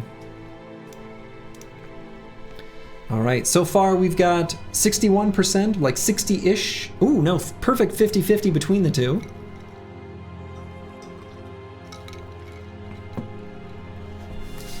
Looks like things are starting to bias towards heavy metal. I think that a lot is riding on the fearsome procs of the Ancient Honor Guard. If they're able to get good fearsome procs, they can get this done. However, the Warriors and Warlords do have the ability to push through and go straight to the Billman. And the final number is the perfect number, 69% of channel points going towards heavy metal. Let's see what happens. Let's see if 69% of you are correct. Wow, that Alp is right there.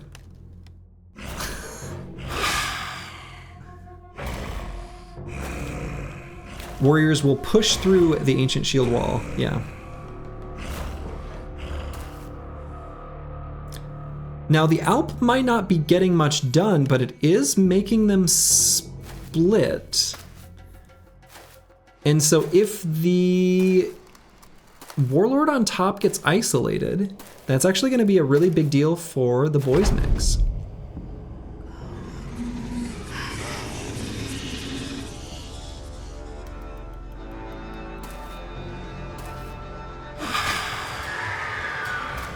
Okay, so now we have some confident orcs, and it looks like they are kind of forming back up.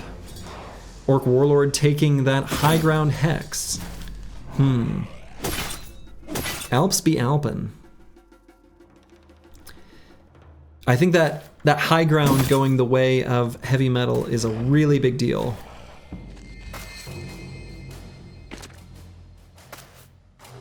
The boys mix did get some pretty lucky spawns as far as weapons on their billmen, being bill hooks instead of pikes. I suppose actually pole hammers would be even better now that I think about it. If they can claim this high ground hex, they might do okay. But we'll have to see. Yeah, high ground Warlord with a Mansplitter. We'll see if he does the round swing. Oh man, if he does a round swing, come on. Round swing. Mr. Warlord, round swing, round swing, round swing, please. Slightly underwhelming. I mean, he hit almost all of them, and they're really low. So like, that was actually really good. I just wanted him to one-tap him. Okay, fearsome procs doing work. He's now fleeing.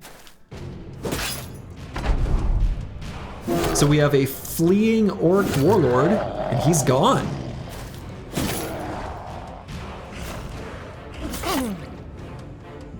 Of course, they are on the back line. These billmen are falling.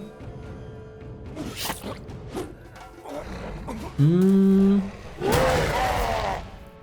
that was a really good... Wow, what an alley-oop. That was a really good push. Yeah, probably not quite enough armor damage on the side of the boys mix. However, they are taking out the last Warlord, and then they'll have no more rally. So maybe the fearsome procs can do it afterwards. We'll have to see. But they, yeah, I think they're just gonna be too diminished in number. That big round swing It was beautiful. It kind of did the trick. So even though all of the Warlords are down, and they might even get one more warrior, yeah, they're almost all dead on the side of Boys Mix.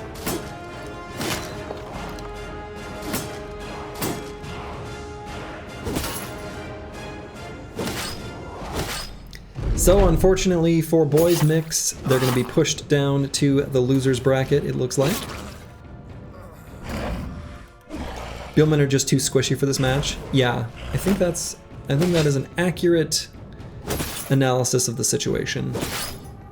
And, you know, they just don't have as good enough damage against heavily armored foes. The heavy metal being true to their namesake.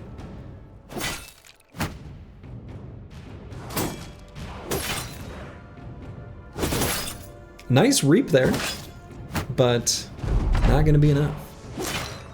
You guess both Warriors and Warlords might need a nerf? I am inclined to agree.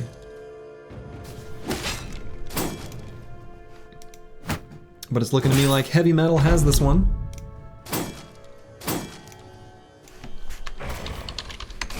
Even though, much like when I fight Ancient Honor Guard, the very last one just remains on the battlefield for forever.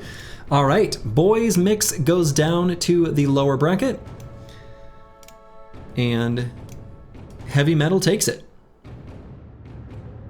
So now, we are moving on to the very final matches in the losers bracket.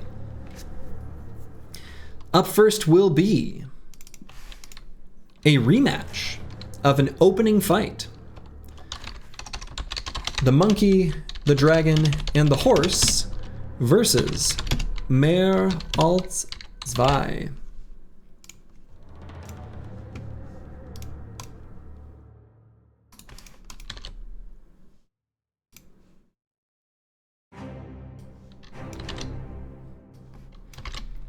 This is gonna be a good one. They have faced each other once before, and in the previous matchup,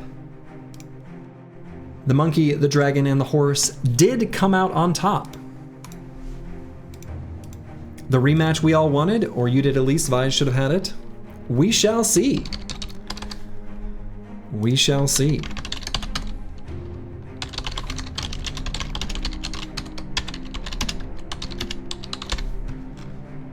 The poll is up.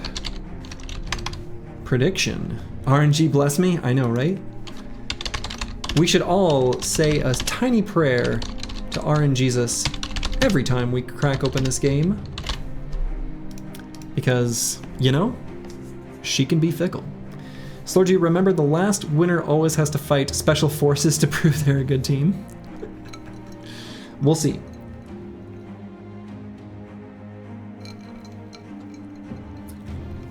All right, what are people predicting? Ooh! Many predictions for Mehr als zwei. Big channel point bets on the table. Very few people believing in monkey, dragon, and the horse.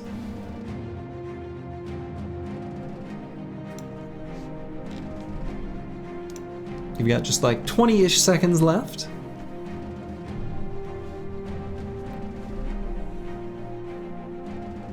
Things are evening out slightly,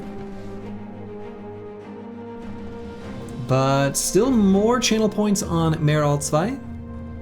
Some big bets on monkey, dragon, horse at the last second. 40-60. All right, let's see what happens.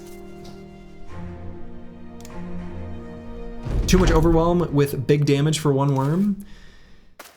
Yes.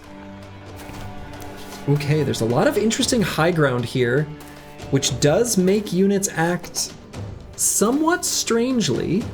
We'll see where units go. Looks like the monkey, the dragon, and the horse all remaining completely stationary at the first round.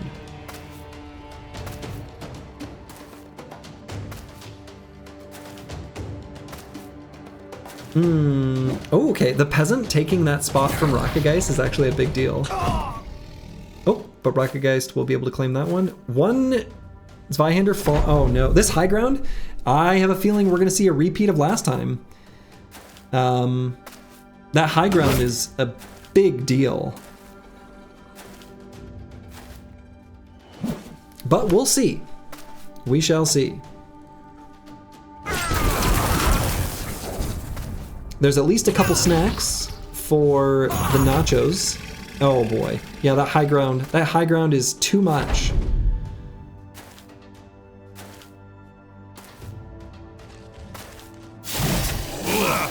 It's a really good spot for overwhelms to be applied. At least there's that.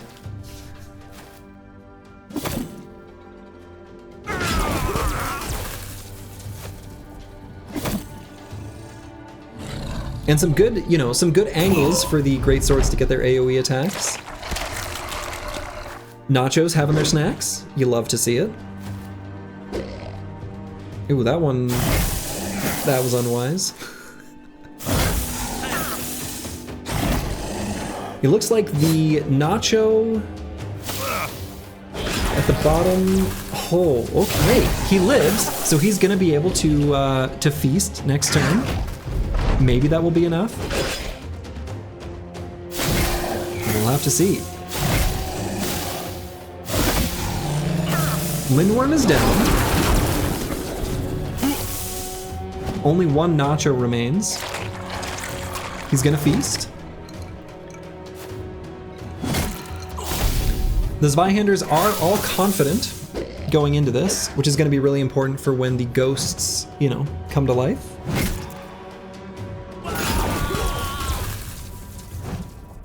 Another Zweihander falls, though. Now, ideally, they kill Rockgeist at the top of the round. If they kill him at the end, they're in trouble. Uh-oh. They're in trouble.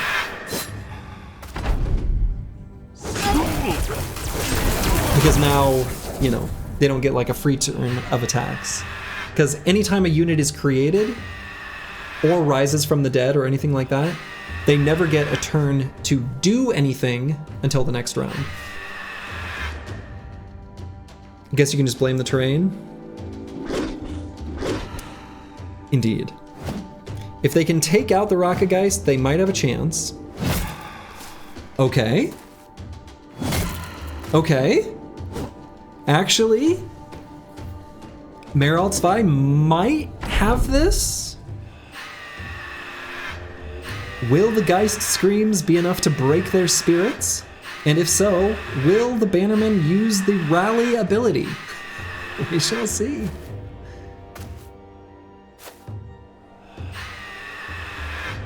It's a lot of moving around to do nothing.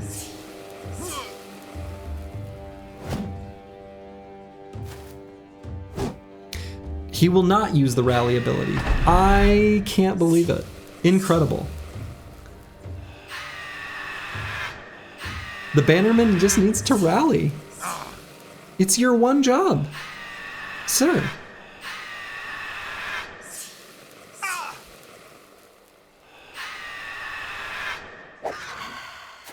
Okay, good attack by the... Okay. I mean... No, he chooses not to rally. That one Zweihander did retreat successfully.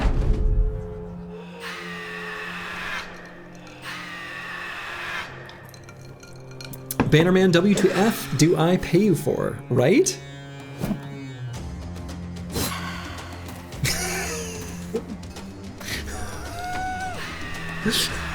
What is this? Now they're managing to rally all on their own. I mean, Zweihanders have really good resolve. Is it enough, though?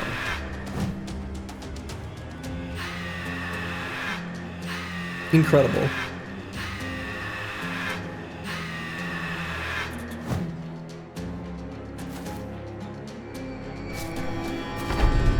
Rally? Unbelievable. At the last second, the Bannerman was holding off, manages to do the one thing he was paid to do.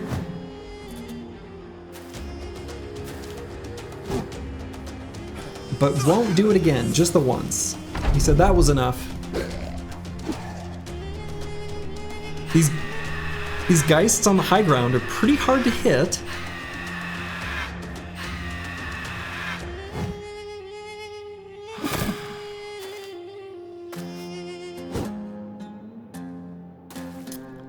I don't know. I think Merald Zwei might have it here.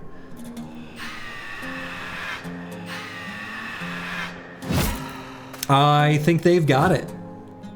In the rematch, they managed to do it. Incredible. That was really close.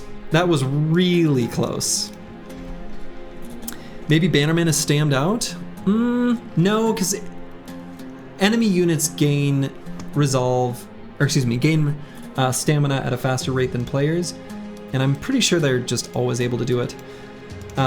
Anyway, better luck next season to the Monkey, the Dragon, and the Horse. That was a really fun team. I'm really glad that they did as well as they did.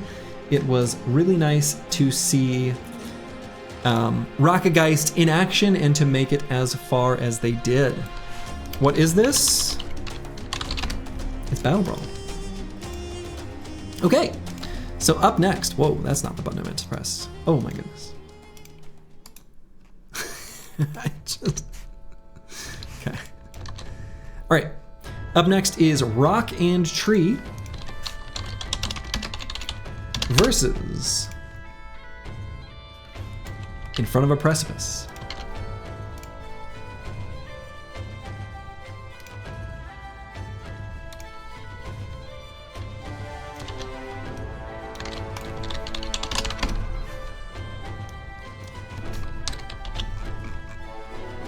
Okay.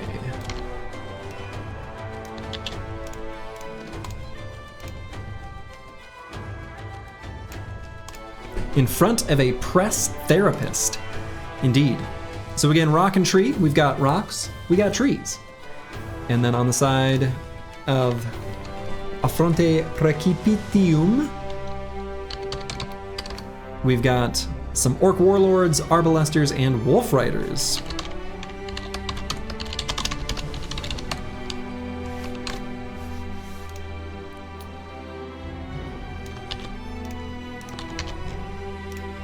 Poll is up.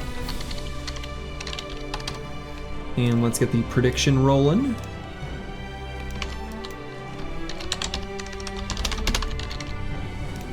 Prediction is going. So yeah, I think a lot is going to be riding on the performance of the Necro Savants. There are some juicy targets. You know, the Necro Savants can jump onto the Arbalesters, but will they, and will they get enough done? That's the real question. The Schrat will be able to hold off for a long time against the Warlords and Wolf Rider. If it gets engaged long enough for the Necrosavant to slowly whittle away on their back lines, they might be able to do it. This is sick. This is sick. Wow, very few believers in Rock and Tree. Oh my goodness. Wow, this is overwhelming. Nobody believes in Rock and Tree. Nobody. Big wins to be had if you bet on Rock and Tree. Wow, 7% to 93%. Okay. All right, let's do it. Let's see what happens. Let's get this battle rocking and rolling.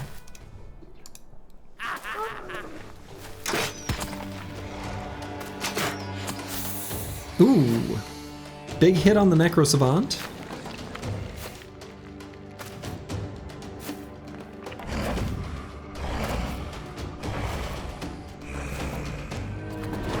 Okay, Necrosavant's jumping on to the Arbalesters. Pretty good spot for him. Causing the Wolf Riders to redirect. Ooh, that's pretty good. Pretty good movements there by the Necrosavants.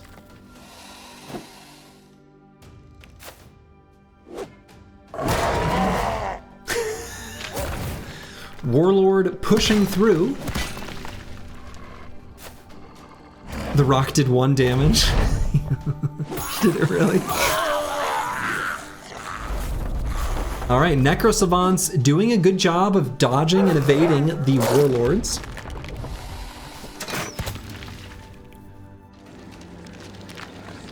For this particular matchup, honestly, the Arbalesters do more harm than good. They just let the lower Necro Savants, you know, have a target to gain some hit points. Now, there is a champion Warlord. I was gonna say, those Necro Savants are definitely jumping on that back line. And take him down.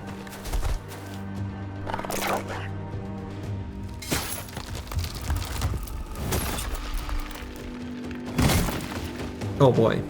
Ifrit's getting completely smashed by these big, chunky orc weapons. Champion is cheat. Yeah, the champion does make them a lot more powerful. That's very true.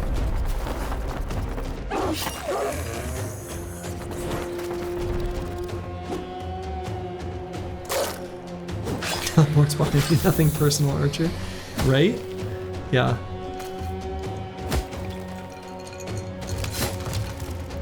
Alright, Schrat has managed to hit that champion each time it's attacked. The Necro Savants have not had 9 lives proc yet, so they've got that going for them, which is nice. Still keeping a pretty decent hit point pool. Another champion who's pressing the streamer button, right? I always check that checkbox, just, you know, out of habit.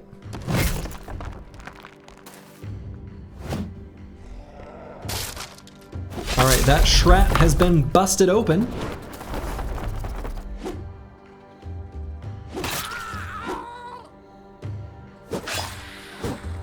Amazingly, that skirmish, oh, I was gonna say that skirmisher's still alive. Not anymore.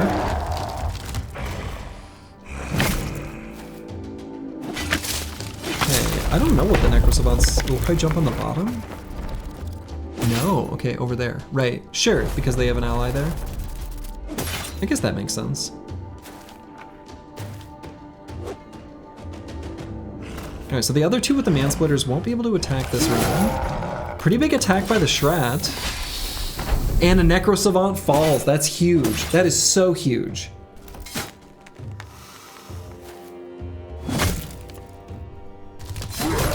The Necro Savant really needed to stay up for them to have a chance. And the other one falls too. Yeah, not looking too good for Rock and Tree. The little tiny sapling runs away.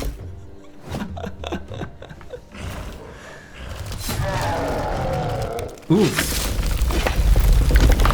It's looking like this one is gonna be over. The little saplings fighting for their lives. Oh boy.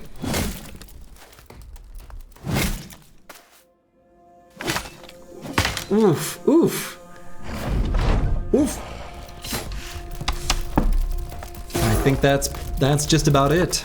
Affronte Precipitium has got it.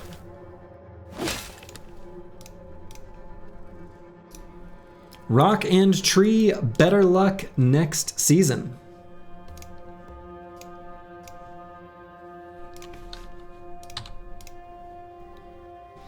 So we only have 4 teams in total remaining in this tournament.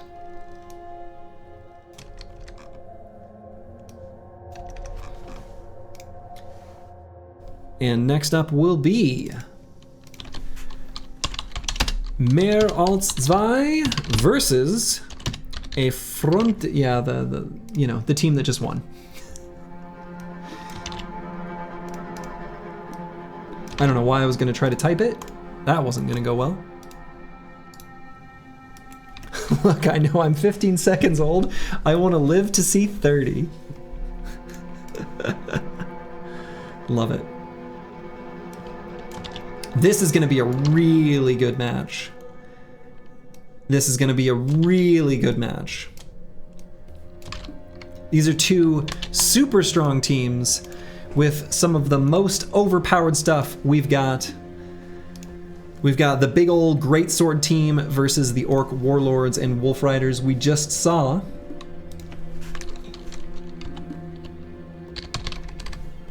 We'll get the poll rolling.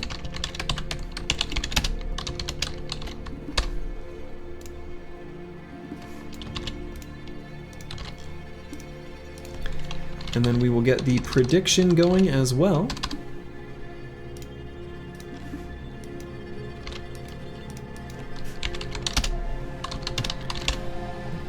All right, and I'm gonna use the restroom real quick again, and then we'll get this party started.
All right. Oh, there we go. Let's see. What did people predict? All right. 68% are betting on Affronte Precipitium. Only 32% for Mehr als Zwei. The Pongo says if the Zwei win this, they win it all, you think. I think the winner of this could win the whole thing. We shall see. Let's get this party started.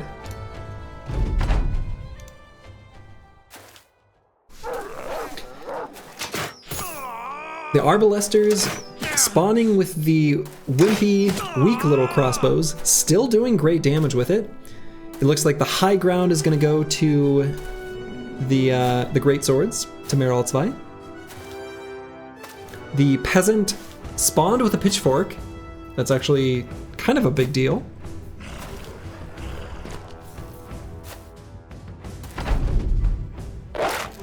Keep in mind, the great swords are faster than the warlords, so they will be able to get overwhelmed stacks. Oh, that's a brave spot for you, Mr. Nacho. Those nachos charging forward is not good for Mehr als Zwei.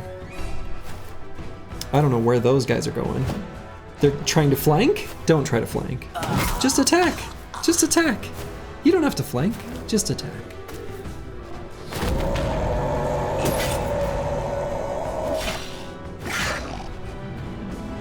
Pretty good screams by the Warlords.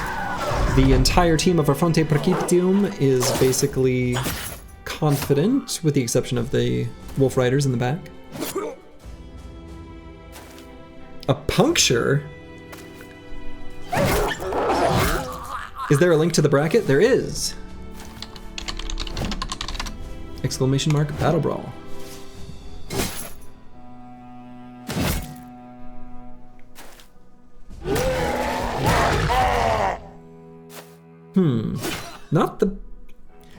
This is weird.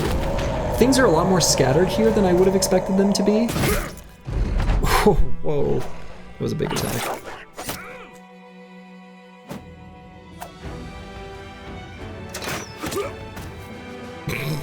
Peasant gets sniped.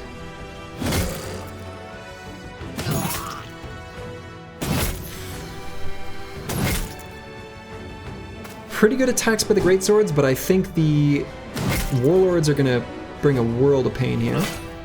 Or missing. Or not. Shit.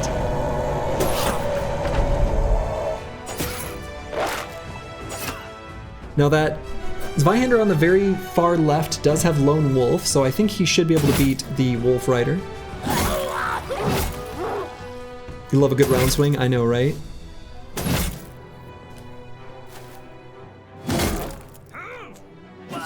More Zweihander's trying so hard to flank. If only they wouldn't try so hard to flank, they could get a lot more done.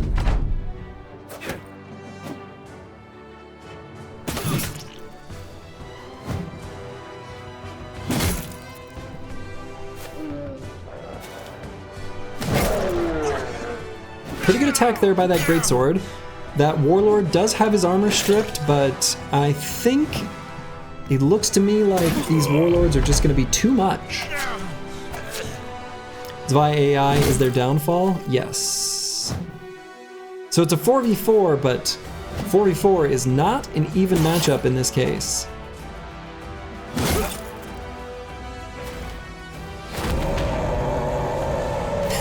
That warlord scream does literally nothing.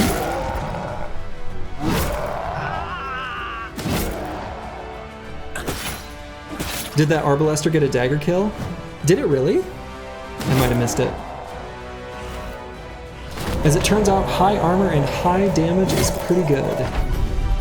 As it turns out. All right, it looks to me like Mehr als zwei has finally bit the dust.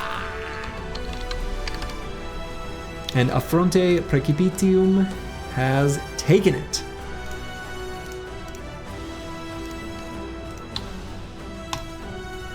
Okay.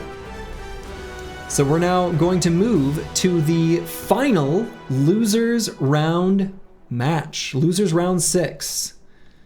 Boys mix versus Affronte Precipitium. No, wait. Oh god. I screwed up. Let's see, did I do the prediction right? I did the prediction right. No, wait. Oh wait, nope, I did it right. Okay, never mind. Sorry, false alarm. False alarm, false alarm.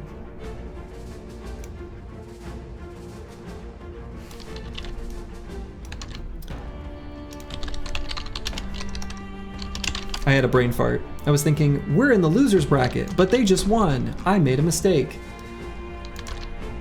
They won, and we've been in the losers bracket.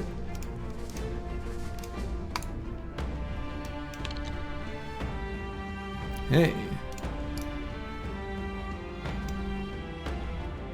Oh, I need to update the boys mix.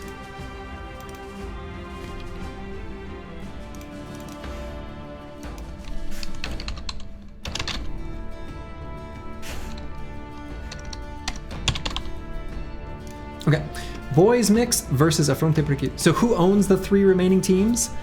Like who created them? I don't know. That's a great question.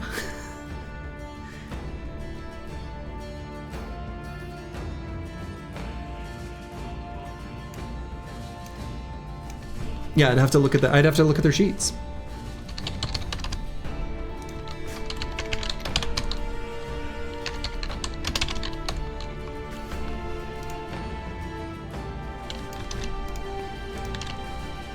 Okay, the poll is up. Prediction will be going here in just a moment. Prediction is going.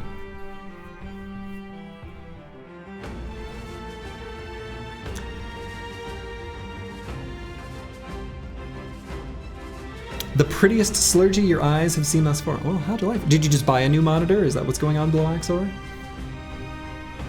I have a ultra wide, which I virtualize into a 16:9 in the center, and then two like 8:9s on either side, and it is wonderful.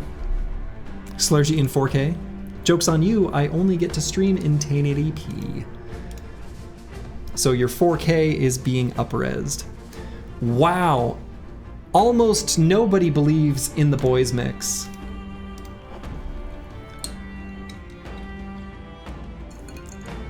Joke's on you, I see in 4K. No, my pixels.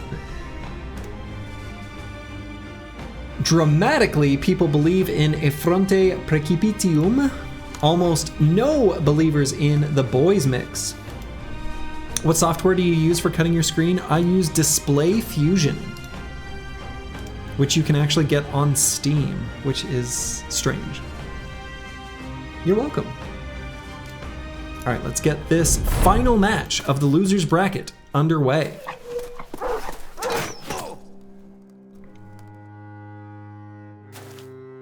What will the Alp do? Whiff its sleep attack. But will cause the orcs to maybe split up. In this case, the Arbalesters again did not spawn with the big siege crossbows. But don't even need it.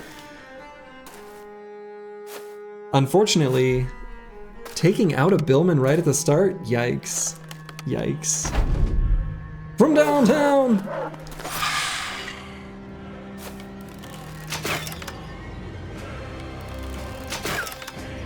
Because of the clump that the Ancient Honor Guard were forming, Arbalesters were attacking there, which does almost nothing.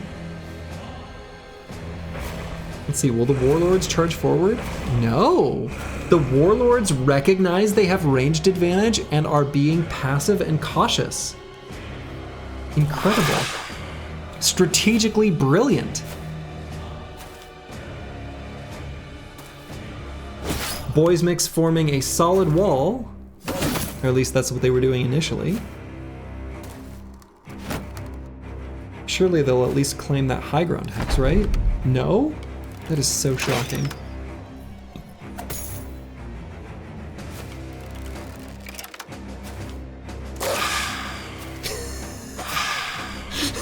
Wolf Rider chasing around the Alp is really funny. Alright, let's see what the Billman can get done. Okay. Took out the Wolf Rider. Well, took out the Wolf. Left the Rider.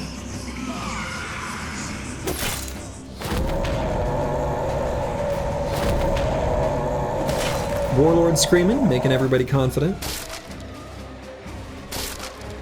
Destroying shields? Questionable. Why are billhooks better than pikes? They're gonna do more damage to armored enemies. Like these Warlords. Whoa! That's right. The screams. Wolf Rider finally chases down that Alp. I'll be curious if the Warlords will attack or try to push through to get to the Billman. Just gonna attack. Oof. Yeah, those big chonky weapons. Boys mix is getting obliterated.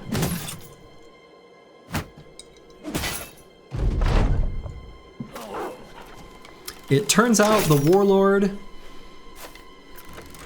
was a bit of an oversight on behalf of the broadcast Briggy.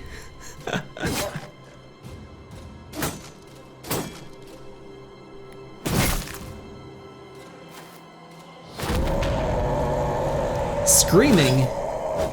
That's like a show-off. Show-off kind of maneuver. Broadcast Briggy back at it again, indeed. So interestingly enough, in my testing, the Orc teams pretty reliably lost against Rockgeist and the Lindworm, but only the Zweihander team was able to win that reliably, but the Warlords pretty much always beat the Zweihander. So, yeah, early celebration from the Orc Warlord. However, I think they've got it. Somehow giant, heavily armored units keep slipping by, you know? We all know that the real OP unit is the Spear Bro.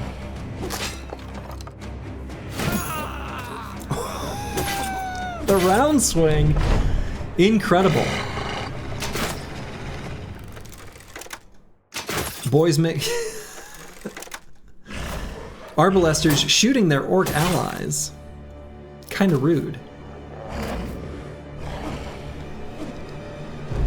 Ancient Honor Guard trying to get a final kill against the wolf. Can't even manage that. This one is going to Affronte Precipitium, as 95% of you figured it would happen. Okay, so our very final match, the finals in this whole big old Battle Brawl number 3, Heavy Metal versus Affronte Precipitium. Precipitium. Now, Orc on Orc, another rematch. Yes, last time Heavy Metal won. This is going to be a best of 3. There will be one prediction for all 3 matches. Surgeons that approve themselves to special forces after, like lesson. Latin C is K.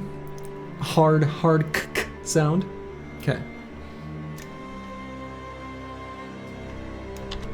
So I will make a prediction, and it will carry through.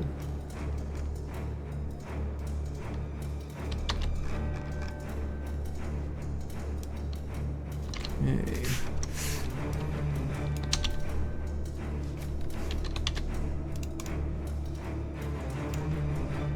Frosty Boys still win.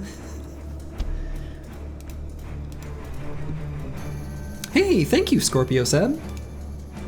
Thank you very much. All right. So, who will win? This one's for all the marbles. We've got Orc on Orc violence going on here. It is a rematch. Last time, Heavy Metal was victorious. Every single marble.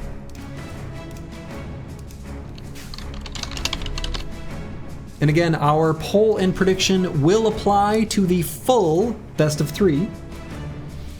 The Orc Warlords will win. But what's better, 2 or 4? Last time, it was 2. Probably comes down to weapon and Orc Warrior headgear rolls. Yeah, so the Orc Warrior... So Orc Warriors come in 2 varieties. There's Orc Warriors and low Orc Warriors. Low Orc Warriors are the only ones that can spawn without helmets. These Orc Warriors will have helmets. So, I think a lot is going to come down to champion roles. That one I agree with. Predictions are almost completely 50-50. Oh, they are biasing towards Heavy Metal. And we will, of course, have a just for fun match to see who wins between this and previous Battle Brawl winners. And it looks like 58% believe in Heavy Metal. Only 42% in Affronte Precipitium. Let's see what happens.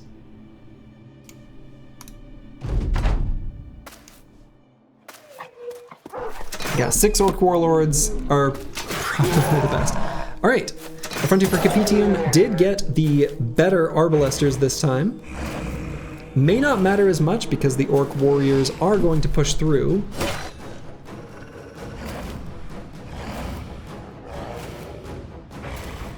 They should have counted the hexes and not moved so far forward.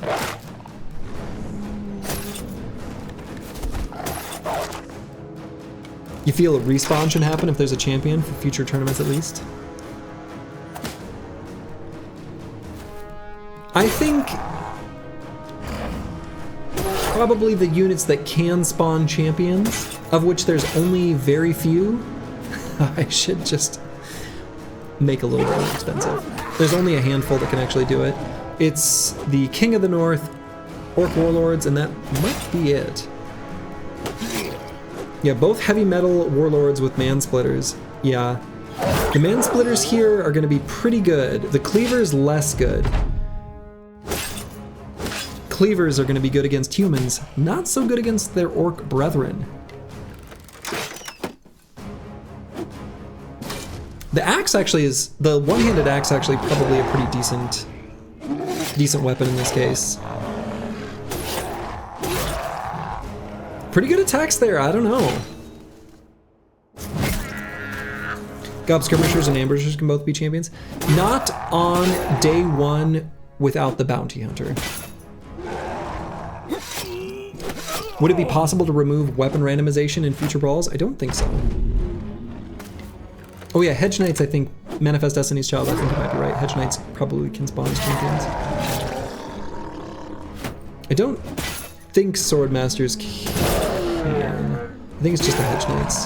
Hedge Knights, King of the North, and Orc Warlords, I think are the only ones with base chance to spawn champions. I think.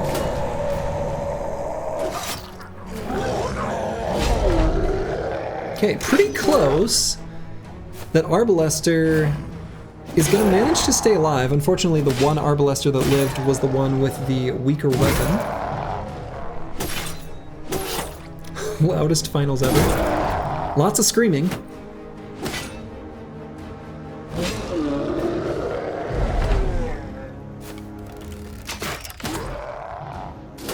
None of the Rockgeist teams made it to the finals? No. Got eliminated by Greatswords.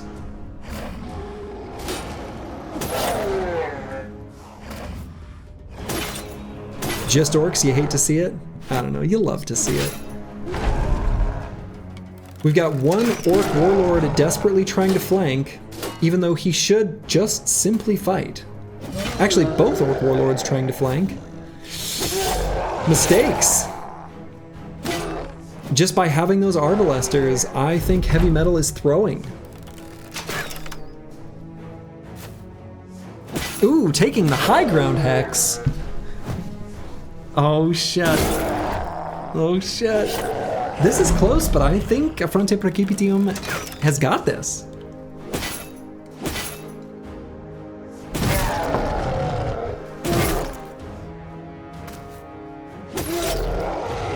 Yeah, the goblins diverted like 4 man-splitter hits. Dota moment. This one Arbalester with the shit-eating grin. What a Chad. Single-handedly won it for his whole team. No cap, as the kids say.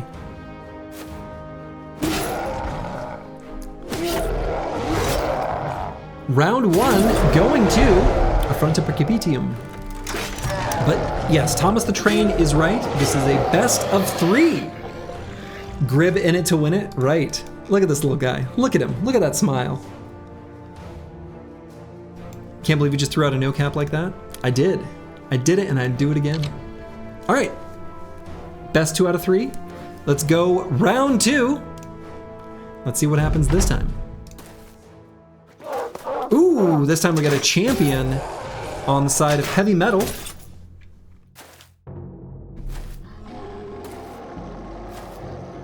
And he's got a famed axe.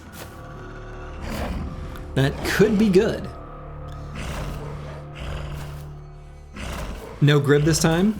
True, but they've got some really nice handlebar mustaches. Pinkskin's wearing green for Team Spirit. What's the champion percentage? We've seen 3. What is the percentage? Might be something like 5? I don't know.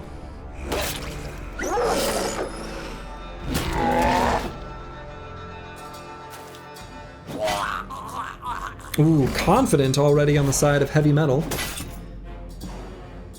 Things looking pretty good for heavy metal this time.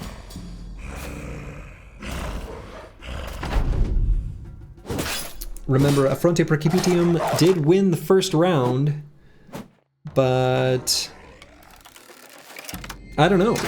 We may see a true best of 3 play out. We may need a third match. That's what it's looking like, but we'll see. I guess I'm calling it pretty early. But it's looking probabilistically quite good for heavy metal right now. You get a champ, and you get a champ. That's right. A very slippery Wolf Rider there. Really struggling to connect on the side of heavy metal. Yeah, 2 champs here. There's a champ on the other side. Who also has an axe. But it looks like he has an aimed shield, I think. Double champs all the way across the sky. It's so intense.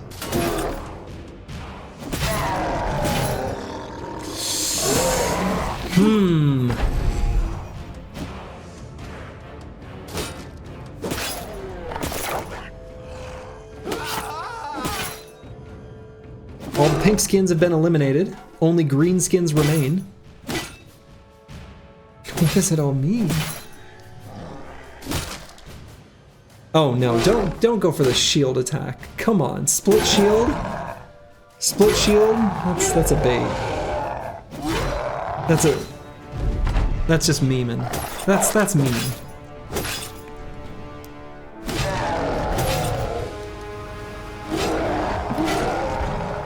Report for answering? Right.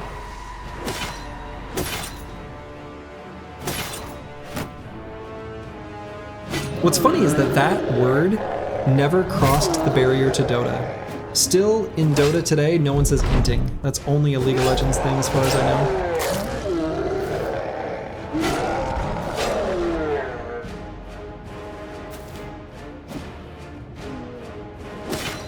Which stands for intentional feeding, for those who are curious. Goblin doing, yeah, the Goblin, seriously, this one Goblin Wolf Rider, kind of incredible. Well, he was. It's because they ban you for using slurs in League of Legends or cause you to make words. I see. Pointless scream. The Warlord with the named axe decides to just scream instead. So now we got 2 Warlords on 2 Warlords. Oh wait, actually, is this a warrior? That's a warrior.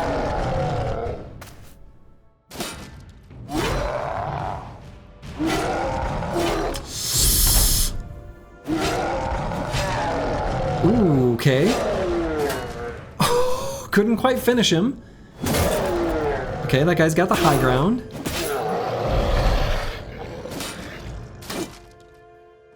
Affronte Precipitium might have it.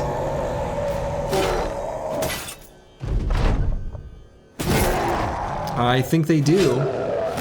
Or do they? No! Affronte Precipitium wins, and there it is. The team with more Orc Warlords won. And so, our final champion is Affronte Precipitium Tergo Lupi. Congratulations to Wabi Kishko. And that is Wabi Kishko's team, who has been quiet and silent in the background. Congratulations to you, good sir. So now, just for fun, you said it earlier, 4 Warlords greater than 2 Warlords. I agree. Just for fun, we're going to have them face up against the previous winners, just to see what happens.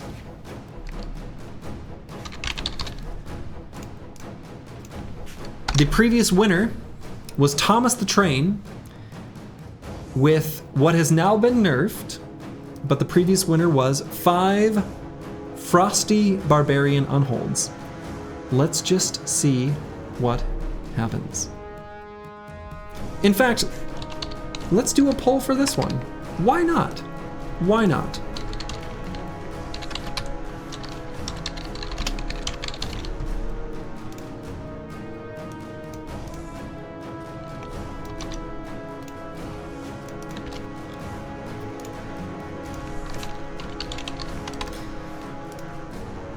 Oh, wait. I need to complete the previous prediction.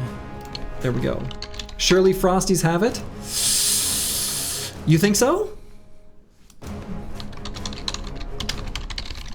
Maybe. But yeah, congratulations, Wabi Kishko.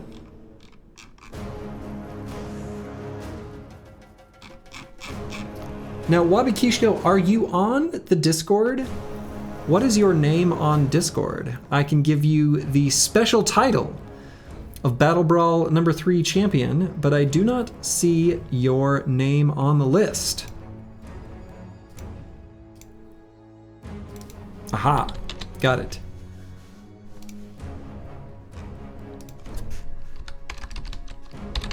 You will be dubbed the title BattleBrawl number 3 champion. What did the points for unholds used to be and what is it now?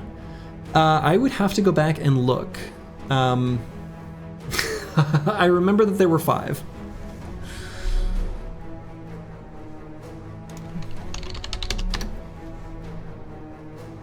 Oh, shoot. Had the wrong screen up. Whoopsie.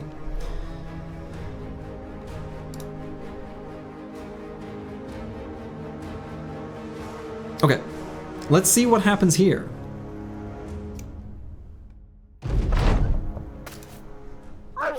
They were 60 for the Frosty Barbarian. Wow, I can't believe I had it that low.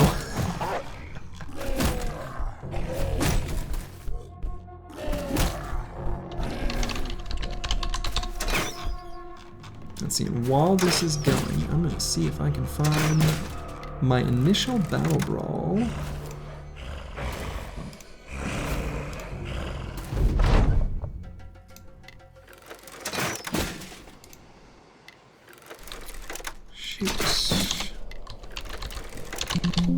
I had opened it up.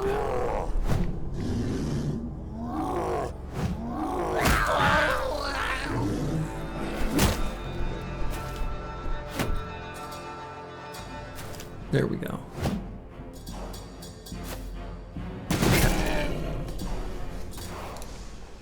They should also fight special forces. Yeah, we'll do that quickly. We'll do that after this one. So now the Arbalesters are going to be completely safe because there's a front line that can't get pushed through. 3 Mansplitters. Yeah, remarkably, I think the Warlords might have this anyway. So they could have won, you know, this type of team would have won in the previous BattleBrawl as well. Assuming they win. We'll see.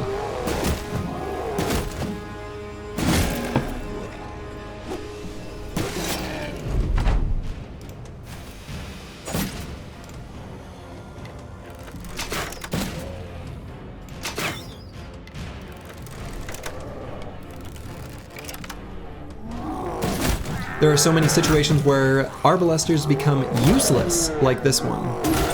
Yeah, that's kind of true.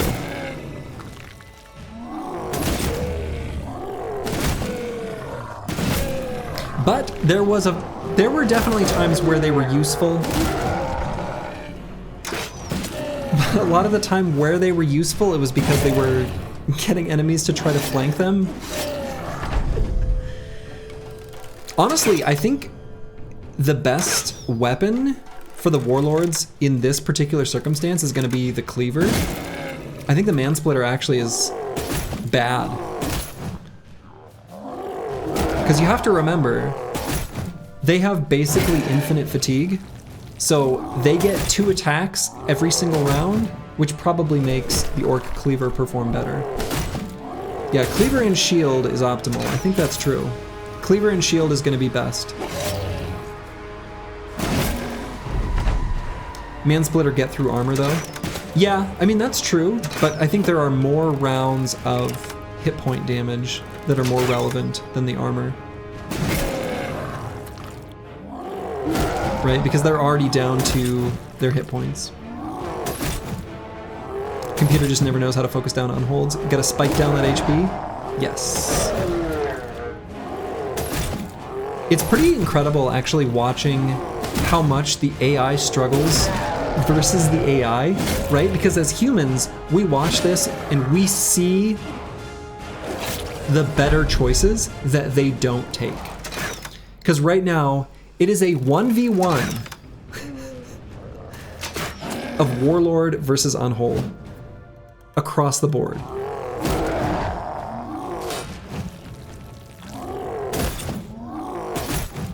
And I don't know.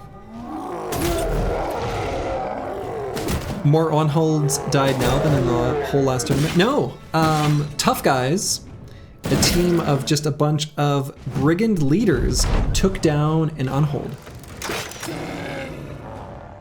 So, this is actually a tie.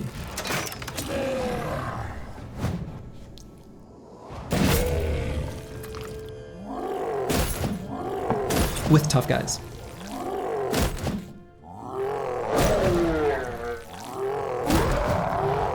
I don't know, I think the Frosty Unholds are gonna take this. We'll see. We need a best 2 out of 3. Alpha Go, Alpha Chess, Alpha Battle Brothers. No, we'll just do a best of 1. We'll do a best of 1, but we are gonna bring in the Special Forces to face this team as well. Ironically, I think Heavy Metal does better here. I think so too. I think so too.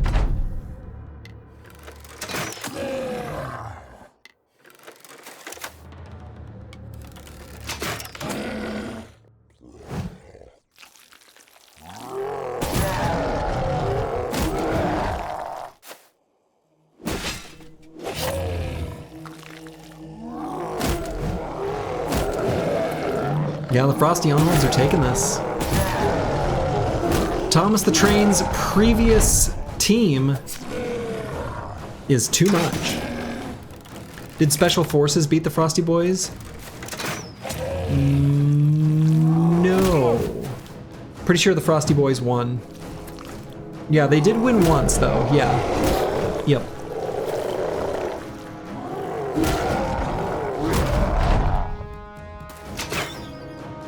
So yeah, Frosty Boy still. Now, I mean, these are different tournaments, different constraints. But yeah, it's looking to me like I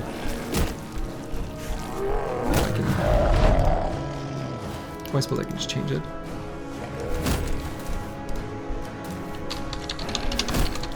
Should have updated the text at the bottom.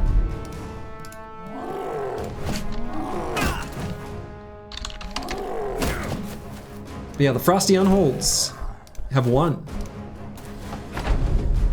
Oh, and I should have done this too. Boy, I did too many other things. I got distracted.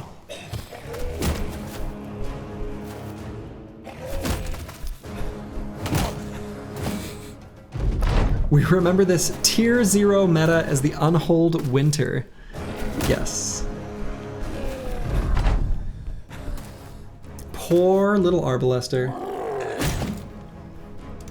All right, and we will see how this team fares against Special Forces, which was a champion Swordmaster, 3 Hedge Knights, and 2 Master Archers.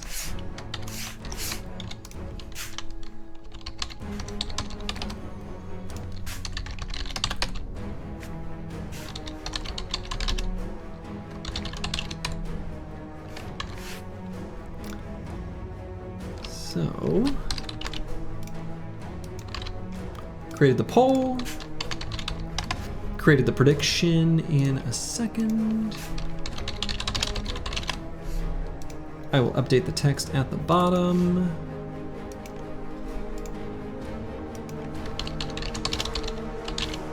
Okay.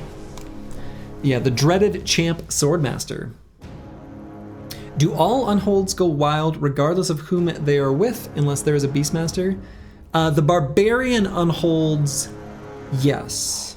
Yep, they will go wild, and they join the Beast faction, and then eventually become allied with each other, which is kind of interesting. So yeah, this will be the final thing that we do in this particular stream, will be this match. So if you've got channel points you want to bet, place your bets now. Looks like most people believe in special forces at the moment. But an unhold doesn't go wild? Correct. It's only the barbarian ones. The other unholds should not. Okay, most people believe in special forces. I agree. I think a champion Swordmaster against this lineup is absolutely gonna go ham. But let's see.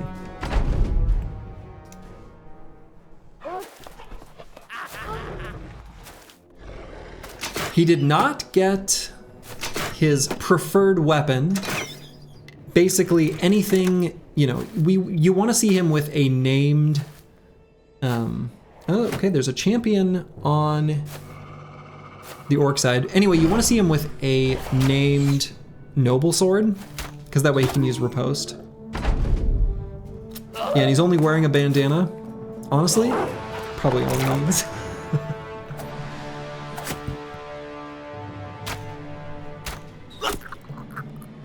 Master Archer sniping an Arbalester in one shot? Oh my god.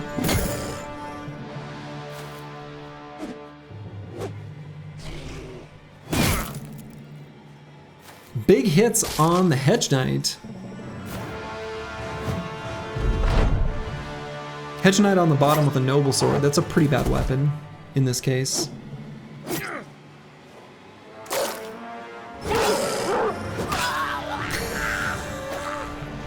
Champion Swordmasters are so funny.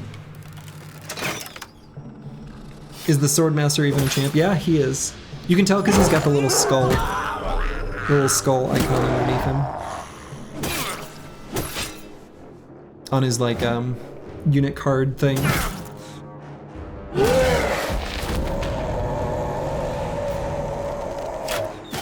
So even though he's not going to be able to do riposte, he's gonna have more than enough damage.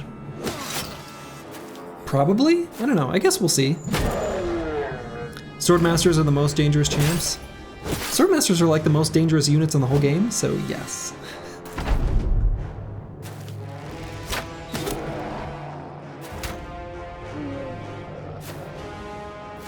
I don't know what this Swordmaster's doing though. He's like avoiding fighting? I don't know why.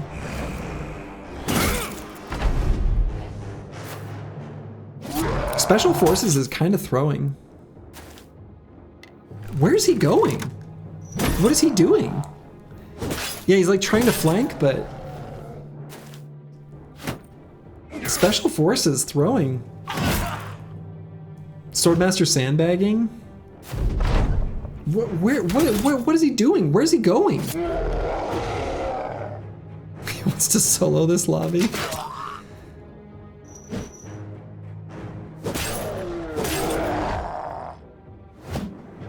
And we'll see what he does at the end of the round here, if we'll get in melee contact with the Arbalester. Or did he not have enough AP? He might not have. There he goes. There he goes. Hedge with a toothpick is a joke, yeah.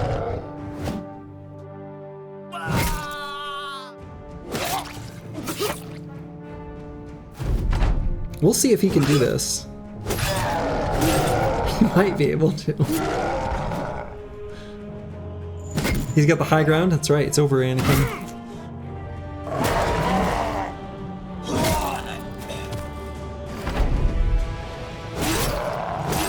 He's still gonna have a 95% chance to hit every single round.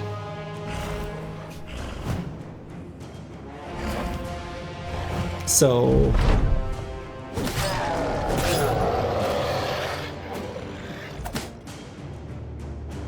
Champion Swordmasters in a regular, game of Battle Brothers. Oh, he's running away? Oh my god, the shame. What a disaster. No! That's so stupid.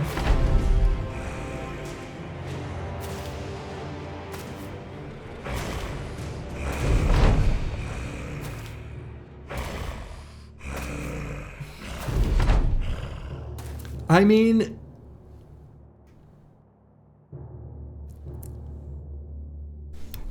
unfortunately,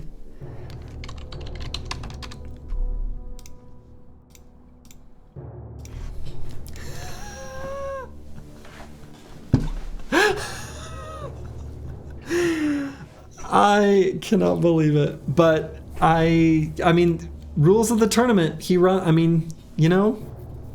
rematch? Unfortunately, that is our result. No re. That is it. So, I think that's going to be where I am going to call it for the evening. I will, to Wabikishko, I will be getting you your special title in the Discord. Congratulations again to Wabikishko or Edeyu Ganuegan on Discord. Congratulations. Claps to you.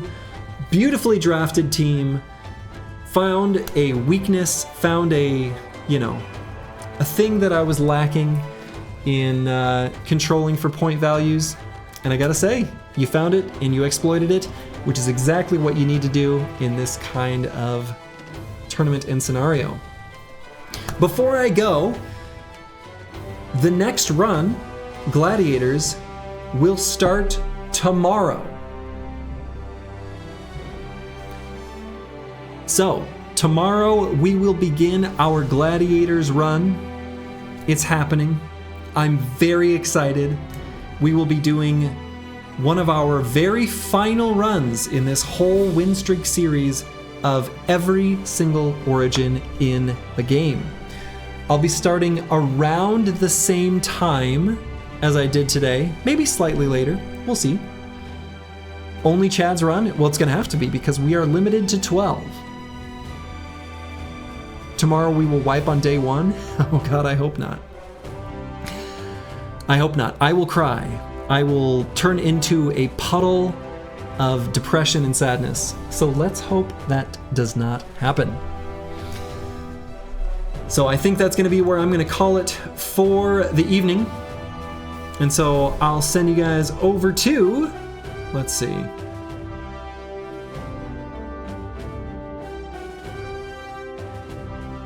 Who's a good person to raid? We will go ahead and raid. We'll keep you on the Battle Brothers train. We'll raid Arvius. He's a good dude. So, to all of you, wherever you are in the world, whether 'tis day or night, make it a good one, and hopefully, I'll see you tomorrow for the Gladiators run. Ta-ta.